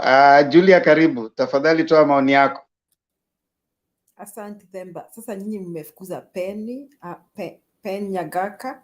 Yuko hapa, hakuna mahali anaenda. Pen hawezi enda mahali. Oh, I thought you sent him packing. Maybe he'll respond to us later. Now, I was watching this debate during the day, and I don't know exactly what the DP said about Bodaboda riders, but I was getting surprised by the UDA members that I don't know why they are on the side of lawlessness. I really don't understand. This Bodaboda thing is a crisis in the whole country, and I think I really want to point a finger to the present government and even maybe the previous governments, because what we need in Kenya is systems. Systems need to be put in place, and law and order. Now, those of us who are mature enough, when Michuki was there, I was working in Kisumu, and I think I had one matatu that was working, that is a Nissan. When Michuki just put in his laws, now, previous weeks he has been saying, I'm going to implement this, I'm going to implement this. You need to do this, you need TLB licensing, you need to have this in your vehicles, you need to have this capacity in your vehicles, your drivers need 1, 2, 3. And then Kenyans were took him as a joke or as a joker. Then that day that the laws were implemented, I am telling you, my vehicle was flying Kisumu, Maseno, Luanda, and I think there were only 3 matatus for 3, 4, 5 days. And being the Kikuyu I am, I can tell you that I got a lot of cash for those few days, because people could queue at the bus stop waiting for my matatu to go to Luanda and come back and collect them, because it was among the 3 vehicles only that had fulfilled Michuki's requirement. Now, if you look at the survey, if you see the survey about accidents during that time, the road accidents went down in Kenya with a very big percentage. Now, it was evident that people don't get into road accidents in Kenya because of shetani, ama uganga, ama nini. It is purely human error and human carelessness and lawlessness. Now, and if you see wherever Michuki went, he put systems. There's a time he was working in the environmental docket and he still put systems. Now, I remember when we went to the security docket, I come from Central Kenya, and Central really suffered from the Mungiki menace. And Michuki put the Mungiki under control. Wherever he went, he performed. Now, one other guy that has performed has put systems in place. We got to talk about this because we need systems in the transport sector, and we need to discourage this lawlessness, whichever side of the political divide we belong to. Now, the other person that has worked, and it is my prayer that one of these fine days I will see him as the president of Kenya, maybe after Baba, is Fred Matiang'i. I don't believe in voting for tribes. I believe in performance and results. Now, I was in the education sector when Fred went to become the Minister for Education. But before that, he worked in several ministries. I think he worked under something to do with media or something. Now, Michuki implemented the digital era in Kenya from analog. I can recall we had these TVs that were analog. And Michuki said, you got to do digital. And Kenyans wait and see thing, we did wait and see. And the next morning we woke up, all our TVs were blank. And we had to go to the Matiang'i style. We had to take his instructions, so we all went digital. Then came the education sector. Now, I came face to face with exam irregularities in Kenya. And exam irregularities in Kenya have run for several years. And I hope that a number of us who are younger than me are not products of exam irregularities. I think if you did your KCSE between 2010 and 2015, you need to counter-check your exam results. Either you were not fairly judged or you are overrated, because that's what exactly happened in Kenya. Now, so the exam irregularities in 2015, I can recall, I was a math teacher teaching math in a extra county school in Kirinyaga County, and KCSE paper 1 math was displayed on the TV by Citizen TV, and they said we got the exam with us. And the next day, the same questions appeared in the national exam. And the next boss was continued to refuse that the exam had been leaked. Then guess what? Michuki came to the education ministry. He put structures. He put structures to the point that he made the school principals, the supervisors, and answerable and responsible for those exams. And he made it clear that if there was exam cheating in your school, you, the school principal, you are going to be arrested and you are going to be the first culprit. Now, he put structures. He knew those who were leaking the exams. He knew that's where the systems were going wrong. He sealed the loopholes. He put structures. Kenyan kids forgot about exam cheating. And if they try to do that, it is because Makoha is not doing his job. So wherever Matiang goes, he works. And you can agree with me now, he's in the security docket. And we can see that we're really not afraid of Al-Shabaab. So in my view, we need about 10 Matiangs and Michukis in our country. Now, this Bodaboda thing is just structures. This should have been done a long time ago. We do not need lawlessness. We need structures. We need to know who are on the road. Are they licensed? Now, I like the debate that was here yesterday about licensing. I came to this country this is my 5th year now. I was already driving in Kenya. I had driven for quite some time. That means I was a licensed driver and I was a good driver. But I had to do the South Carolina driver's test. And my friends, I failed the computer test. I want to tell you that. I failed it. I did it 2 times for me to pass it. Yet I had been driving in Kenya for all those years. What does that tell you? Something's very wrong with our systems in Kenya. So, of course, I passed the road test, and the road test is very thorough. But how many people get driver's licenses in Kenya? How do they get it? Do you even need to go to a driver's school? Or do they just bribe those policemen? So we have problems with systems in Kenya. And the biggest problem is corruption, because we have corrupt government officers who are still working now under Uhuru and Ruto.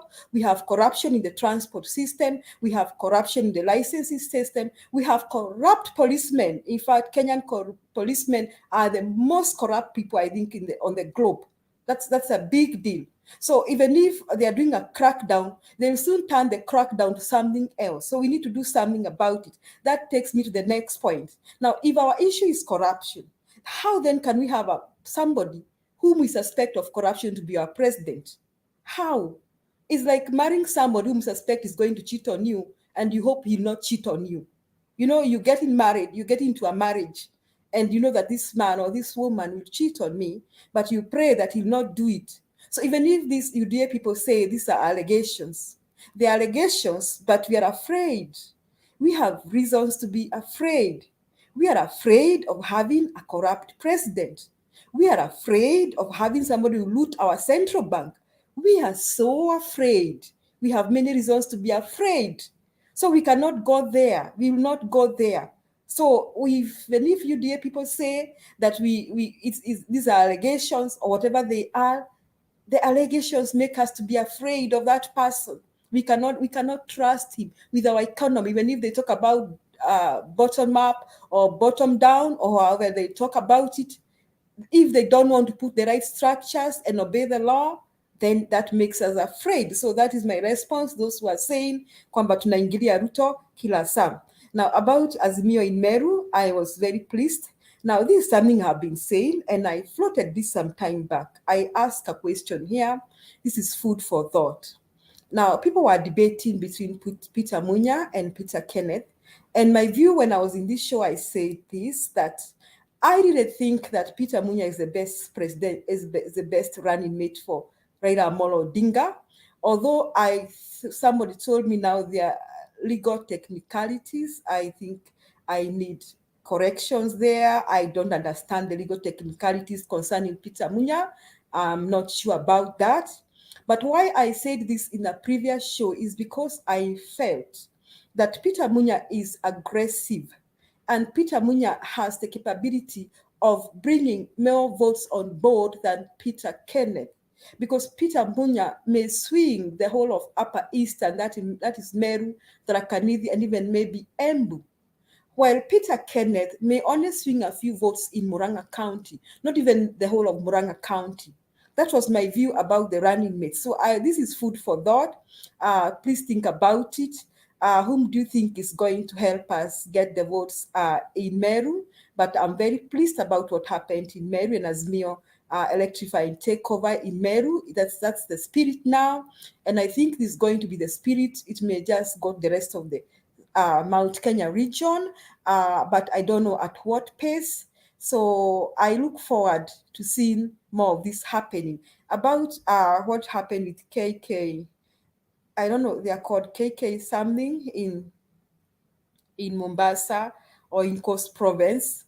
I pay little attention to those people because I don't like to spoil my day. Mr. Demba, tomorrow is Happy Friday. I do not want to spoil my day by watching KKA campaigns. Thank you, Demba.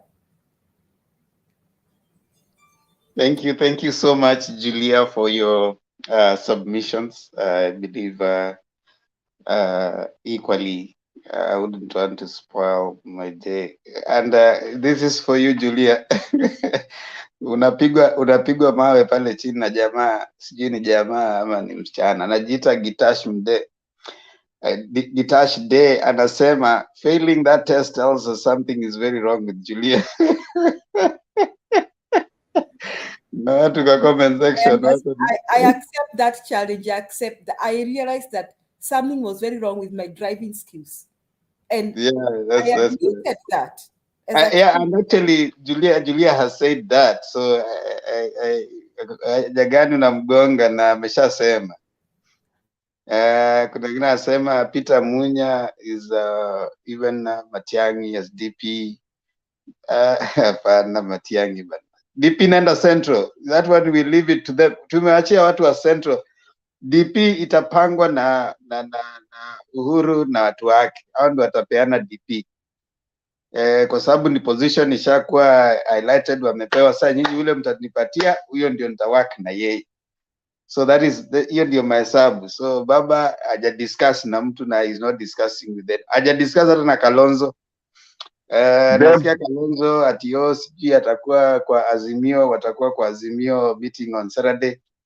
There's nothing yet has come out. So we wait and see and hear what is gonna come. Wacha tusikie wale wajaongea kama Sara, Duke, ndio tuanze kurudi sasa, tuchukue last comments kutoka kwa kila mtu. Sara, kuna mtu anatoa manini pale chini anasema kuna watu pale wanasema kwamba kumbe Sara ni mrembo hivi. Wachana maneno ya not nice, ako na propaganda. Wachana na not nice, ako na propaganda. Alex ametetea mtu wake, kwa hivyo acha tuache hapo, ndio tusivunje nyumba ya Alex, nyumba number 2. Haya, karibu Sara, toa maoni yako. Wacha Duke atoe alafu nitatoa. Haya, sawa Sara. Duke Omariba, habari gani? I'm okay. Why are you always in a fighting mood? That's how, you know, it may be my appearance. That's how I appear, not that I'm in a fight mood. Okay, so, karibu. Thank you so much. So, first of all, I want to start by agreeing with that what Themba said, that it's not a constitutional requirement or a must for you to commit that you are going to accept the results of the election. For instance, if the process is not fair and then you accept it, it's like you are working against democracy. For instance, if you talk about the scenario in 2007, it was a situation where votes cast were more than registered voters in some areas. So you cannot accept something of that kind. But going to the root cause of this is this one, is that we have been having statements where individuals are talking about deep state. individuals talking that we are going to rig this election. And that rhetoric has been coming from the side of Azimio. And one of the purposes of that rhetoric is to pose William Ruto so that he can say that I'm not going to accept the outcome of the election, and then they start a narrative that this person is not peaceful, is going to cause conflict. And that's what has compelled him to state categorical that despite the claims, despite individuals openly taking you can watch the statements, they are all over the media. Despite individuals saying that we have the system, we are going to rig this election, you cannot win, he has said that he will accept the outcome. And in this context, I presumably consider the outcome, the word outcome here is used to mean a fair process, where all protocols are observed. But going forward is that the question should be, if you disagree with the outcome, will you follow the required process or the constitutional part in raising your grievances? That should be the question, not whether you accept, but whether you will follow what the constitution says. So you go to court, or you start a demonstration, which is peaceful, not a demonstration where individuals are killed or properties are panned. For instance, what happened in 2007. And what serious is this?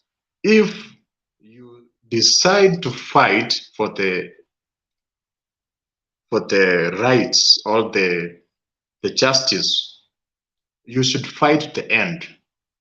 It's not a scenario whereby you fight a war halfway, where some individuals die, and then you gang with the person who you are saying is the evil, and you don't even address the fundamental issues which were causing the conflict, which was the case in 2017, where, for me, in 2017, I was a NASA person, and we believed that the victory of Raila Odinga was stolen. And we started a fight for justice so that we can have reforms. But when we are fighting the cause, an individual comes and you gang with the E4 without having any consensus or agreement, for instance, whereby the government can say it's illegal for askaris to shoot to individuals who are demonstrating peacefully. So that's the issue which comes in. Now, moving from that, we're talking about the statement which is seen here that the government should be disbanded along with the crackdown of the Bodaboda. So I disagree with that. But the Bodaboda menace is a creation of the government or the administration. The administration is not working. When the administration comes in and tells us 70% of the Bodabodas are not licensed, they don't have driving license there, motorbikes are not licensed, then it means that we have individuals who are not working. Actually, individuals should be moved out of office and judged with negligence of their responsibility. But also, as there's somebody who talked about, Julia said about corruption, that's also the main cause of the problems we have in the transport sector. If you are stopped with a policeman today, a policeman will be happy if you have a mistake, so that you can give him a bribe. So that, and the bribery of the policeman is organized, whereby you find the policemen have to take some amount to the OCPD, and that money moves up even to the senior officers within the sector, and even it ends up to some government individuals. For instance, my friend opened a wines and spirits shop, and he was having everything, the license and everything. But he was told that you have to give 200 to police officers every evening. So a police officer comes and you give him 200. And you have all the license, you are following all protocols. And when that guy refused, the policemen came with some fake judges that you have fake alcohol, and they took like a lot of stock of it from him. So corruption also is a key issue, which is making the Bodaboda industry to be the way it is, because you find that we have all the traffic officers in the road every day. So, and those motorbikes are passing there every day. So today, you know, the problem in Kenya is whereby we find there is an issue which happens. For instance, that unfortunate event where that lady was harassed. Then the government start to pretend that it's working hard, and after 1 week, that's over. But it should be actually like cutthroat. If that was the norm, that you have to have the license, otherwise you cannot pass through the road, drought will not be having insanity which we have in Benin. No. Also, my last submission is this. I want to talk about the issue about William Ruto not talking about corruption. And my statement says, actually, one of the reasons, let me put it this way, in political science, for you to get power or to be voted in, you have to work with the circumstances at the ground. For instance, those who are in the developed countries, if, for example, you come back to Kenya and you go to your rural areas and you want to contest maybe to become an MC or an MP, individuals must queue and you give them money. It is bad, but without doing that, you cannot be voted in. But what should be done is that when you have been voted in, you must work hard to change that, so that you educate voters, also you empower them economically, so that they see no sense or they become against people being given handouts.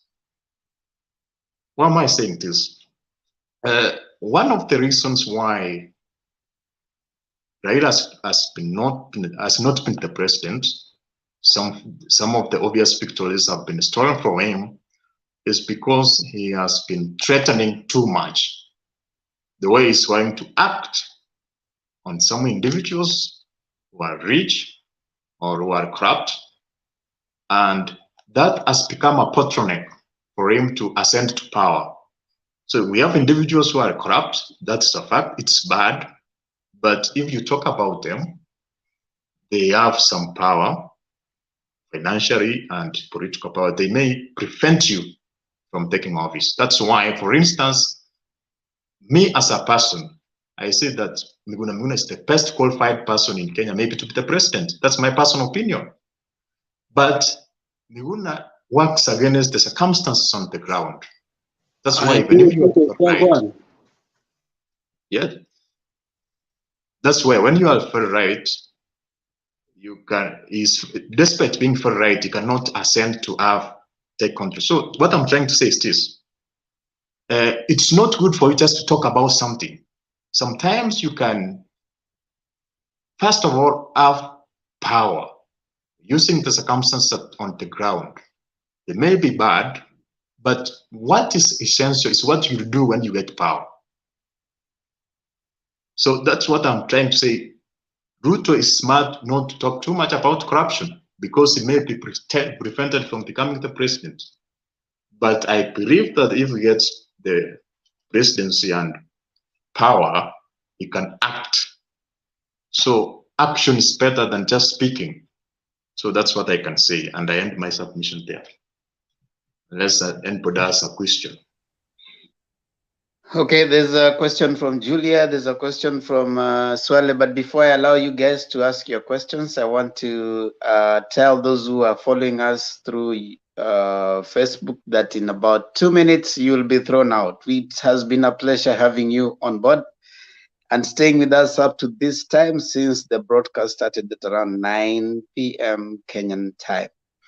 Indeed, we cannot take it for granted that we always appreciate your comments. We appreciate your viewership. Kindly remember to subscribe to Motembei TV. And I'm informed that if you're not subscribed, your comments may not appear on the comment section on YouTube. So you must make sure that you subscribe for your comments to appear on the YouTube section. So subscribe.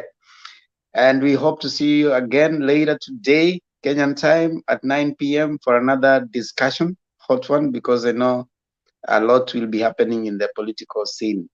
Now that the deputy president is back in Kenya, a lot is likely to happen. And of course, we have Oka having their signing in. We have Azimio in Kisumu. We have the Kenya Kwanza in Bungoma, and so on and so forth. Kindly remember to learn and also keep your vote.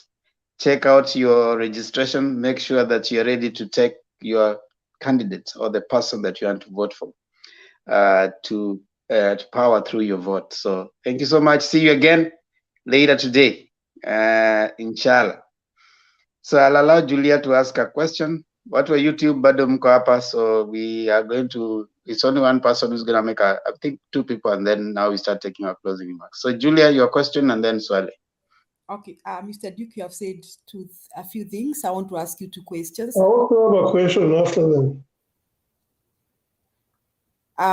One, you have said Raila Odinga has been losing elections because he's so talkative against corruption, and he keeps on threatening that he is going to arrest people, jail them. So are you trying to imply that majority of Kenyans are okay with corruption? That is why they vote against Raila Odinga? Because it's not the few people who indulge in corruptions that got to vote, it's Kenyans who got to vote. So are you trying to imply that majority of Kenyans are okay with corruption, and that is why they vote against Raila Odinga? Second question, you have said that Ruto is playing his cards, that's why he doesn't want to talk about corruption. Now, are you convinced that Ruto will fight corruption when he gets to power? And if you are convinced, be categorical and give at least illustrate 3 reasons by describing Ruto's character, achievements, and all that, why you think or why you are convicted that Ruto will fight corruption. So my questions are 2. Is it that you believe that majority of Kenyans who vote against Raila Odinga are pro-corruption or are okay with corruption? That is why Raila has been losing. And 2, are you convinced that Ruto will fight corruption? And if you are convinced, can you illustrate from what you can say about him and be categorical? Like I was demonstrating, I said Matiang was in education ministry. He fought exam cheating. He installed digital technology in TV. And I was talking about Michuki and transport ministry. I was very categorical. So I don't want you to beat around the bush. I want you to be categorical in explaining how you think Ruto will fight corruption. Okay. First. Okay, just write them down so that now you answer all of them together. I can keep them short. Hold on. Just write them somewhere. Keep them short. Swale, keep it short. Thank you so much, Themba. Good morning, everybody. Okay. Duke Omariba, have you ever, did you see one day Ruto was in live TV in an interview saying that when he takes over the government, there will be no corruption because there will be no money to be stolen?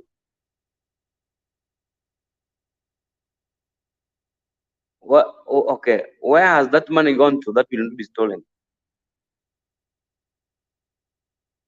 Number 2, were you in Kenya in 2013?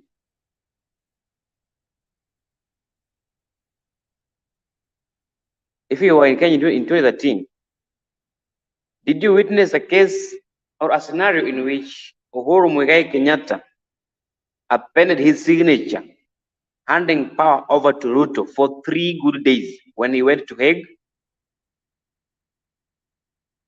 Do you know what happened during that time?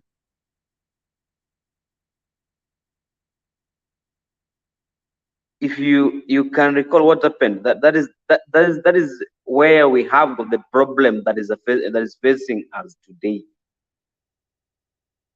What happened there are secrets between Ruto. Ruto himself, he know what he did by appending signatures on some of the documents. So those are the problems that we are facing at the moment. And remember, when the stamp of the presidency has been made, nothing can be done. So if you are supporting somebody, know whom you are supporting. Thank you.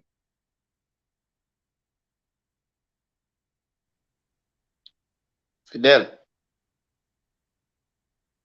aya jibu hizo alafu tuendelee. Okay, I start with what Julius asked us. That Tema, I'm here. Can I ask just one question so you can answer it all?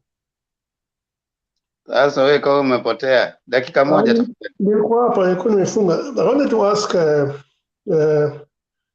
this guy, Duke, that he just said that Ruto does not have to talk about things that he's going to do, you know.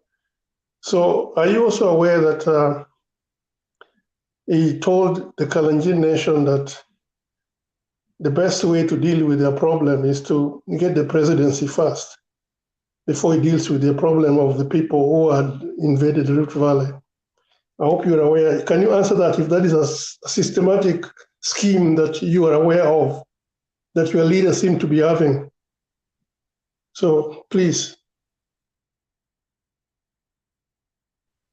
Okay, now I want to, starting with Julia, does I believe that the majority of Kenya are against Ruto, against Raila Odinga because he's talking too tough on corruption?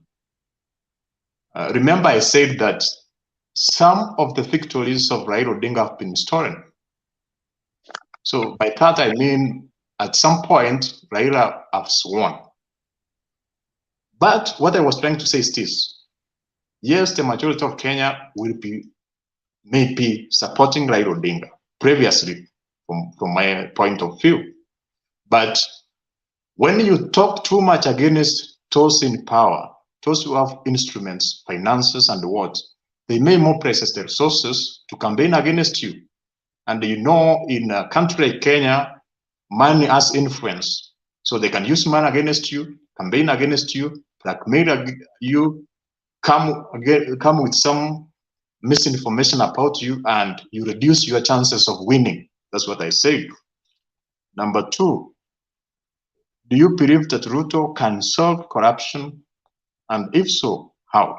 Number 1, yes, I believe Ruto can solve corruption, because if what I believe for somebody, I believe that corruption must be solved from the top. You cannot PMC and solve corruption. You as an individual can solve corruption. We must have a powerful president who can command the policies from the top. So if president becomes the president, he will have all the instruments of power, and he can use those instruments of power to implement policies like fight against corruption. For instance, if Raila takes the presidency, for me, I feel that we have a lot of individuals who are executing the current status we have in the country. And those individuals are going to retain their positions, their political powers, especially from, I believe, most of cartels and those who have plundered the resources of this nation are from Mount Kenya.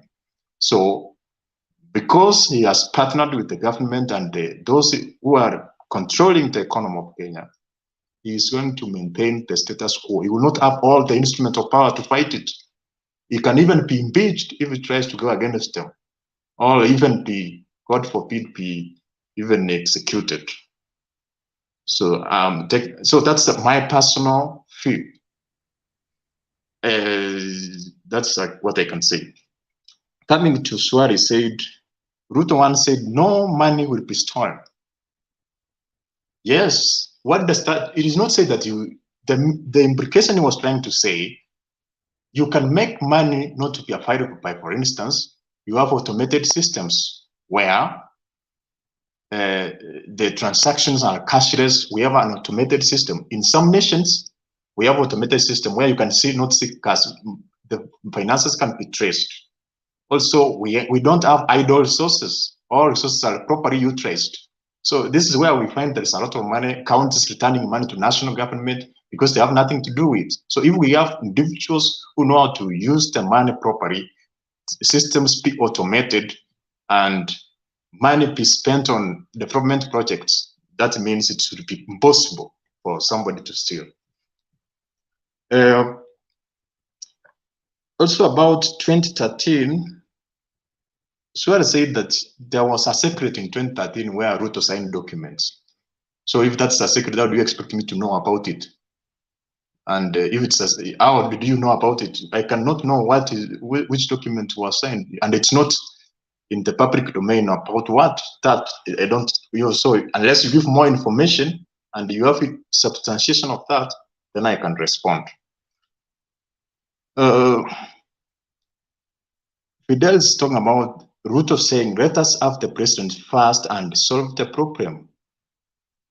Maybe for me, I did not hear that statement from him, but what I can interpret me as a person, objectively, is that if you get the presidency and you have instrument of power and you want change, you can do good changes so that the problem of Kenyans can be solved across the country. So that's what I can see.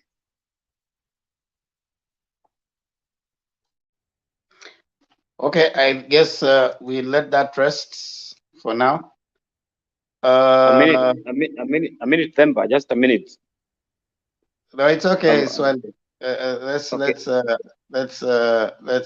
it rest for now. We can just a minute, just a minute. Sorry, I'm leaving. Duke, if I come back to you concerning your statement that you just made about Raila talks about attacking those in government, that has made him not to ascend to power. Do you think that will again apply to Ruto? Why can it apply to him? Because he's not attacking them. Haven't you heard him talking about corruption and taking their resources? As he haven't says, haven't you heard Ruto abusing the government? Haven't you heard him abusing the government, those in the government, the authorities, attacking them with all sorts of many awards, doing on other things? My friend, all those that Raila had been doing, all those that Raila had been doing are the things Ruto are doing now. Don't you think that will work to him? I disagree with you because nowhere has Ruto said he will actually take the properties of some individuals or say they can execute some individuals. It's you from Azimio who have been accusing him of not talking tough on corruption. Now you want to say that he's talking tough on corruption? All about giving threats? So don't have double standards. Themba, can I also add something about for this? Okay, let it rest. Themba, let me add just a little question for this Duke. No. It's okay. Please, a short one, please. Okay. Can I? Mr. Duke, do you think the topic people are talking about is that corruption, which is a menace in Kenya? Do you want to tell us that these people who are vying for presidency should not mention about the menace, something which is really disturbing the entire country. And that is why Ruto can win, because he's not mentioning that. And yet we really want to know, what good are you going to do for us? What good are you going to bring on the table? Fight this thing first, is when we can know that surely we are going to be at a good position for our economic growth. Please, do you want to tell me that this menace should not be talked about? First of all, I agree with you that corruption is a menace in Kenya. But just talking about it is not solving that menace. It needs to be solved with action. So let action speak louder than words. What I was saying is I was talking about politics of ascending to power. That's why I was talking about you have to use the circumstances at the ground for you to ascend to power. So if you are very honest and you are very right, the way Miguna is, actually I'm a very strong follower of Miguna. Very right, very straightforward. It can be very difficult for you to have political power. So you have to combine two. There is a strategy of getting political power. Otherwise, without getting political power, you can never solve anything. You can be talking right, but you can never get the political power to do anything. Just being on the right side of the coin by words. So it's about, first of all, working with the circumstances on the ground for you to ascend to power. And when you have power, you can do something. You can bring change. You can do action. So I am talking about corruption is bad, but solving is not just talking about it. Okay, I think we'll let it rest for now. Yes, Sarah, are you ready now? Yes, Duke aki akiongea ananichokesha akili. Anyway, Duke, you are the one I've been waiting for 2 days. I said nitapambana na wewe. I don't know whether you were here yesterday, but for those who were here yesterday, I illustrated cases in which the Ruto has been involved, corruption cases which Ruto has been involved. I illustrated them fervently and categorically. You're saying no action has been done. In all those cases that I mentioned, action has been done, and he gave response in his defense. How if at all you give a response in your defense, that means you are guilty as charged. And honestly, his defense reasons were very, for lack of a better word, petty. Anyway, I think Duke amekasirika tu na Raila, ako na makasiriko madogo tu na Raila, because I don't understand you completely. You were saying you are NASA, now you are with Ruto simply because Raila decided to go with Uhuru, which is he did that for unity. You know, you keep on saying that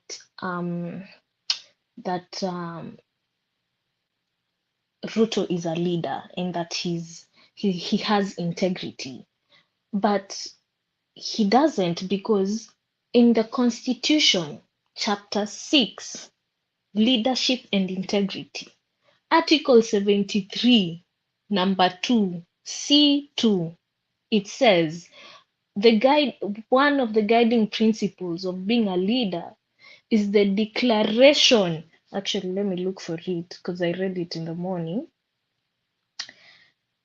Yes, it's the declaration of any personal interests that may conflict with public duties. Uhuru did that. He expressed what Ruto was doing.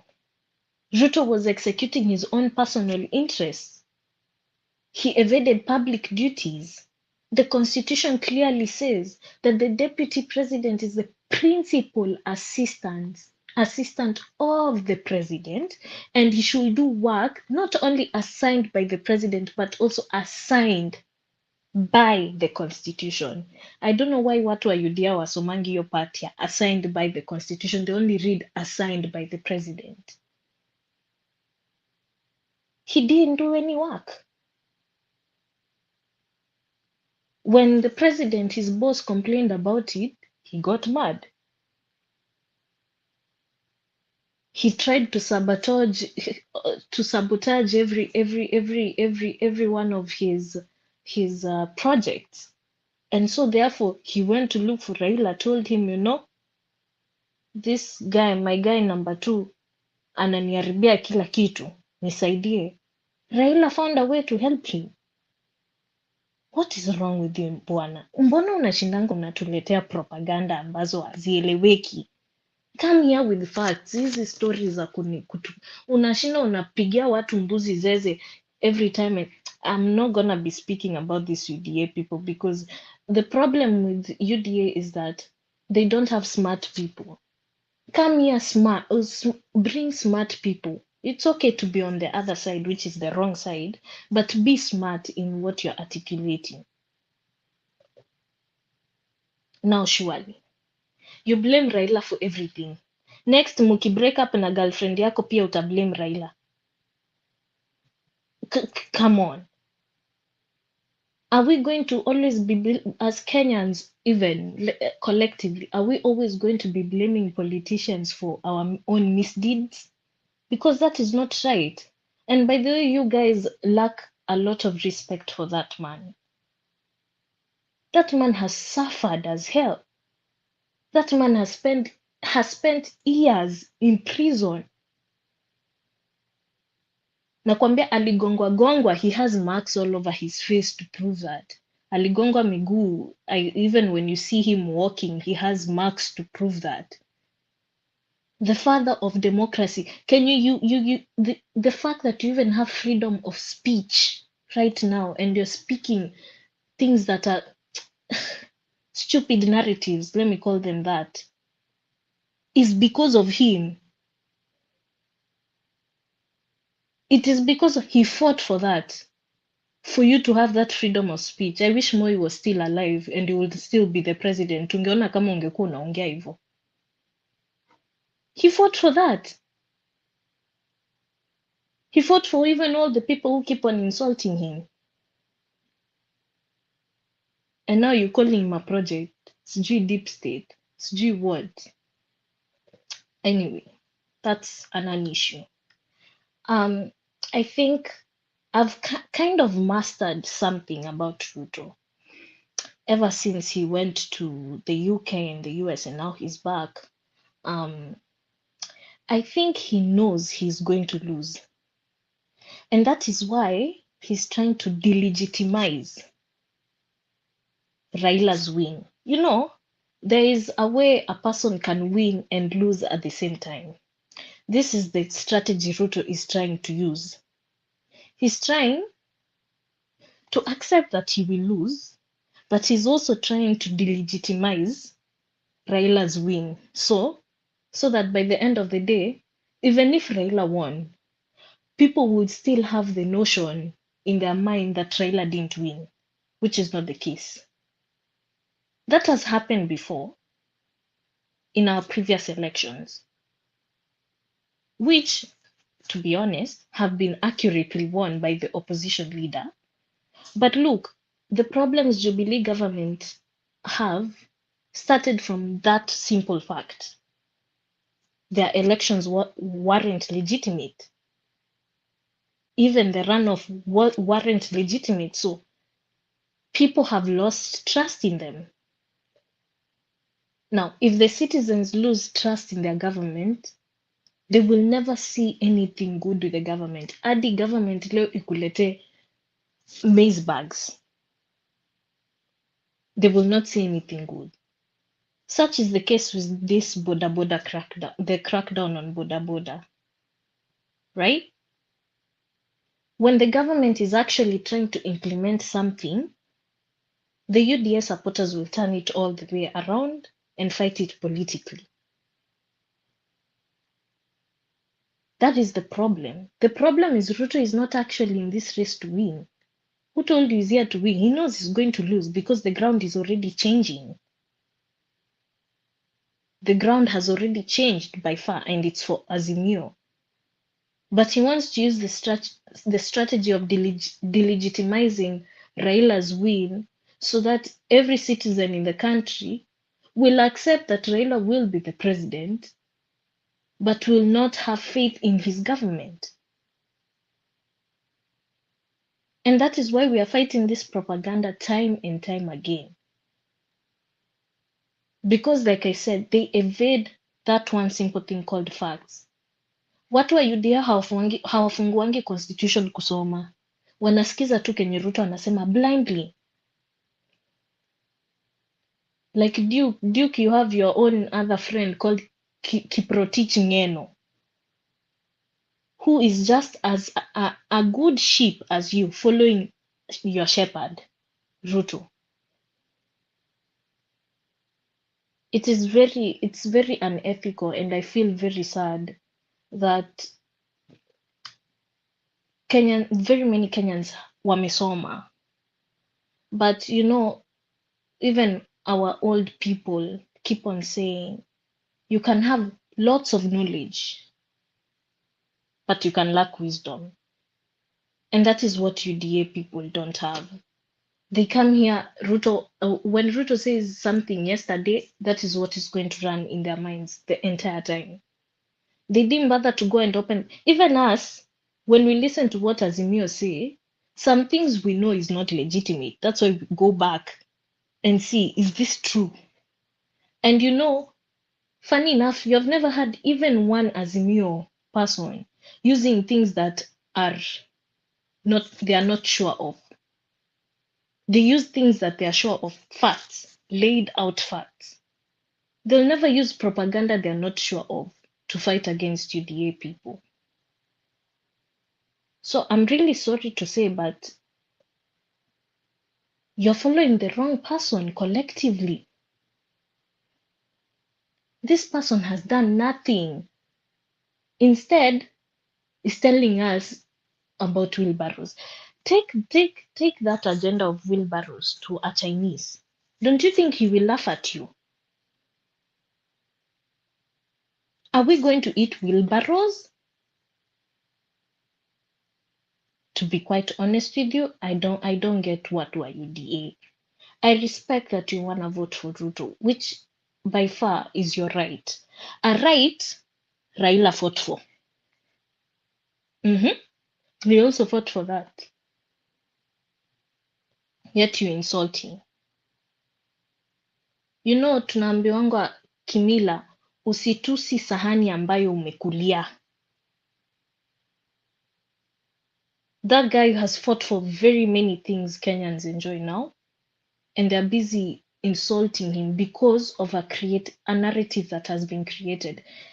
Hadi nyinyi hamjiulizangi swali, how can one guy, just one man, be bad 50 years of his life? Kwani he never changes? He can't be always bad 50 years of his life. And that's the narrative what UDA have created.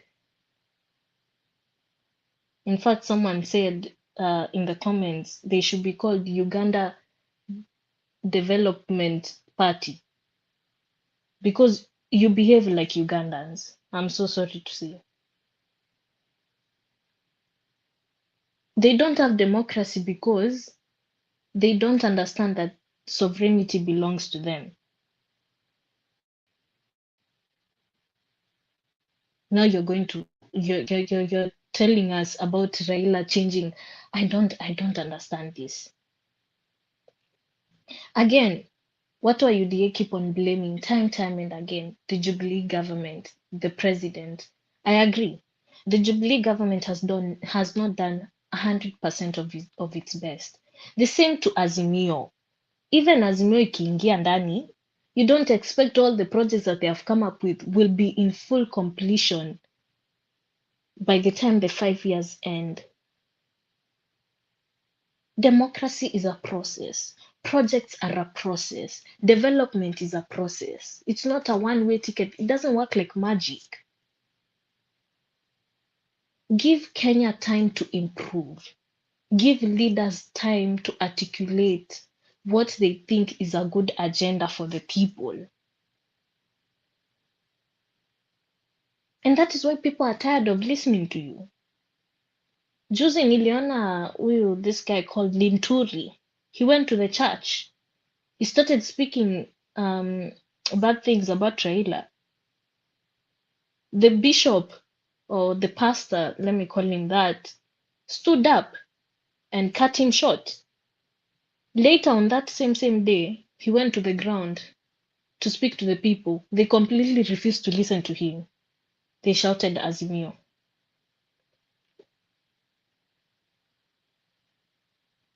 So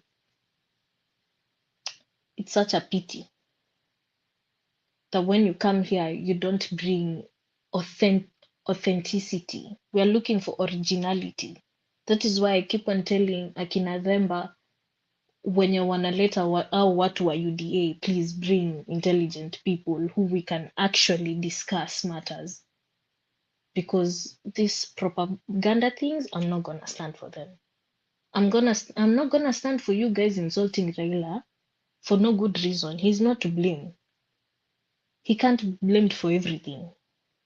Sometimes you have to own up to mistakes which Ruto hasn't done. Now, Thank you. Ruto returns. I hope he's gonna be called by the IEBC, and if he doesn't, surely we'll know there is a problem. Because Sabina Chege was called, he should also be called out. So apart from that, there is nothing more I can add. Thank you. Thank you. Thank you so much. I know she said a lot, and I would wish we would love to continue, but I think we need to reflect on what has been said. And I can see comments after comment after comment. Masio Menge, Sarah, you think Ruto supporters are foolish? This politics, sometimes it's unexplainable, just like Trump supporters. Well, you know, I think Sarah's submission is that we haven't seen someone who has, according to her, who has proven something different. So probably in her words, probably as time goes by, we'll find someone else who will come and prove otherwise. But at the moment, the status quo remains. So Mercy, it's okay. Now, because of time, I think we've been here 8 hours. We want to finish. We are not bringing any more people. We are not bringing any more people on the studio. We just want to. Swale has not spoken. No, Swale told me that he's going and he's here. I don't like people who lie to me. No, he didn't lie. The show is good. He lied to me. He told me I'm asking this and I'm going, and he's still here. So in every action, there's reaction. That's the law of life, the natural law of life, right? So I'm not going to allow him to speak. I'm not going to allow him to speak, but he's going to give his closing remarks. So let's give our. Themba leo umekasirika. Wacha kukasirika. Forgive him and let him speak just shortly for 1 minute. I don't. Let him speak. Forgive him. Let him speak for 1 minute. Forgive him. Let him speak. Yeah, let him speak. We want to hear what he says. Thank you. Sasa unajua, you guys are behaving badly. Munavunja. You can't break the law to make the law. So, we are asking for your amnesty, Your Excellency. Thank you. You know, one thing about democracy is this: you have minority can be heard, but majority have their way. So, at this case, I'm the majority because I have the power. Swale to speak, say nay, nay. The nay takes it all. You cannot be the referee in a game you're playing. Now, we must finish. I know really we can never exhaust on all the topics fairly. It's not because I don't want Swale to speak, but we cannot exhaust in all the points. So we want to take our closing remarks. Kindly allow us to have our final remarks. I'll give us 2 minutes, each of us. And I will start, I'll start with Ziana, then Alex, then Swale, then Duke, then Sarah, Julia, then Maggie. We are not admitting any more people in the studio. Wacha tumalize na hawa 8 wako hapa, so that we would love to please, but you have to leave. Kesho pia ni siku. All right? So let's start with Ziana, dakika 2 tafadhali. Asante sana Bwana Themba kunipa nafasi tena. Nawashukuru nyote mlioko hapa kuwaona wakina Sara, Alex, Themba, Julia na Maggie. Mimi kile nawaomba wa Kenya ni kupiga kura ile ya kisawasawa. Mpige kura sawasawa ya kumchagua yule atakayeongoza vizuri. Sana sana nawaambia kana kwamba ugatuzi uliletwa. Kwa hivyo tuchague MCA, MP, Senator na Governor. Wale wazuri, wale watakao msaidia Raila. Ndio kusiwe na wasiwasi. Popote ni sawa. Ukipenda kubaki na Ruto, hata wengine tunafaa kuwawacha huko. Pande hiyo nyingine tukiwa tunaenda Canaan. Sio wote walifika Canaan. Kwa hivyo naomba wenzangu, sisi sote ni mandugu, tushirikiane. Amani, umoja na upendo. Asanteni. Asante sana Princess. Anita, mimi sina makasiriko, siasa siwekangi kwa roho. I get disappointed at times, but sina makasiriko. So usiwe na shaka. Alex, dakika 2.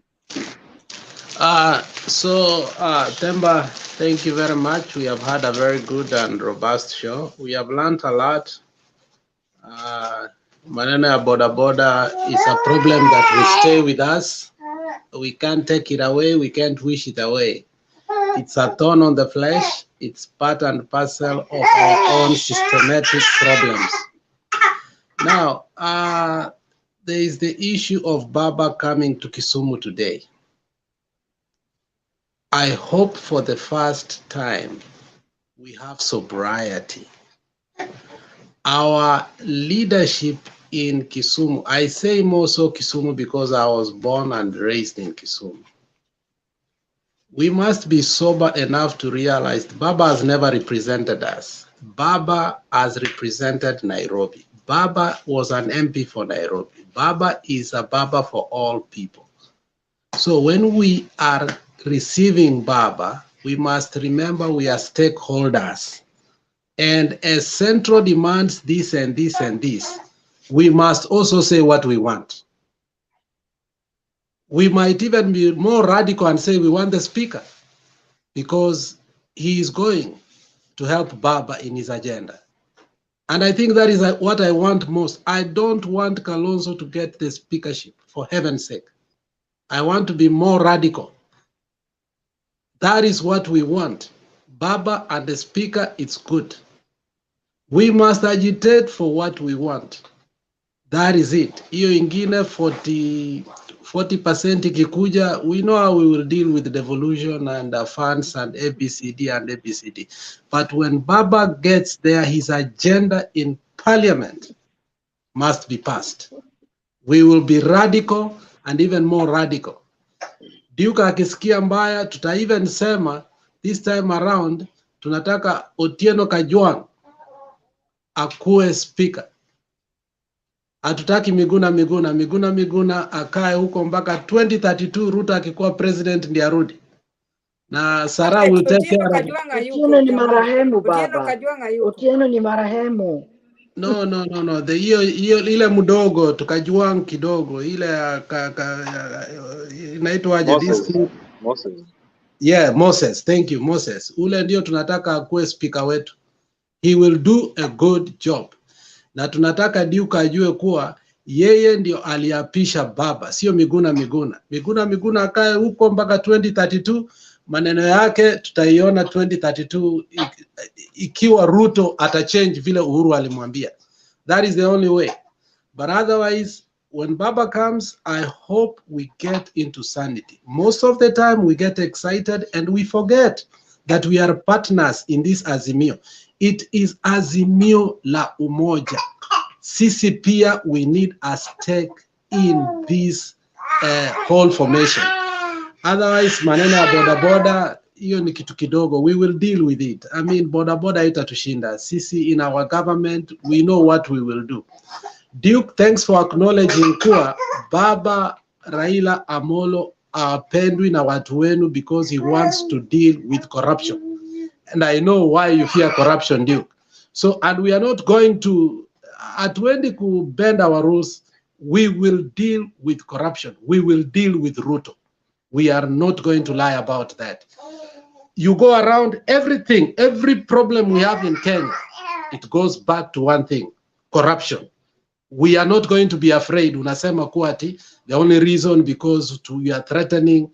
No, we are not threatening. We want to get our country back. 5 years only, and Baba will put that country into progress. Thank you very much.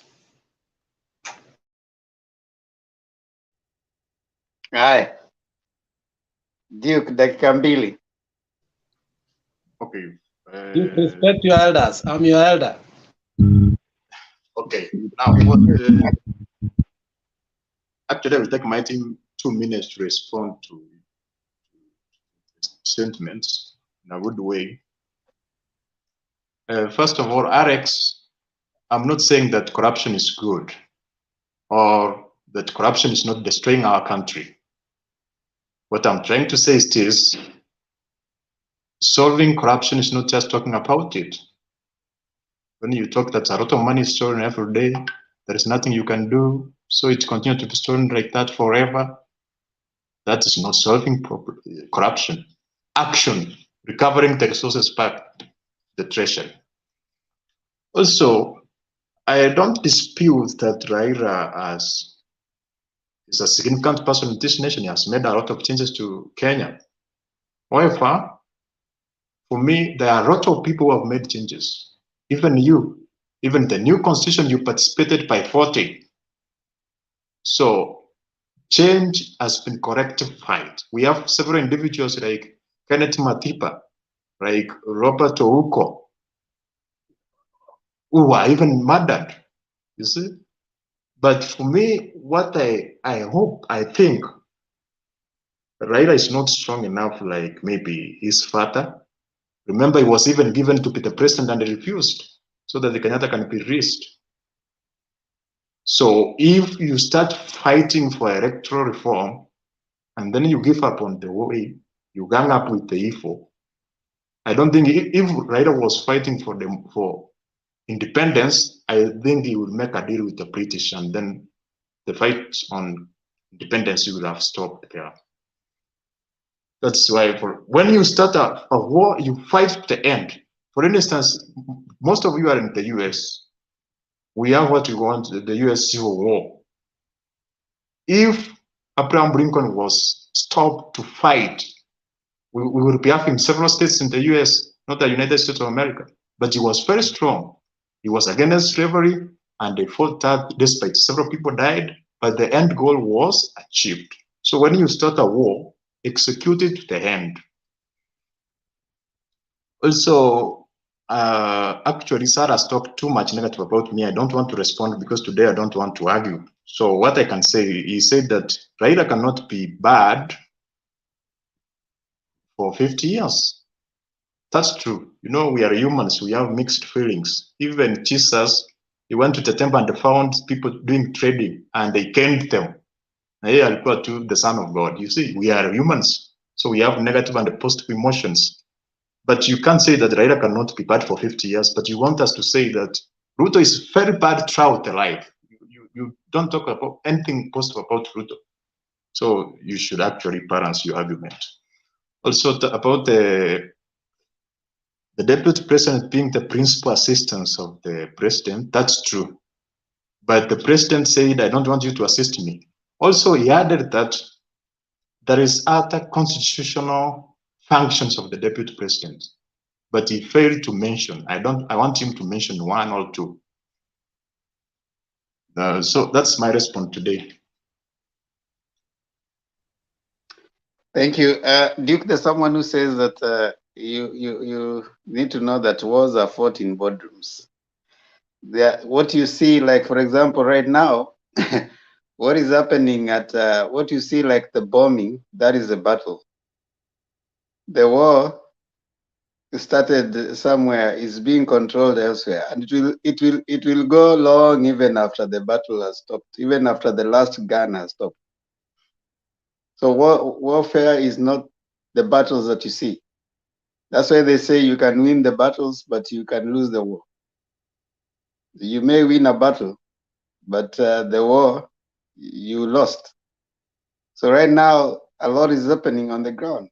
We need to understand that. Like you can exchange with someone and think you have won, but that's just a battle. But the war continues. So that's just a concept of strategic and security studies that you may understand. I heard you talking about political science, so I thought that is part of an understanding that you may have come across at some point. Sarah, dakika mbili.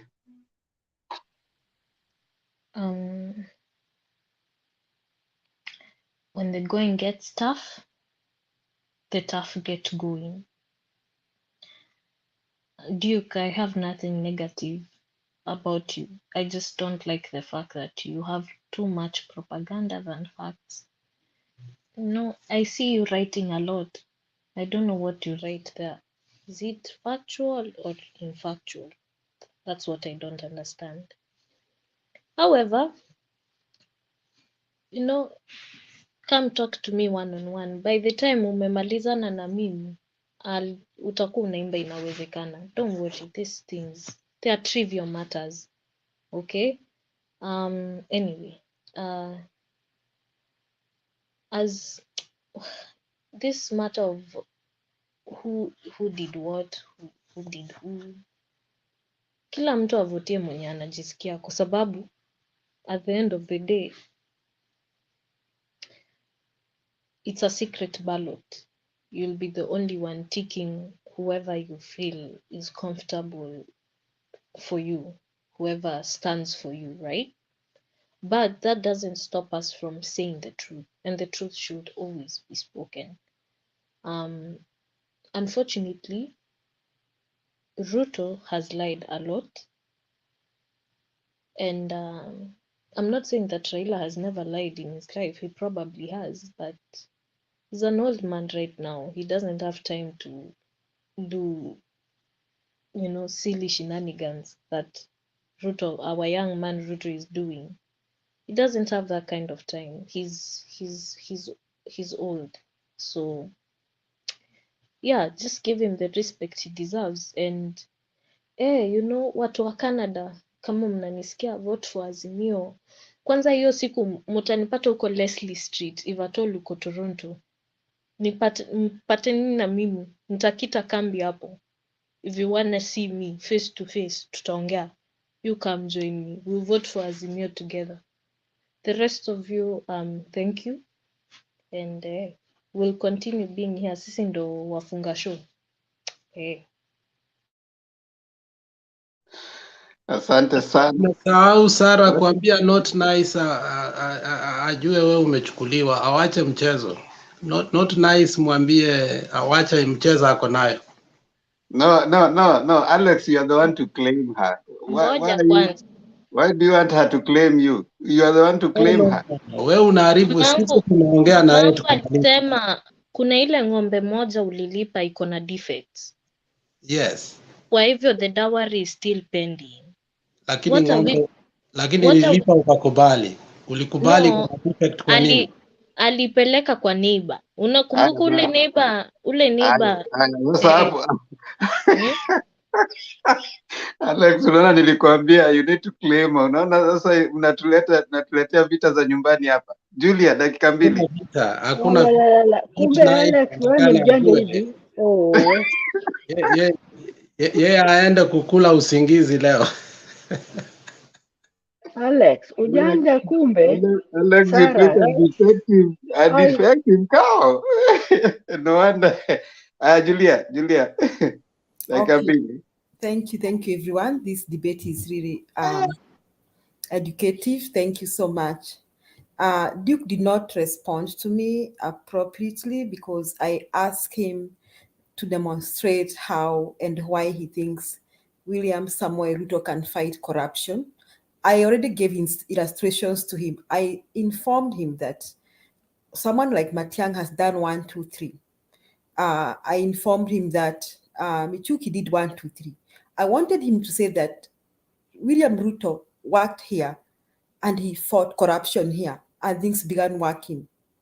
I wanted him to say that.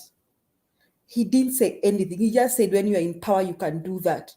If he could not, he was in power already. He was in power for 9 years. And when he was in power, we've just had negative things, Mr. Duke.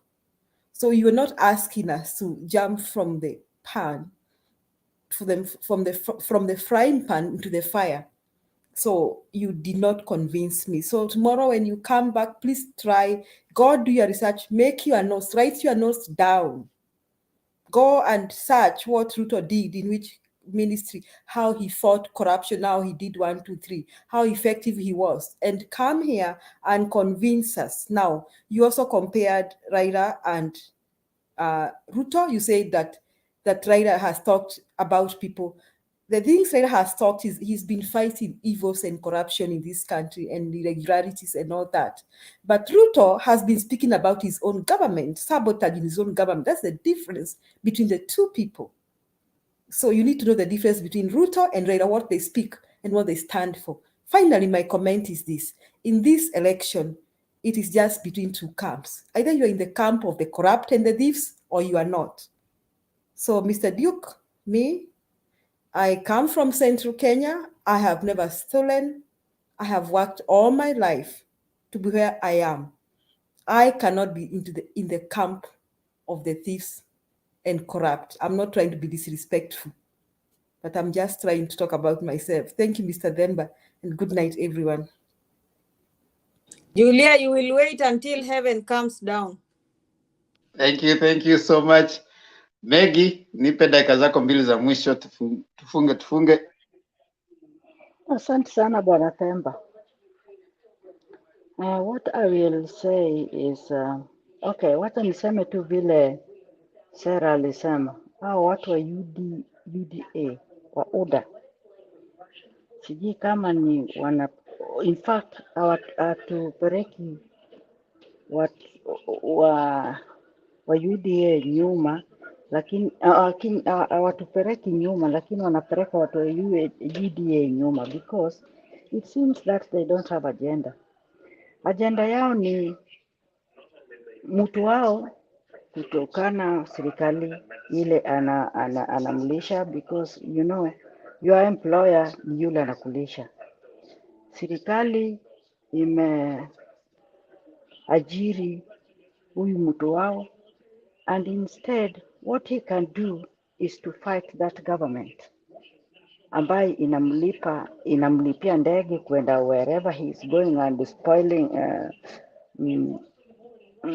talking bad about the government, talking bad about his boss, talking about his people in Kenya. So watu wa UDA sijui ni nini wanaona. Kama Duke ni kama yule mtoto unajua huu mtoto wangu huwa ibanga sukari na anakula sukari. Sasa unamwacha in charge kwa watoto wao, chunga hii sukari, mtoto asifanye nini. Unajua hata sema fulani aliiba sukari kwa sababu yeye pia anaiba sukari. Yeah, unajua kuna watoto wa aina hiyo saa zingine.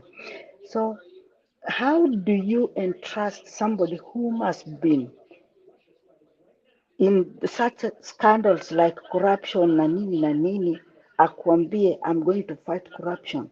And how do you expect him to fight corruption and yet he is also been named in corruption issues?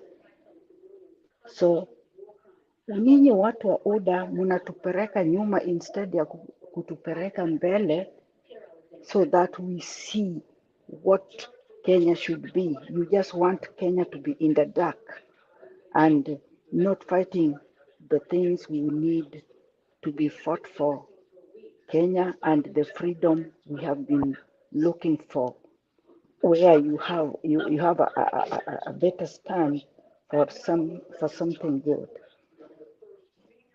But what I can say for my closing remarks, things are not going so bad.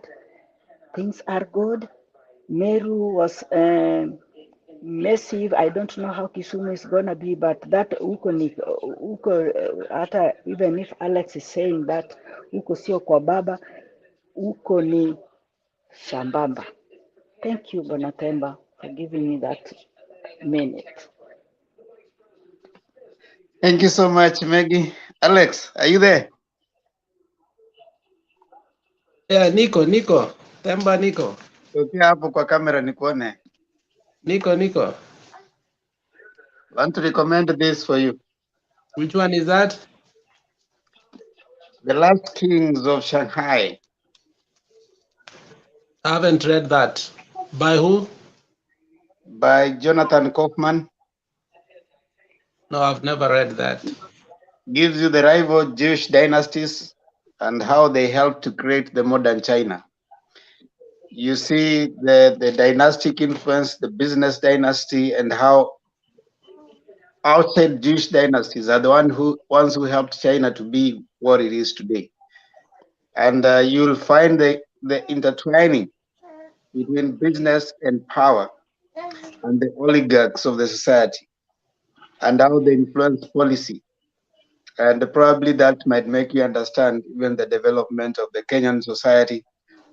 And probably it will give you a grim picture of how democracy is just a farce.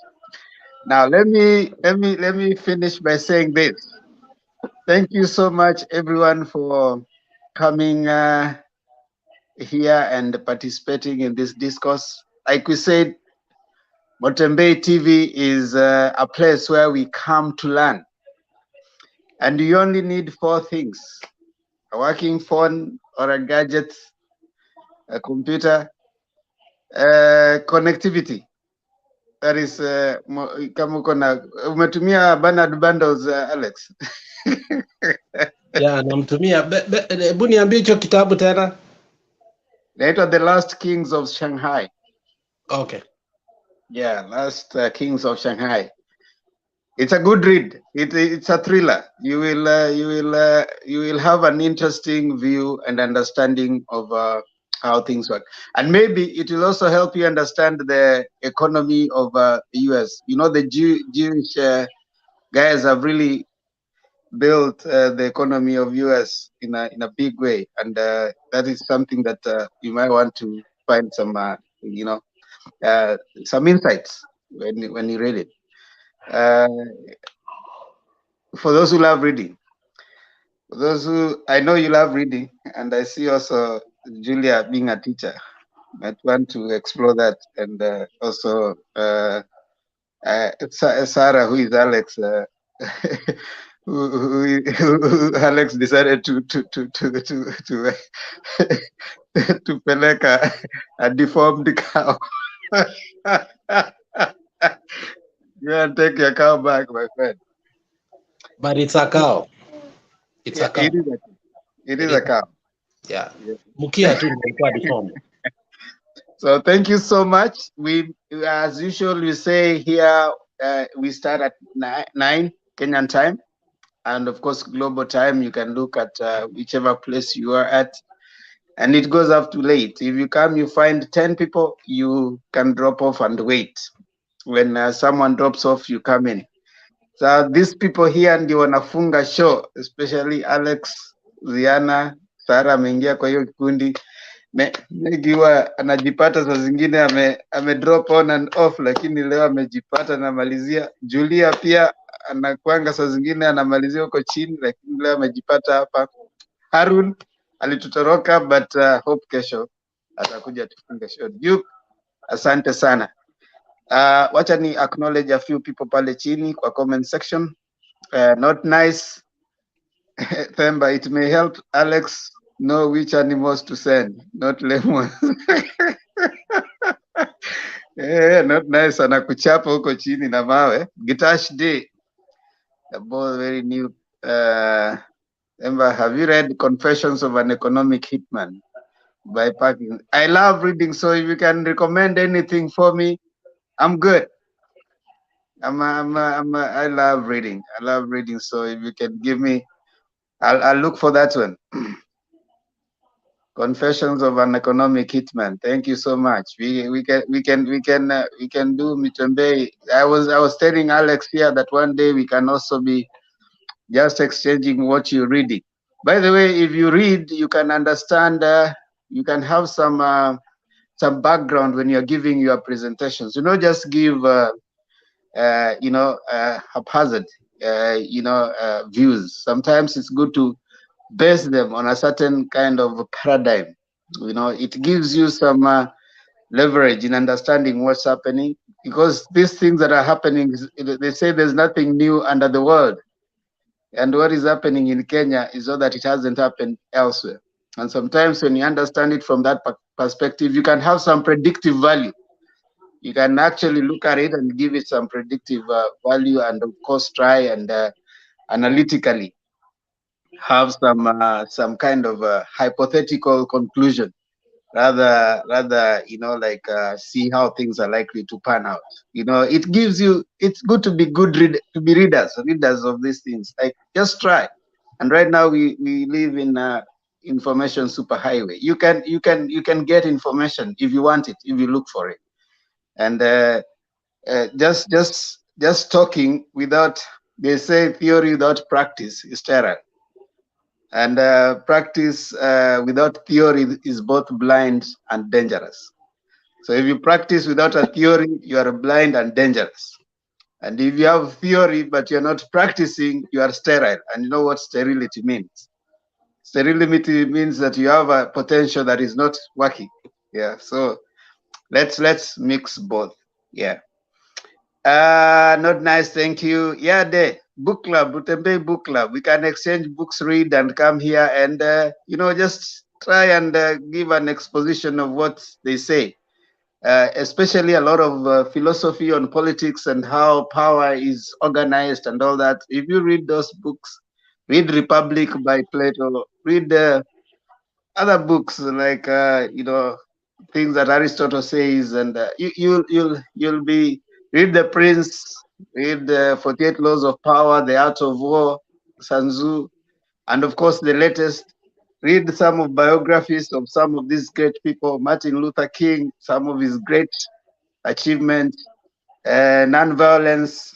Read things with Mahatma Gandhi, read Mandela, read most of those guys. There's one also that if you can read, you see, Dambisa Moyo has written Dead Aid. Dead Aid, it talks about how we cannot survive. I mean, we cannot necessarily get ourselves off when aid is being given to us. So you can read that too, and many, many others. Recommend, we read, so that we get informed. Thank you so much. Friday, Masawa amesema Sara, and Friday alisema Sara na Duke wanafaa kwenda date, alafu wakitoka hapo things will be okay. I like your comments, guys. Samuel Kamau. Solidarity with the young lady from Central Kenya. Kuna watu wana support Sara sana hapo. Jojo Gola, asante. Julia, umepigiwa makofi sana hapo, wamefurahi yale mambo ambayo ulisema. Patrick Manyeki, yes, Duke and Sara should go out on a date. Yeah, we can Mutembei can sponsor that so that we can have you guys out on a date. Na ikuwe ni date live hapa, mnatupostia kila kitu, ile vitu mnakula na kila kitu. Thank you so much, ladies and gentlemen. We'd love to please, but you have to leave. This is where we close it. And how do we close it? We ask you to subscribe to Mutembe TV. And also, as you subscribe, also remember to subscribe to the Themba and Lulu Show. Asanteni sana kwa wale ambao wameweza kusubscribe. Kindly subscribe if you haven't, be part of the family. We like it. That this place is where we meet very, very incisive, concise, and insightful discussions about politics in Kenya. We really appreciate, because there are so many people who are giving feedback that they are learning, and we'd want you to learn and learn some more, because they say you only stop learning when you die. So every day, like Alex doesn't like me saying this, but I will say it again. Socrates says that cast be the day that you learned nothing. Let this not be the day that you be cast, because you have learned something. Thank you so much. But before we go, we always say our prayer. And the prayer is the first stanza of our national anthem, and it is in Kiswahili. This is where Alex disappears, but today is here, and therefore I would want you to tell us the national anthem in Kiswahili. Alex, man.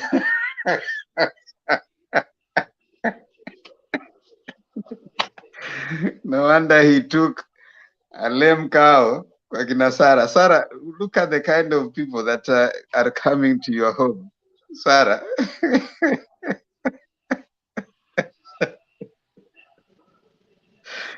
Sarah, you want to save your husband? Yeah? I can't hear you. Sarah, are you there? I'm saying I've attracted presidents where check at work. But now this one has disappeared from here, just like that. Anyway, let's have who's that? Duke. Duke. Yes.